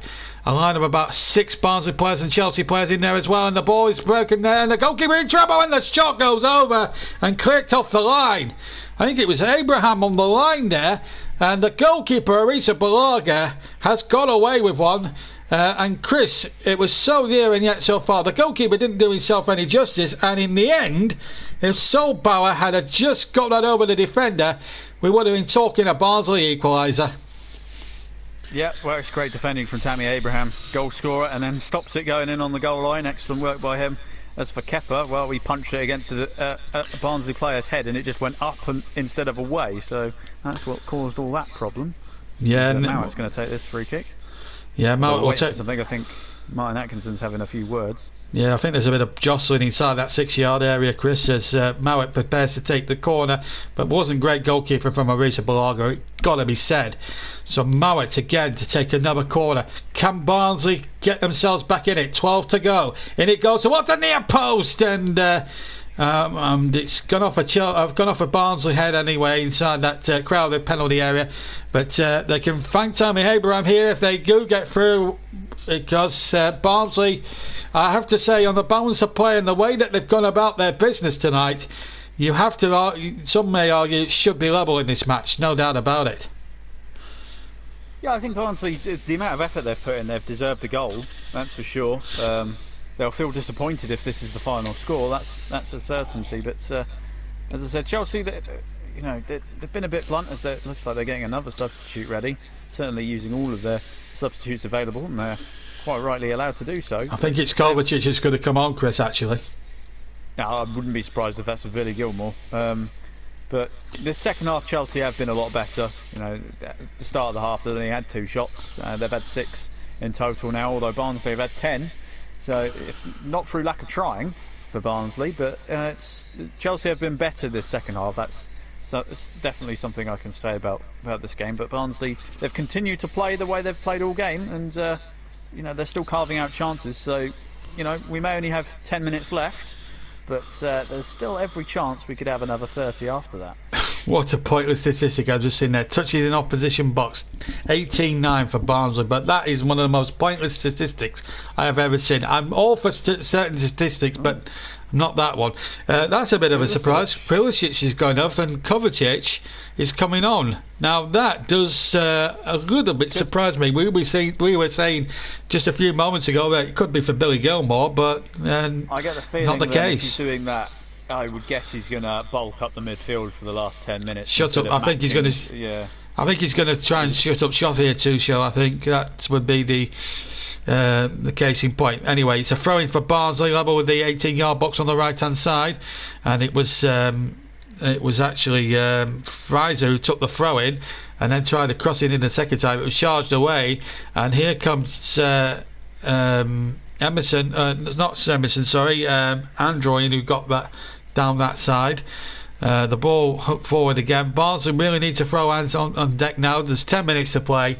I think now they have to throw caution to the wind now and try and get this equaliser. There's no doubt about that. The game is still there to be. There's still an opportunity to force extra time. This 1-0 lead that Chelsea's got. They might have £400 million worth of talent on the pitch right now, but in terms of effort and desire, Barnsley have just been the £2 million Barnsley side have been just as clever and just as good than Chelsea. Mind you, the pitch has made it a bit of a leveller, but at the moment Chelsea's still leading. But here come Barnsley. They won't give up. Woodwell certainly won't give up, and he's with his team a free kick on the far side. Although it might look a little bit tight on the questionable side as Reece James grimaces there and remonstrates to the referee. But having said that, he's been done. He's body checked him off, so it's a free kick. Yeah, well, we had to ask the question because Reece James obviously didn't agree with that decision, but I think the consensus in the JB Sports commentary position is that the referee again got it spot on. So a free kick it is then to be taken by Palmer. Can he work the oracle now? DK is in there. So too is Solbauer, who came close a moment ago. Oh, that's a waste. An absolute waste.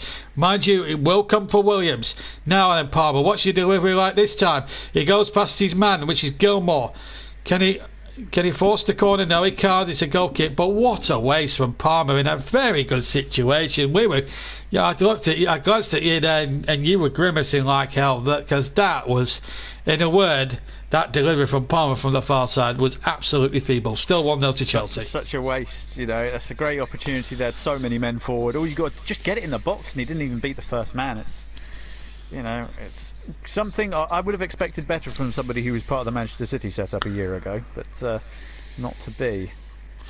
Not to be at all. Of course, I think his dad's Carlton Palmer, of course, who played not too far down the road at Hillsborough for Sheffield Wednesday. Many years ago, and also a former England international as well, so a lot to live up to there in that respect. Anyway, now we're heading towards the business end of things here, and Barnsley have just shy of 7 minutes plus stoppage time away of going out, unless in that time they can find themselves an equaliser. They nearly did through Solbauer, and that would have been a lovely goal, but Chelsea are not making it easy for themselves. They've conceded a throw-in, I think, to Barnsley. Yes, indeed, it did go out of play. We were right in front of it there, myself and Chris, and Colin Woodwell, who hasn't stopped running all night, has yet to add to his 11 goals this evening. Abraham has conceded a free kick now on halfway, and it's got to be hands on deck now for Barnsley in the remaining time that remains here at Oakwell. I repeated that 2008 quarter-final. Remember, Oli Jai scoring 69 minutes that time. It's taken just shy of an hour for the breakthrough, but it's come for Chelsea. You might be able to get a little bit of revenge for what happened that March night here 13 years ago. And I just wonder, Chris, if the 12th man, the fans had been there, I just wonder if it had been a different story as it is tonight. You just wonder if the fans had been there. I think it might have been a more hostile atmosphere for Chelsea to try and handle things. Maybe. I've always felt like this COVID environment where there's no fans, it sort of neutralises the whole home and away advantage thing, although the pitch here today has it's worked in Barnsley's favour. It's not tilted the scales too much in their favour, but it's certainly helped them level it. But yeah, I feel like the fans would have helped out a little bit. Having that 12th man does make a difference. I know people like to say, oh well, they're just people in the stands making noise, but believe me, it does make a massive difference having 20-odd thousand people or however large or small your stadium is cheering you on. It does make a difference. Well, Barnsley got themselves a free kick, and Billy Gilmore has been deemed the guilty party. Still no yellow card. He's been very reluctant to take his cards out of his pocket, which actually can't be a bad thing. They haven't seen too many vicious fouls in the game that we've been playing, in the 85 minutes we've been playing. Mowat to take the free kick. Barnsley have got 5 minutes plus stoppage time. Don't forget the man of the match award. Here comes the free kick. Header comes in from Woodrow, but it's easy for Arisa Balaga, who holds on to it, and maybe Barnsley's steam is sort of running out of puff now towards the end of the game. Don't forget the man of the match. Name of the player, please. Hashtag it with JBMOTM. You've got only 5 minutes, otherwise it'll be me and CW having to discuss who might get it if you don't vote. But at the moment, Barnsley are giving as good as they've got. They've had 12 attempts on target. In fact, Chris, that's an interesting stat there. 4 shots on target to Chelsea's 1, and Chelsea's 1 has resulted in a goal. It's an amazing game, football, isn't it? 1-0 Chelsea with 4 minutes to go. Yeah, but that's just how it goes sometimes. You know, it only takes one chance. Well, we might get it now. A chance here inside the area. Oh, I just thought Daike was going to get that equaliser and he scuffed the shot. It may have even got a deflection. But regardless of which, it was a great opportunity for Daike to try and get that equaliser, but he just couldn't take the opportunity. They've had chances, Barnsley. And you just wonder if Brittain had scored in the first half, could it have been so different? But Chelsea just giving the ball away, maybe just being a little bit too casual, maybe trying to be a little bit too gung-ho or cocky or whatever it is. But Barnsley are not stopping, and that is a crucial factor. It could still prove to be a crucial factor. Ariza Balaga's kick was not the best I've ever seen. DK hooks it on. A chance here for Barnsley. Mike Brook, come here now. Williams now has it on the right-hand side. Williams is crossed. Oh, what a disappointment that was when there was 3 red shirts in the middle, Chris, and Williams pulls out a cross like that. Unbelievable. Yeah, it's Chelsea just taking a few risks at the back here, trying to play it along the ground out the back. All it takes is one dodgy bobble and you can be in serious trouble. Absolutely, but they've got to throw it anyway. But yeah, they're, as I said, again, a little bit maybe too big for their boots here, thinking that this was, now that they've got this goal lead, they can be the bosses and try and work that out. They've got to look at the way the pitch is playing at the moment. This might still play into Barnsley hands. It's DK outside. He must be DK who shoots over the bar and it's over the top. And a goal kick. Now, that's an interesting choice there from Russberg in there. Offside as it happens from the linesman. Ariza Balaga's got Russ's vote for man of the match. So that's been stand. Ariza Balaga, who made a couple of mistakes, by the way, in the game. Strangely enough, could be man of the match. Having said that, though, he had made a couple of decent saves. Including the one in the first half to deny Brittain. Yeah, I mean, that he did save the most glaring opportunity for Barnsley early on in the game, to be fair to him. I know it was straight at him, but you've still got to, you know, get something in the way. You know, because the natural instinct of a human being is to get out of the way of fast-moving objects. So, you know, goalkeepers are a little bit mad in that sense. But yeah, I suppose it's a fair shout. It wouldn't have been my vote personally, but you know, we've still got a couple of minutes for anyone else to throw the name in the hat. But you know, he's had a difficult time. I think it's fair to say, Ariza Balaga as a Chelsea player. So you know, a game like this, he's not been perfect, not by any means, but he's kept the ball out of the net, which is the most important thing. Absolutely, but it's still time for Barnsley to get that equaliser. Fraser throws it in, and what's the referee agree given here now?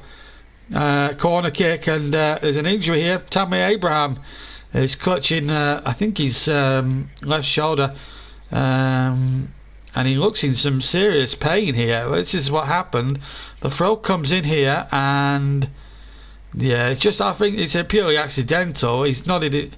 It's nodded against. He's just tweaked his neck. Yeah, neighbour tweaked his neck because one of the Barnsley lads' head has nodded into the back of his shoulder by accident. But whatever it is, it's a Barnsley corner.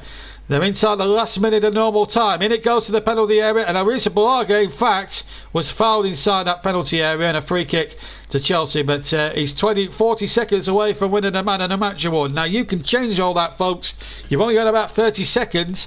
Name of the player, hashtag it with JBMLTM, or I'll have to announce Ariza Balaga as Man of the Match. I have to say, he's only made one mistake in the match, and I think we've probably been a little bit hypercritical on him a little bit. But having said all that, when he's had to keep at vital moments, he has done the job competently enough, and he's been fouled there quite clearly. There was probably about 2 or 3 red shirts converging in on him, and it's an occupational hazard. Myself and Chris have played in goal in the past at certain levels of football, and we can actually agree on that one. And Ariza Balaga has one man in the match because the voting is now closed, and now we've got the 3 minutes of stoppage time. Can Barnsley produce the oracle, produce the miracle, and get themselves an equaliser and take this to extra time. Collins with the free kick. And it goes towards the penalty area, some 40-50 yards. The chase is on here for Sol Bauer. 1-0 to Chelsea. It's been a hard-fought victory if they do hang on, but it's a Barnsley throw-in, and Sol Bauer has got the long throw. He wipes the ball with the front of his shirt. We've had 40 seconds of the 3 minutes. Chelsea Fan TV Taylor is on.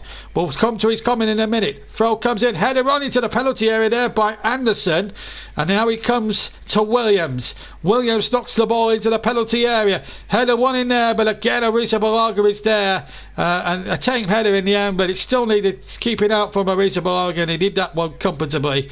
For a nice moment or two, it looks as if the equaliser was going to come, but Arisa Balaga saw to that.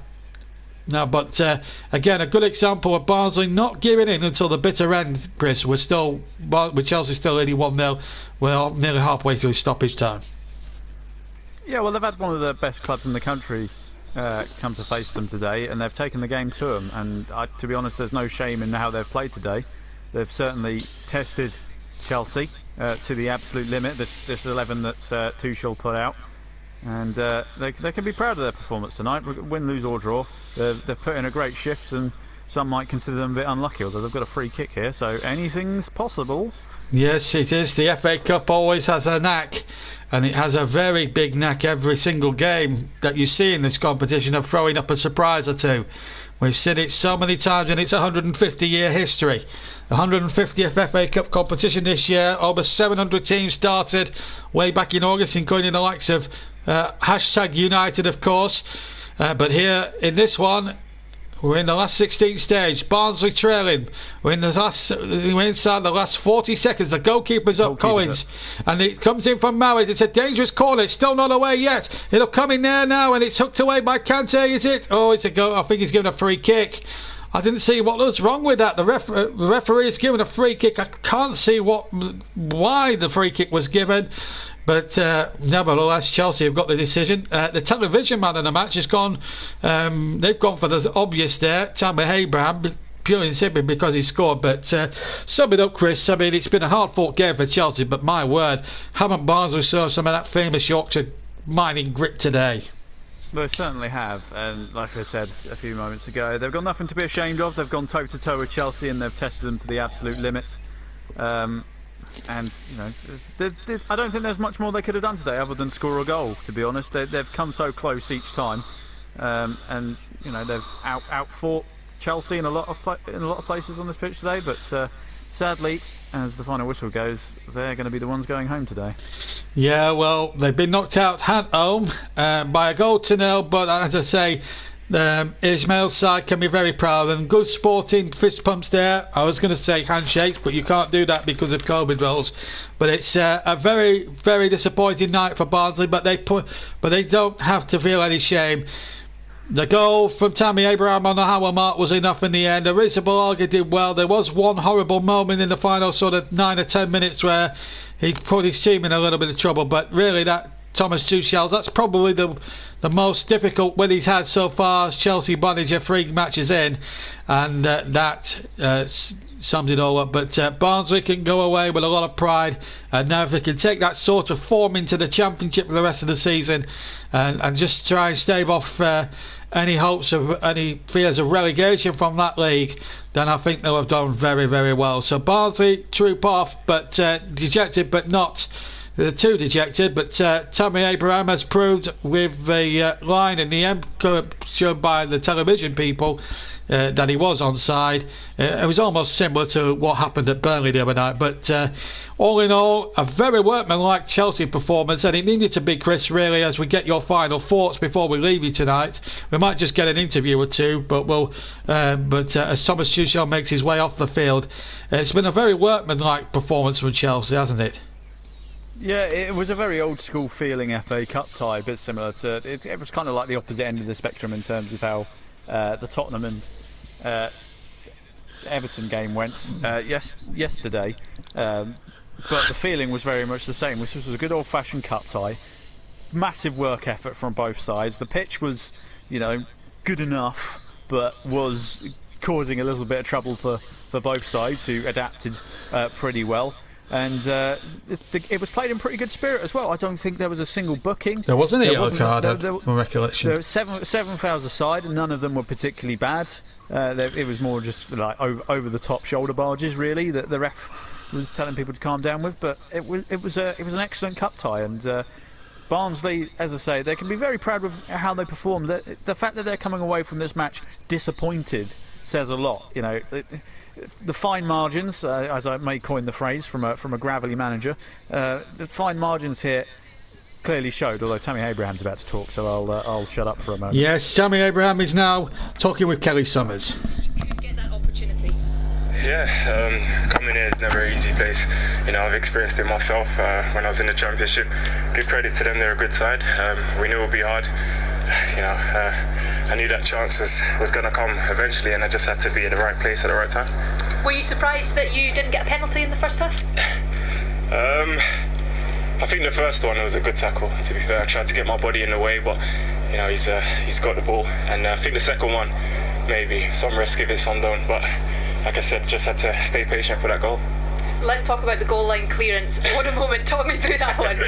Well, I grew up being a defender, so you know, instinctive reactions, just getting in and you know, being at the right place, like I said. And I saw the ball coming, and I just said, I have to do this. I have to try something, and you know, it worked. Which one do you celebrate the most, the goal or the clearance? Probably the goal line clearance. Like I said, it's a 1-0 win, and you know, coming here is never easy, so we'll take that. Yeah, well done tonight, Tammy. All the best in the next round. Thank you very much. Cheers. I should also reiterate what I said. It wasn't Kelly Summers there doing the interviews. It was Ailey Barber. Tammy Abraham, very sportsmanlike. When we talk about the penalty incident, it did look a penalty. But if he says that the player got the ball, in this case it was Simic who got the ball, then he must have seen something there that the cameras didn't, and. I didn't think he had a bad game. That's why I was amazed that Russ actually chose Ariza Balaga for man of the match. I would have probably, if it had gone to us two, I think we'd probably have chosen Tammy Abraham, because not only did he score the goal, which was proven to be important goal line clearance, which I think was absolutely more important. As much as his goal was massive for the game, I feel like Barnsley they had more momentum behind them all game, to be honest. And in terms of man of the match, my choice was either between Tammy Abraham or I'm forgetting his name now, the one playing for Barnsley, the combative midfielder, Simic or something. I forget his name. Sibic. Toby Sibic, the guy who made the challenge in the first half. Yes, Toby Sibic. He was superb all game, just cutting everything out. You know, there was not much getting past him tonight. So it's but honestly, it surprised me that Tammy Abraham said it wasn't a penalty, because the replay, I'm pretty sure, showed. We're just seeing the chance. That was the first meaningful chance in the game. It was number 7. Number 7 got to save that Ariza Balaga, and he did really well with it. Yeah, Callum Brattain with the opportunity, and then he had another one which deflected wide, and it turns out it came off his own player. Yeah, it came off Adebayo there, of all people, and if it deflects the right side of the coin, that's a goal for Barnsley. That's the top and bottom of it. But that's cup football, the excitement of the cup. It's a toss of a coin, as everybody knows, in the FA Cup, and it could go one way or the other. Just a reminder, the quarter-final draw: Everton, Manchester City, Bournemouth, Southampton, Leicester against Manchester United, and Chelsea now will host Sheffield United. Having a good run in the cup, but having a dismal run in the league, which is amazing, really. But having said that, Sheffield United have lost games only by the odd goal or two, but performances have still been as good as they were last season. But there you go. But Sheffield United were dead and buried a long time ago, and now they're suddenly in touching distance of Fulham. So they're not out of the woods yet. And you got to bear in mind, the team in 17th is Burnley. Anything can happen. I don't want to say that there will be a great escape at our expense, but if anyone's going to do it, if anyone's going to throw away an 8-point gap to relegation, I know a certain team who like to put their fans through the mill in that fashion. Yeah, we've certainly had that over the last few weeks, and it's certainly been played out a bit on this channel in the last few weeks. And sadly, I've been the one behind it. But at least I've had a stress-free night, not covering them. It's nice sometimes not to cover your hometown team because you know, I mean, you heard me like the other night. I was so frustrated, and it's the only time since England against Iceland 5 years ago where I've actually felt my headset down in disgust after coming off the air.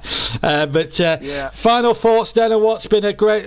I just want your final thoughts, Chris, on what's been a great midweek of FA Cup fifth round action. I mean, we can talk about the Everton match until the cows come home, but you know, there's not been too many in terms of great shocks in the game in the game so far. When we could have had one tonight, of course, but all the big teams going through as expected.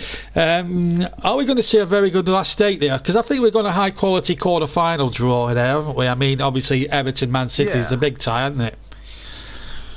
Well, you could argue that Leicester City versus Manchester United is also the big tie. I mean, it's a really good draw because I feel like it's a fairly even draw in terms of ability. I mean, Bournemouth, Southampton, I mean, that's a derby, anything can happen. Everton, Manchester United, they're pretty much on par with one another.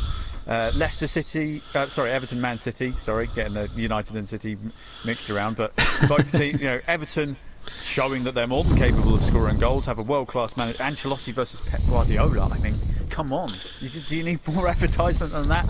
And Leicester City against Manchester United, you know, Leicester, they've been looking for some more silverware since the Premier League. This could be their big chance to add to it.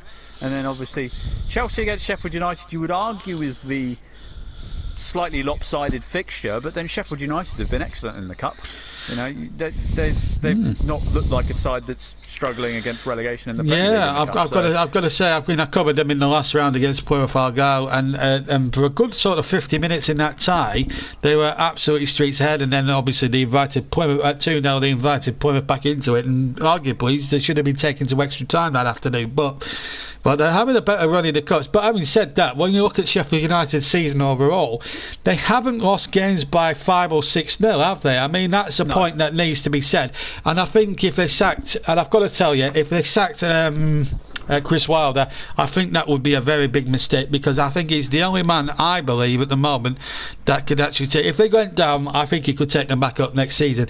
But Matt, as you know, people are saying it could be the worst points tally since Derby. I don't believe a word of that, because I think Sheffield United will fight hard. They've got true Yorkshire grit, and for as long as they keep fighting, they'll stay in there. So there is that to consider. But well, it's going to be... I mean, we concentrate on the Premier League and the Champions League now for the next month. I mean, the title race, Chris, as well. I mean, it's Manchester City's to lose at the moment. Obviously, Liverpool have been well off the boil. Bad defeats to Burnley and to Brighton. Where do you think Klopp's got that wrong? Well, I've seen these arguments about Liverpool's season being disrupted by injuries, which, yes, it has. However, Liverpool's issue recently has been scoring goals.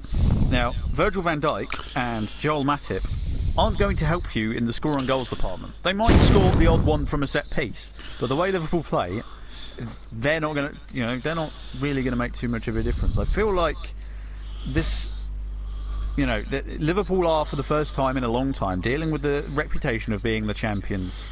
And when the champions rock up to town, everyone's there to see you get beat. You know, so you know, as Burnley have this funny knack of always of seeming to pull one over the and it's always we've pulled one over the champions, and it's great. And that's the attitude that every single team that Liverpool goes up against, regardless of whether it's FA Cup, League Cup, Champions League, they're the champions of England. Yeah, everyone's going to want to stick one over them, and that's what they're dealing with every game. I can't remember. I think it was. I remember watching the old Sky Sports programme Times of Their Lives, and Jimmy McElroy was saying about when Burnley won the league, and I think it was either the Wolves manager or whoever they were playing, and he just said, good luck next year, because everyone wants to beat you now, because you're the champ, or something along those lines. And, you know, that is that attitude still is maintained today. Champions rock up to town. If you can pull one over the champs, you say you've beaten the champions. Absolutely, yeah. I distinctly remember, to tie it back to the FA Cup, when Burnley knocked out Liverpool of the FA Cup, Liverpool went on and won the Champions League. Absolutely, so yeah. Burnley fans got to turn around and say, well, we beat the champions of Europe, so that makes us better than AC Milan. Not at that moment applied in January, because Liverpool still had to beat 3 or 4 other teams from there on in to get through to the final in the first place. And even that's just one of those things. They were lifting their trophy. It was just, you just sat there and went, I think we all did. I think we all did. I think we all did at that particular time, Chris. You know, it's a teaser. But as you say, I mean, it's one thing. I mean, it comes back to the old phrase I always say sometimes when I cover league champions or defending league champions. I remember Leicester did it a few years ago, and they came to Burnley, and I said they're having a bad time at the moment. But as I said, it's one thing winning it; it's another thing trying to defend it. And obviously, when they rocked up at Burnley that night in January 2017, and Sam Vokes won by probably one of the most dubious goals ever, because it looked as if he controlled it with his hand, but I didn't care. I went ballistic, but at the time, but it was something special. But you know, Manchester United seem to have had it in the grasp. Maybe it's just come a little too soon, but I think there's some silly talk again about Ole Gunnar Solskjaer being replaced. I mean, Mourinho's under a bit of pressure at Spurs. I don't think Mourinho should be going. I think the mainstream media make a mockery of it and put unnecessary pressure on managers at the top end, I have to say, when they're trying. I'm pretty sure the media has the "who did we try to get sacked this week" wheel and spin it, and then they post a bunch of articles about why everything's all gone wrong and why it's the manager's fault. One week it was Solskjaer, next week Steve Bruce gets a lot of unnecessary stick, given that his scenario is very similar to ours. He's got limited resources and he's having to work with what he's been given. Therefore, the football that he plays might be dross, but it gets results. Yeah, but then you've got people like you've got idiots like the True Geordie going on. It's like Steve Bruce isn't the man, but they'll hark back to his time at Sunderland. But that's irrelevant. Now, this is the thing. I'm in a very sort of stuck position myself when it comes to watching Burnley, because on the one hand, I love Burnley to death, but the football we play is horrendous. I think we can all agree on that, Chris. I spent 90 minutes the other night watching, and I couldn't believe what I was seeing. And and I just thought, is there any urgency? And I'm thinking, I've got to do the commentary, and I'm thinking, and all I want to do is just say, come on, Burnley, show a bit of urgency. But I couldn't be heard to be singing that. But in my head, I was saying that. It's like, I hate to hark back to a time when we were backstabbed by a certain Mr. Coyle, but we played under Owen Coyle, and at times under Eddie Howe as well. And when we were in the Championship, some of the best. When we had a side that was, level with the competition that we were against, we actually played decent stuff. And even then, when we were up against it, like I said, in the Premier League with Coyle, yes, we'd concede goals, but we scored quite a lot as well. We scored a number, we scored. Sometimes, frustratingly, we conceded a hell of a lot more than we scored. Like the perfect example was flipping West Ham away. Conceded 5 in the first half, and we then scored 3 in the second half. Here's an interesting analogy here. If we'd had today's defence, and I'm talking Charlie Taylor, Ben Mee, James Tarkowski, and possibly Matt Lawton or Phil Barnsley, because them two can do the job at right back, and Owen Coyle's team, I think not only would we have scored goals, but and also Nick Pope as well. No disrespect to Brian Jensen, but he could. He was a bit. Maybe John Heaton as well. Yeah, but not Brian Jensen. He could be a bit Jekyll and Hyde, and he could make the odd error. But if you could have that back 5 with the Owen Coyle team, we would be top 10. I don't think there's any question about that. We scored plenty of goals and we conceded nothing.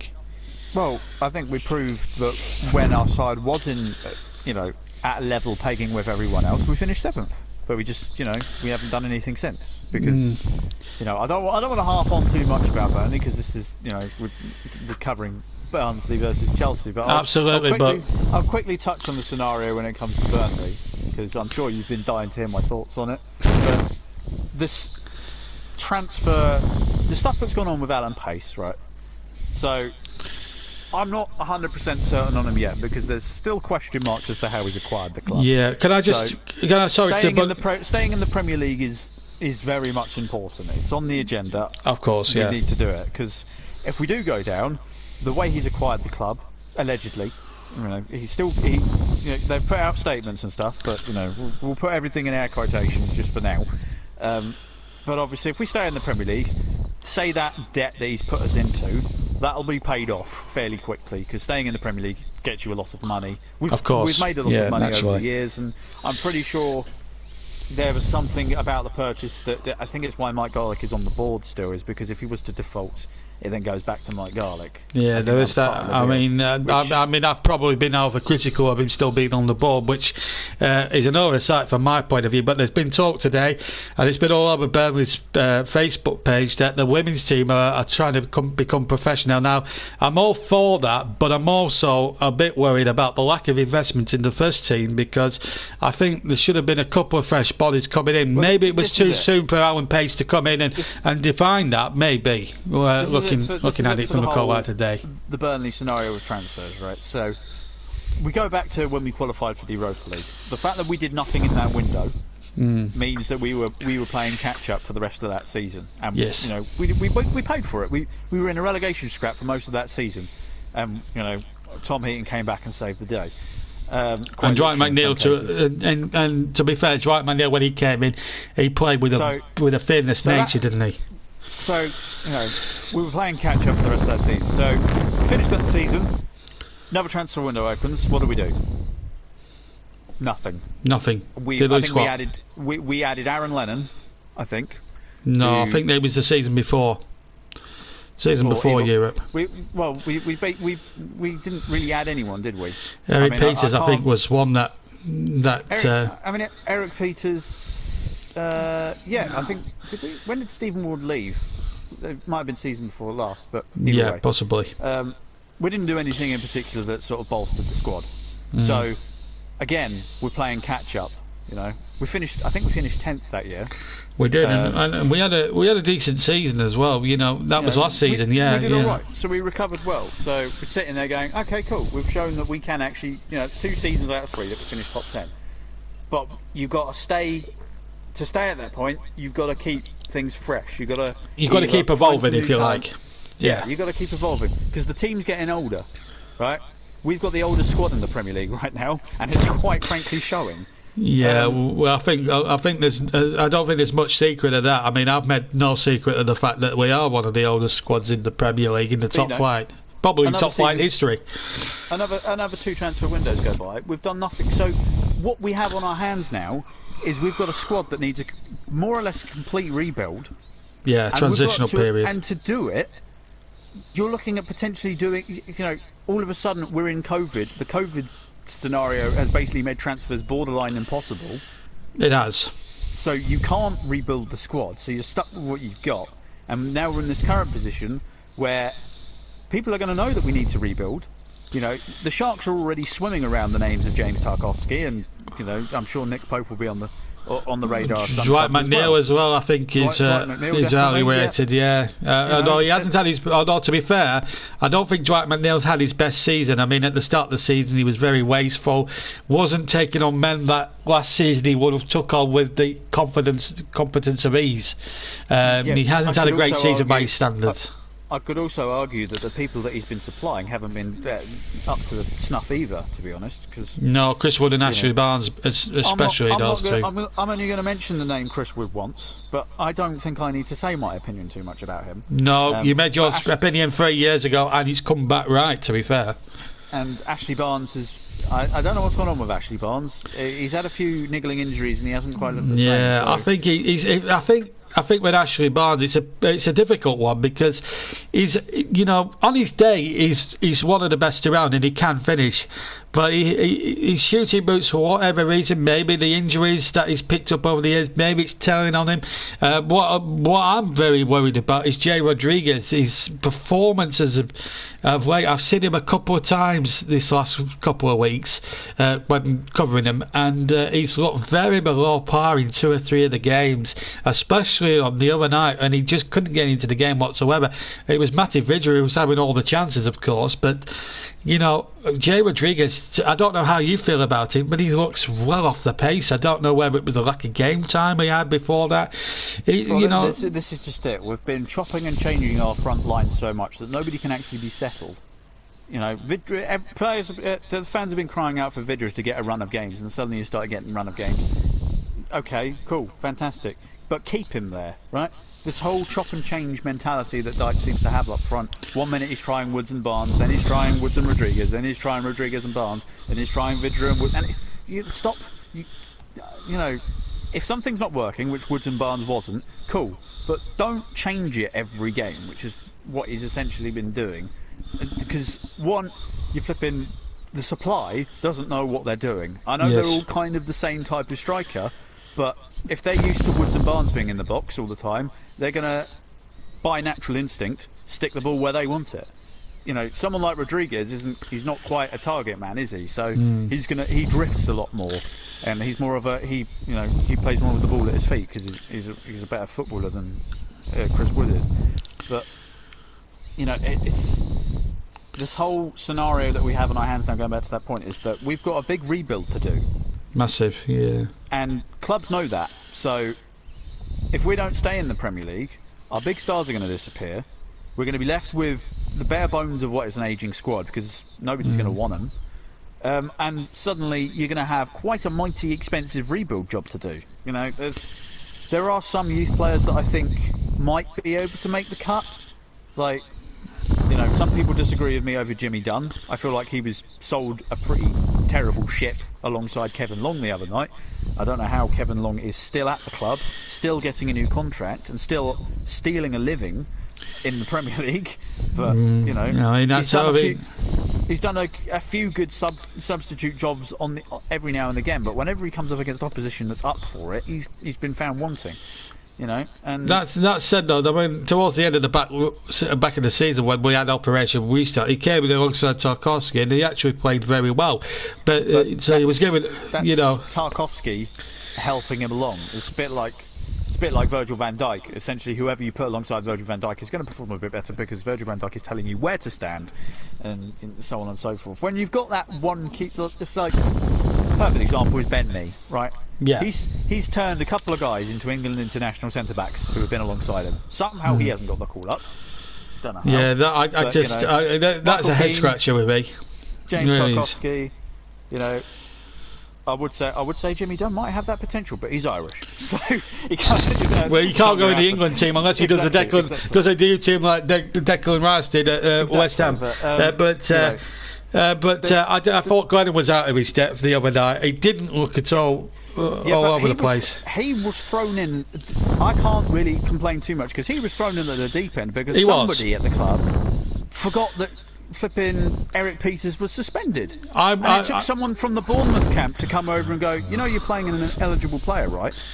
Yeah. Complete utter. Like, I don't know who. Like, we're a Premier League team. How the hell can you make that mistake? Like, for goodness sake. It boggles the mind. I was up in the stand prepping my team. I've been given the team sheet. Eric Peters is on it, so I'm writing away on my creep sheet. I get a call from Russ. You have to change it. Glennon's in. I said, why? So I asked him why. Your man has cocked up with the team sheets, and I thought, oh bloody hell, is it going to be that? And I just knew at that point it was going to be one of those nights. That kid's probably got on the coach, got in the changing room. He'll be sat there in his warm-up gear, and Sean Dyche has probably turned to him and gone, right, you're on in 5 minutes. Yeah, absolutely. He's probably not had a warm-up. He's suddenly got the jitters because it's like, oh crap, I'm playing. And, you know, first team football out of nowhere. The kid barely had time to compose himself, and suddenly he's come up against, you know, players that are no slouches. I mean, Bournemouth are a good side, and they are. Junior Stanislas is not a slow player at all. Do you know what amazes? Do you know what amazes me about Bournemouth? Just quickly before we go back to Burnley, I can't understand why Jason Tindall got sacked. I know he had a bad run of games, but that side there, they should be at least top two. But going back to Burnley, I mean, a lot of people on social media. I don't know how you feel about Dale Stephens at the moment.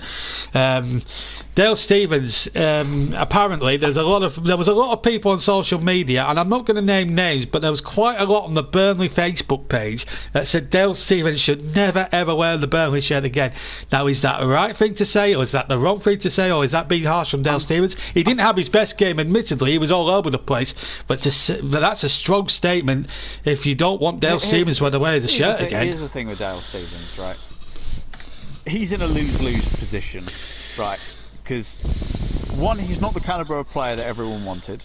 No, I don't mean that in any disrespect, but people are hoping for somebody, you know, like, there's a defour-sized hole in the club that still hasn't been filled. And secondly, he was a stopgap. Like, the fans were foaming at the mouth for a signing of some sort at the start of the season. And Burnley, last second, have plucked him from Bournemouth for a tiniest of fees. So... And everyone's gone, we wanted a signing, but not like that. It's a bit like, it's happened so many times in the past. Like when Burnley signed Joe Hart. Like, we wanted a signing, but not a fourth goalkeeper. Like, stop. We make this habit of... the board seem to panic at the sheer ferocity of the fans turning around and saying, you need to sign someone. And they sign someone in a panic, thinking that, yeah, look, see, we've done something. And Dale Stephens is another... prime example. I don't think the guy's a bad footballer. I think he's just been thrown in at the deep end at a club where he's not necessarily... I'm not going to say he's not wanted, because... No, but there's similar type... obviously put him on a list somewhere that they think he'll fit, but he's been up against it from the get-go, and unfortunately, those kind of signings, unless you, like... play really well from the get-go, you're never going to get the fans on side. Unfortunately for Dale Stephens, I just feel like he's one of those, and you know, it wouldn't surprise me if he leaves the club at the end of the season, purely because of the flack he gets. Well, the flack he gets on social media, which, you know, all right, he had a bad game, but I've seen some unsavoury comments that are completely unnecessary. Yeah, I mean, I read a few of them out on Tuesday night. I mean, I've had a go at Eric Peters a lot this year, because I think. And I've been really harsh on him, because he has cost us about 10 points really. And there was the calamitous zone goal at Leicester. He was, you know, he's giving away some soft goals, and I think the one player I do think we miss is Charlie Taylor. He's been bought for squad depth, and unfortunately we've been full of injuries this year. Yeah, Charlie Taylor we've missed really badly. I think we've missed Charlie Taylor more than we have, like, the strikers. I mean, people talk about Chris Wood being out, Ashley Barnes being out, Jack Cook being out, but the one player that I think for work rate in the industry who has been an absolute colossus for us in the last 2 or 3 years is Charlie Taylor. And I think when he's been out the side, we just haven't been the same side, have we? No, it's kept the defence of the opposition on their toes. You know, we can go down either flank. When Charlie Taylor's missing, we're very one-sided, and it becomes easy to defend. I mean, we're already predictable as it is when it comes to what style of football we play. Everyone knows what they're going to get, and you know, sometimes it works, sometimes it doesn't, but everyone knows what's going to happen. Yeah, I mean, I can easily second guess what the formation is going to be when every time I cover them. It's, you know full well Sean Dyche is going to play 4-4-2 every single time. You know, I know he's trying to mix it up a bit, but it's a default setting with Sean. Again, we fall back. Similar argument with Steve Bruce. With the tools that he's got, what option does he have? He doesn't have gifted footballers at his disposal, unfortunately. No. We're essentially playing with championship level players in the Premier League, and we're doing the best we can with what we have. And unfortunately, the football that is most effective is not that pleasing on the eye, which not only it annoys opposition fans, obviously, because they're like, how can you enjoy that? And it annoys us, because as much as when it doesn't work, it is the worst thing to watch, because it is just like the Bournemouth game. You sit there going, we're literally doing nothing. When it works, it's great. Okay, fantastic. When it works, you know, you can't complain too much. But when it doesn't, you just look completely hopeless. and you know it's shown quite a lot this season, unfortunately. Absolutely. I mean, it's a situation, but we'll just have to see how we go at Crystal Palace. There's obviously a lot of talk about whether Wood will be fit and things like that, but the rumour mill says that it might not be the case at the moment. Sean Dyche is saying things like it's not make or break, but in a lot of I don't agree with that. It's not Wilfried Zaha, so I would fully expect Wilfried Zaha. He always scores against us, so yeah. He does. The thing is, the trick is that you open bread and he picks up an injury. I mean, he picked up Kobe before the clash at Turf Moor and we managed to win, but you know, Wilfried Zaha on his day is one of the best players in the Premier League, and it really baffles me why he's not tested himself at the highest level. I mean, no disrespect to Crystal Palace, they are a decent side, they're a good mid-table Premier League side. I think it's because the window of opportunity just has never happened for him. No, like, and not only that, he's always been priced out of a move. Like I think Arsenal wanted to pay. Leave, Palace didn't want to sell him, so they didn't, because he signed a multi-year contract, and then a year later wanted to leave. And Crystal Palace, within their rights, turned around and said, "Well, your contract's for another 4 years." So fair enough. But since then, he's played really well. COVID's happened, so again, another transfer window which he hasn't been able to. Another couple of transfer windows essentially. So, you know, ultimately, you could argue that his big chance came when he went to Manchester United in the first place. But unfortunately, he fell between the cracks that were the post Sir Alex Ferguson fallout. Yeah, I think he was bought. Wasn't he bought in by Sir Alex? I'm sure he was, but he was bought by Sir Alex Ferguson, but immediately went back on loan to Crystal Palace for the rest of that season, and then Sir Alex Ferguson retired. So, and David Moyes didn't want to know, did he? So no.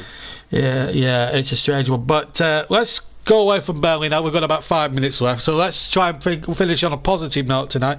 West Ham United, I think they've in the Premier League, they lost out on JB Sports to Manchester United, and they were very unlucky, because I thought they gave United a very good examination, a stiff examination, but they've really surprised me this season, and they've pleasantly surprised me. And I think David Moyes has put the fizz back into West Ham. Okay, it might not be the attractive style they want, but it's getting them results. They're on course for European football. They should have won at Fulham on Saturday rather. They are producing some good form now, and the gate crashing as well. And the same you could say. Certainly with Leicester and one or two other teams that are punching their weight at the top there. But West Ham, for me, have been a real surprise package this year, and it's been a joy to see. Yeah, well, West Ham are either fighting relegation or they're fighting for Europe. They're never boring mid-table, not doing anything.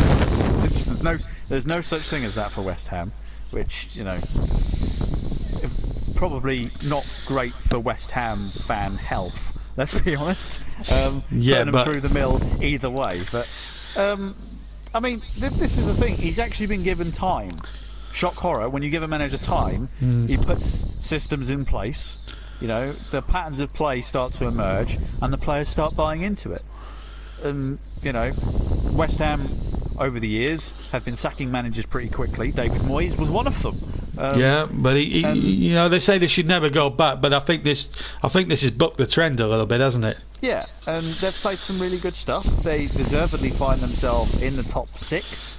Yeah. They are in that fight for the top 4. I mean, this is the thing. The top 4. I mean, West Ham are in with a shout, but there are. Well, let's be honest. There's the top 8 are all in with a shout of finishing in that. I said top 8. I mean, we'll say from Leicester, so in 3rd down to 8th, could all realistically finish in those 2 Champions League spots. Yes, exactly. You know? Which is a scary concept for Liverpool, because they could literally go from being champions to finishing 8th. It is a distinct possibility if they're not careful. Of course it is, absolutely, yes. Would that be a sackable offence for Klopp? No, I think the Premier League and Champions League have brought him that. And the complete freak season that we're having at the moment with COVID and injuries, I think it would be baffling if Liverpool were to ever take that decision. I've seen Klopp out-trend a couple of times, and I think it's just stupid. But there is that is a possibility.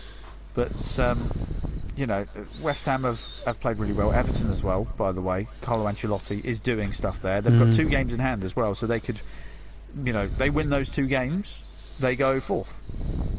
You know, they win them by a lot. They could, you know, move into third as well, because I mean their goal difference is currently 6, but with 2 games in hand, you know, we've just witnessed them score 5 goals against Tottenham, which is the side directly below them. So, you know, I wouldn't want to be a betting man for who finishes 3rd and 4th this year. I really wouldn't, because it's a pretty, you know, it's a shame there is no crowd, because absolutely, I mean, yeah. I mean, we're not even talking. This is the thing. I'm saying 8th. I haven't even mentioned Arsenal. I don't know what's going on there at the moment. They're in this horrible transitional phase of mediocrity, which it's lovely for me, because I'm surrounded by Arsenal fans in my family down here, and I'm just like, haha, welcome to my world where you've got nothing to look forward to. Just early cup exits and mid-table mediocrity. Welcome. It's such a nice place to be. I say through gritted teeth. Yeah, absolutely. Yeah. Again, Arteta, I think it looks like he's being given time to you know, there's a massive clear out currently going on there.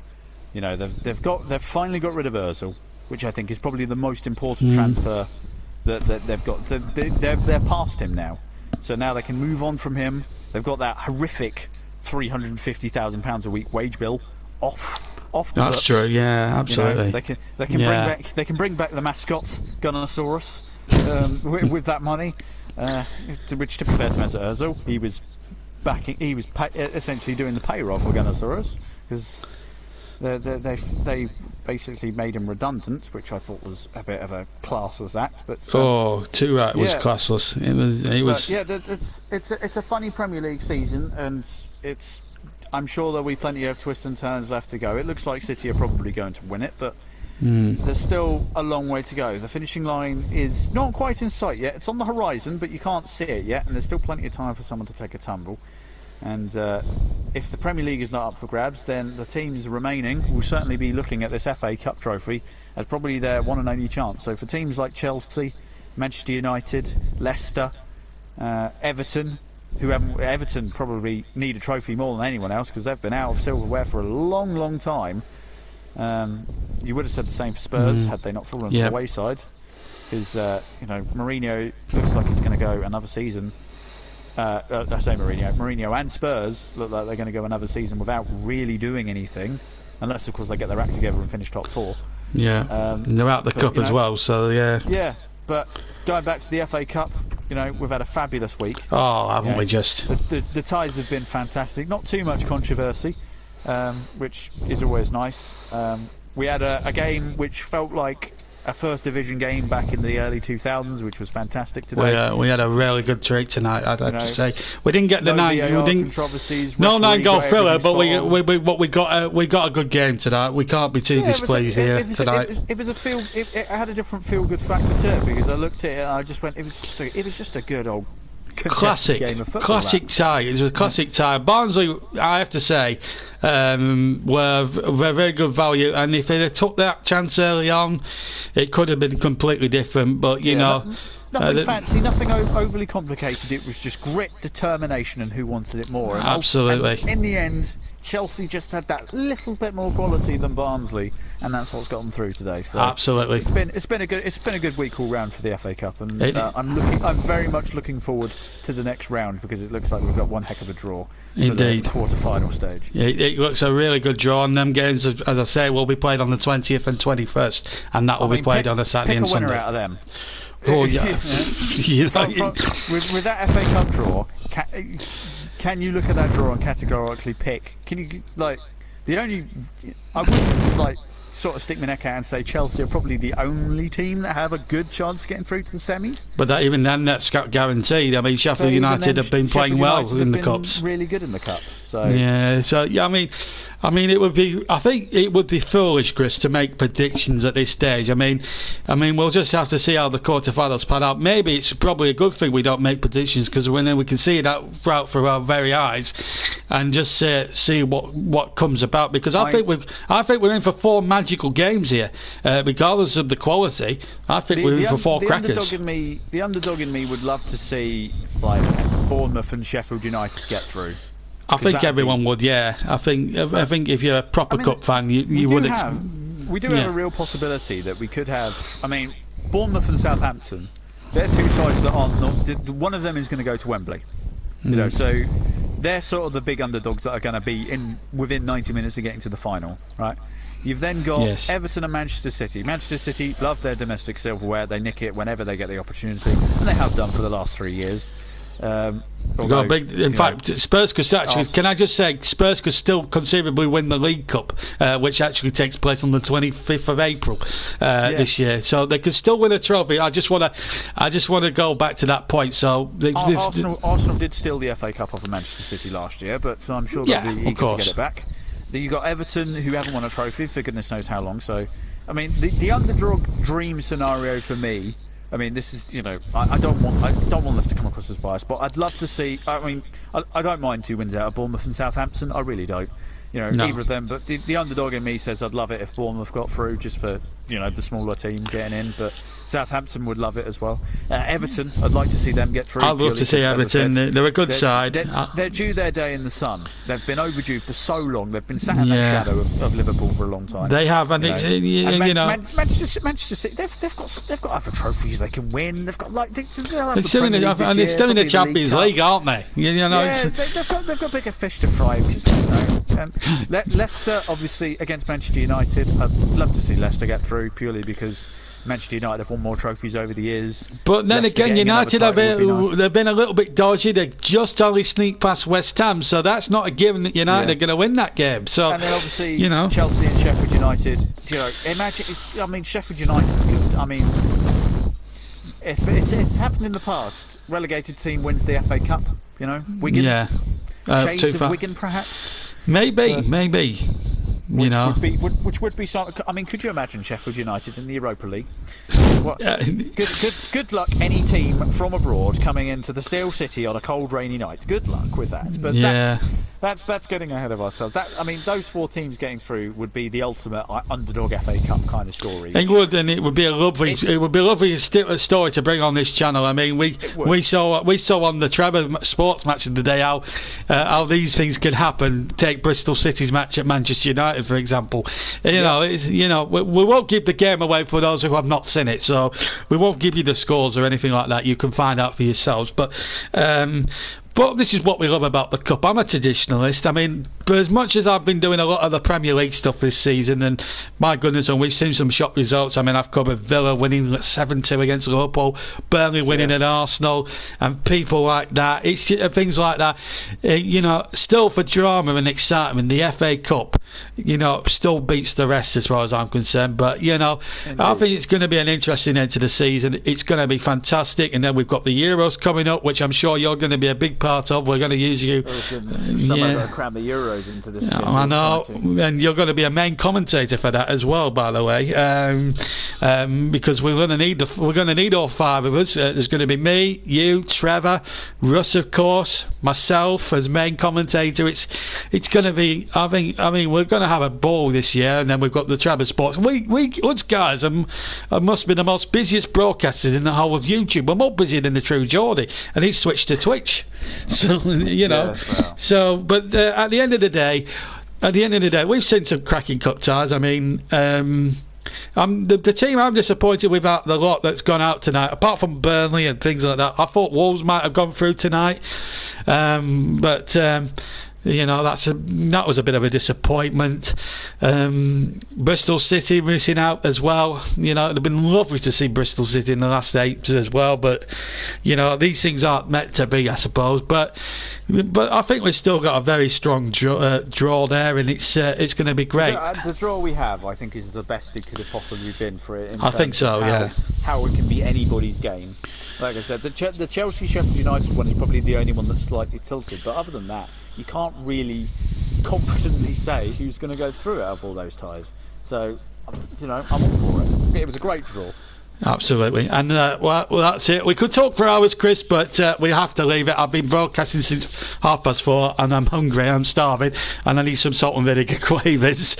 But thank you very much indeed, Chris. Thanks very much for your time tonight, and we'll see you on the channel very soon. Hopefully back with Trevor or myself in a couple of weeks or whatever.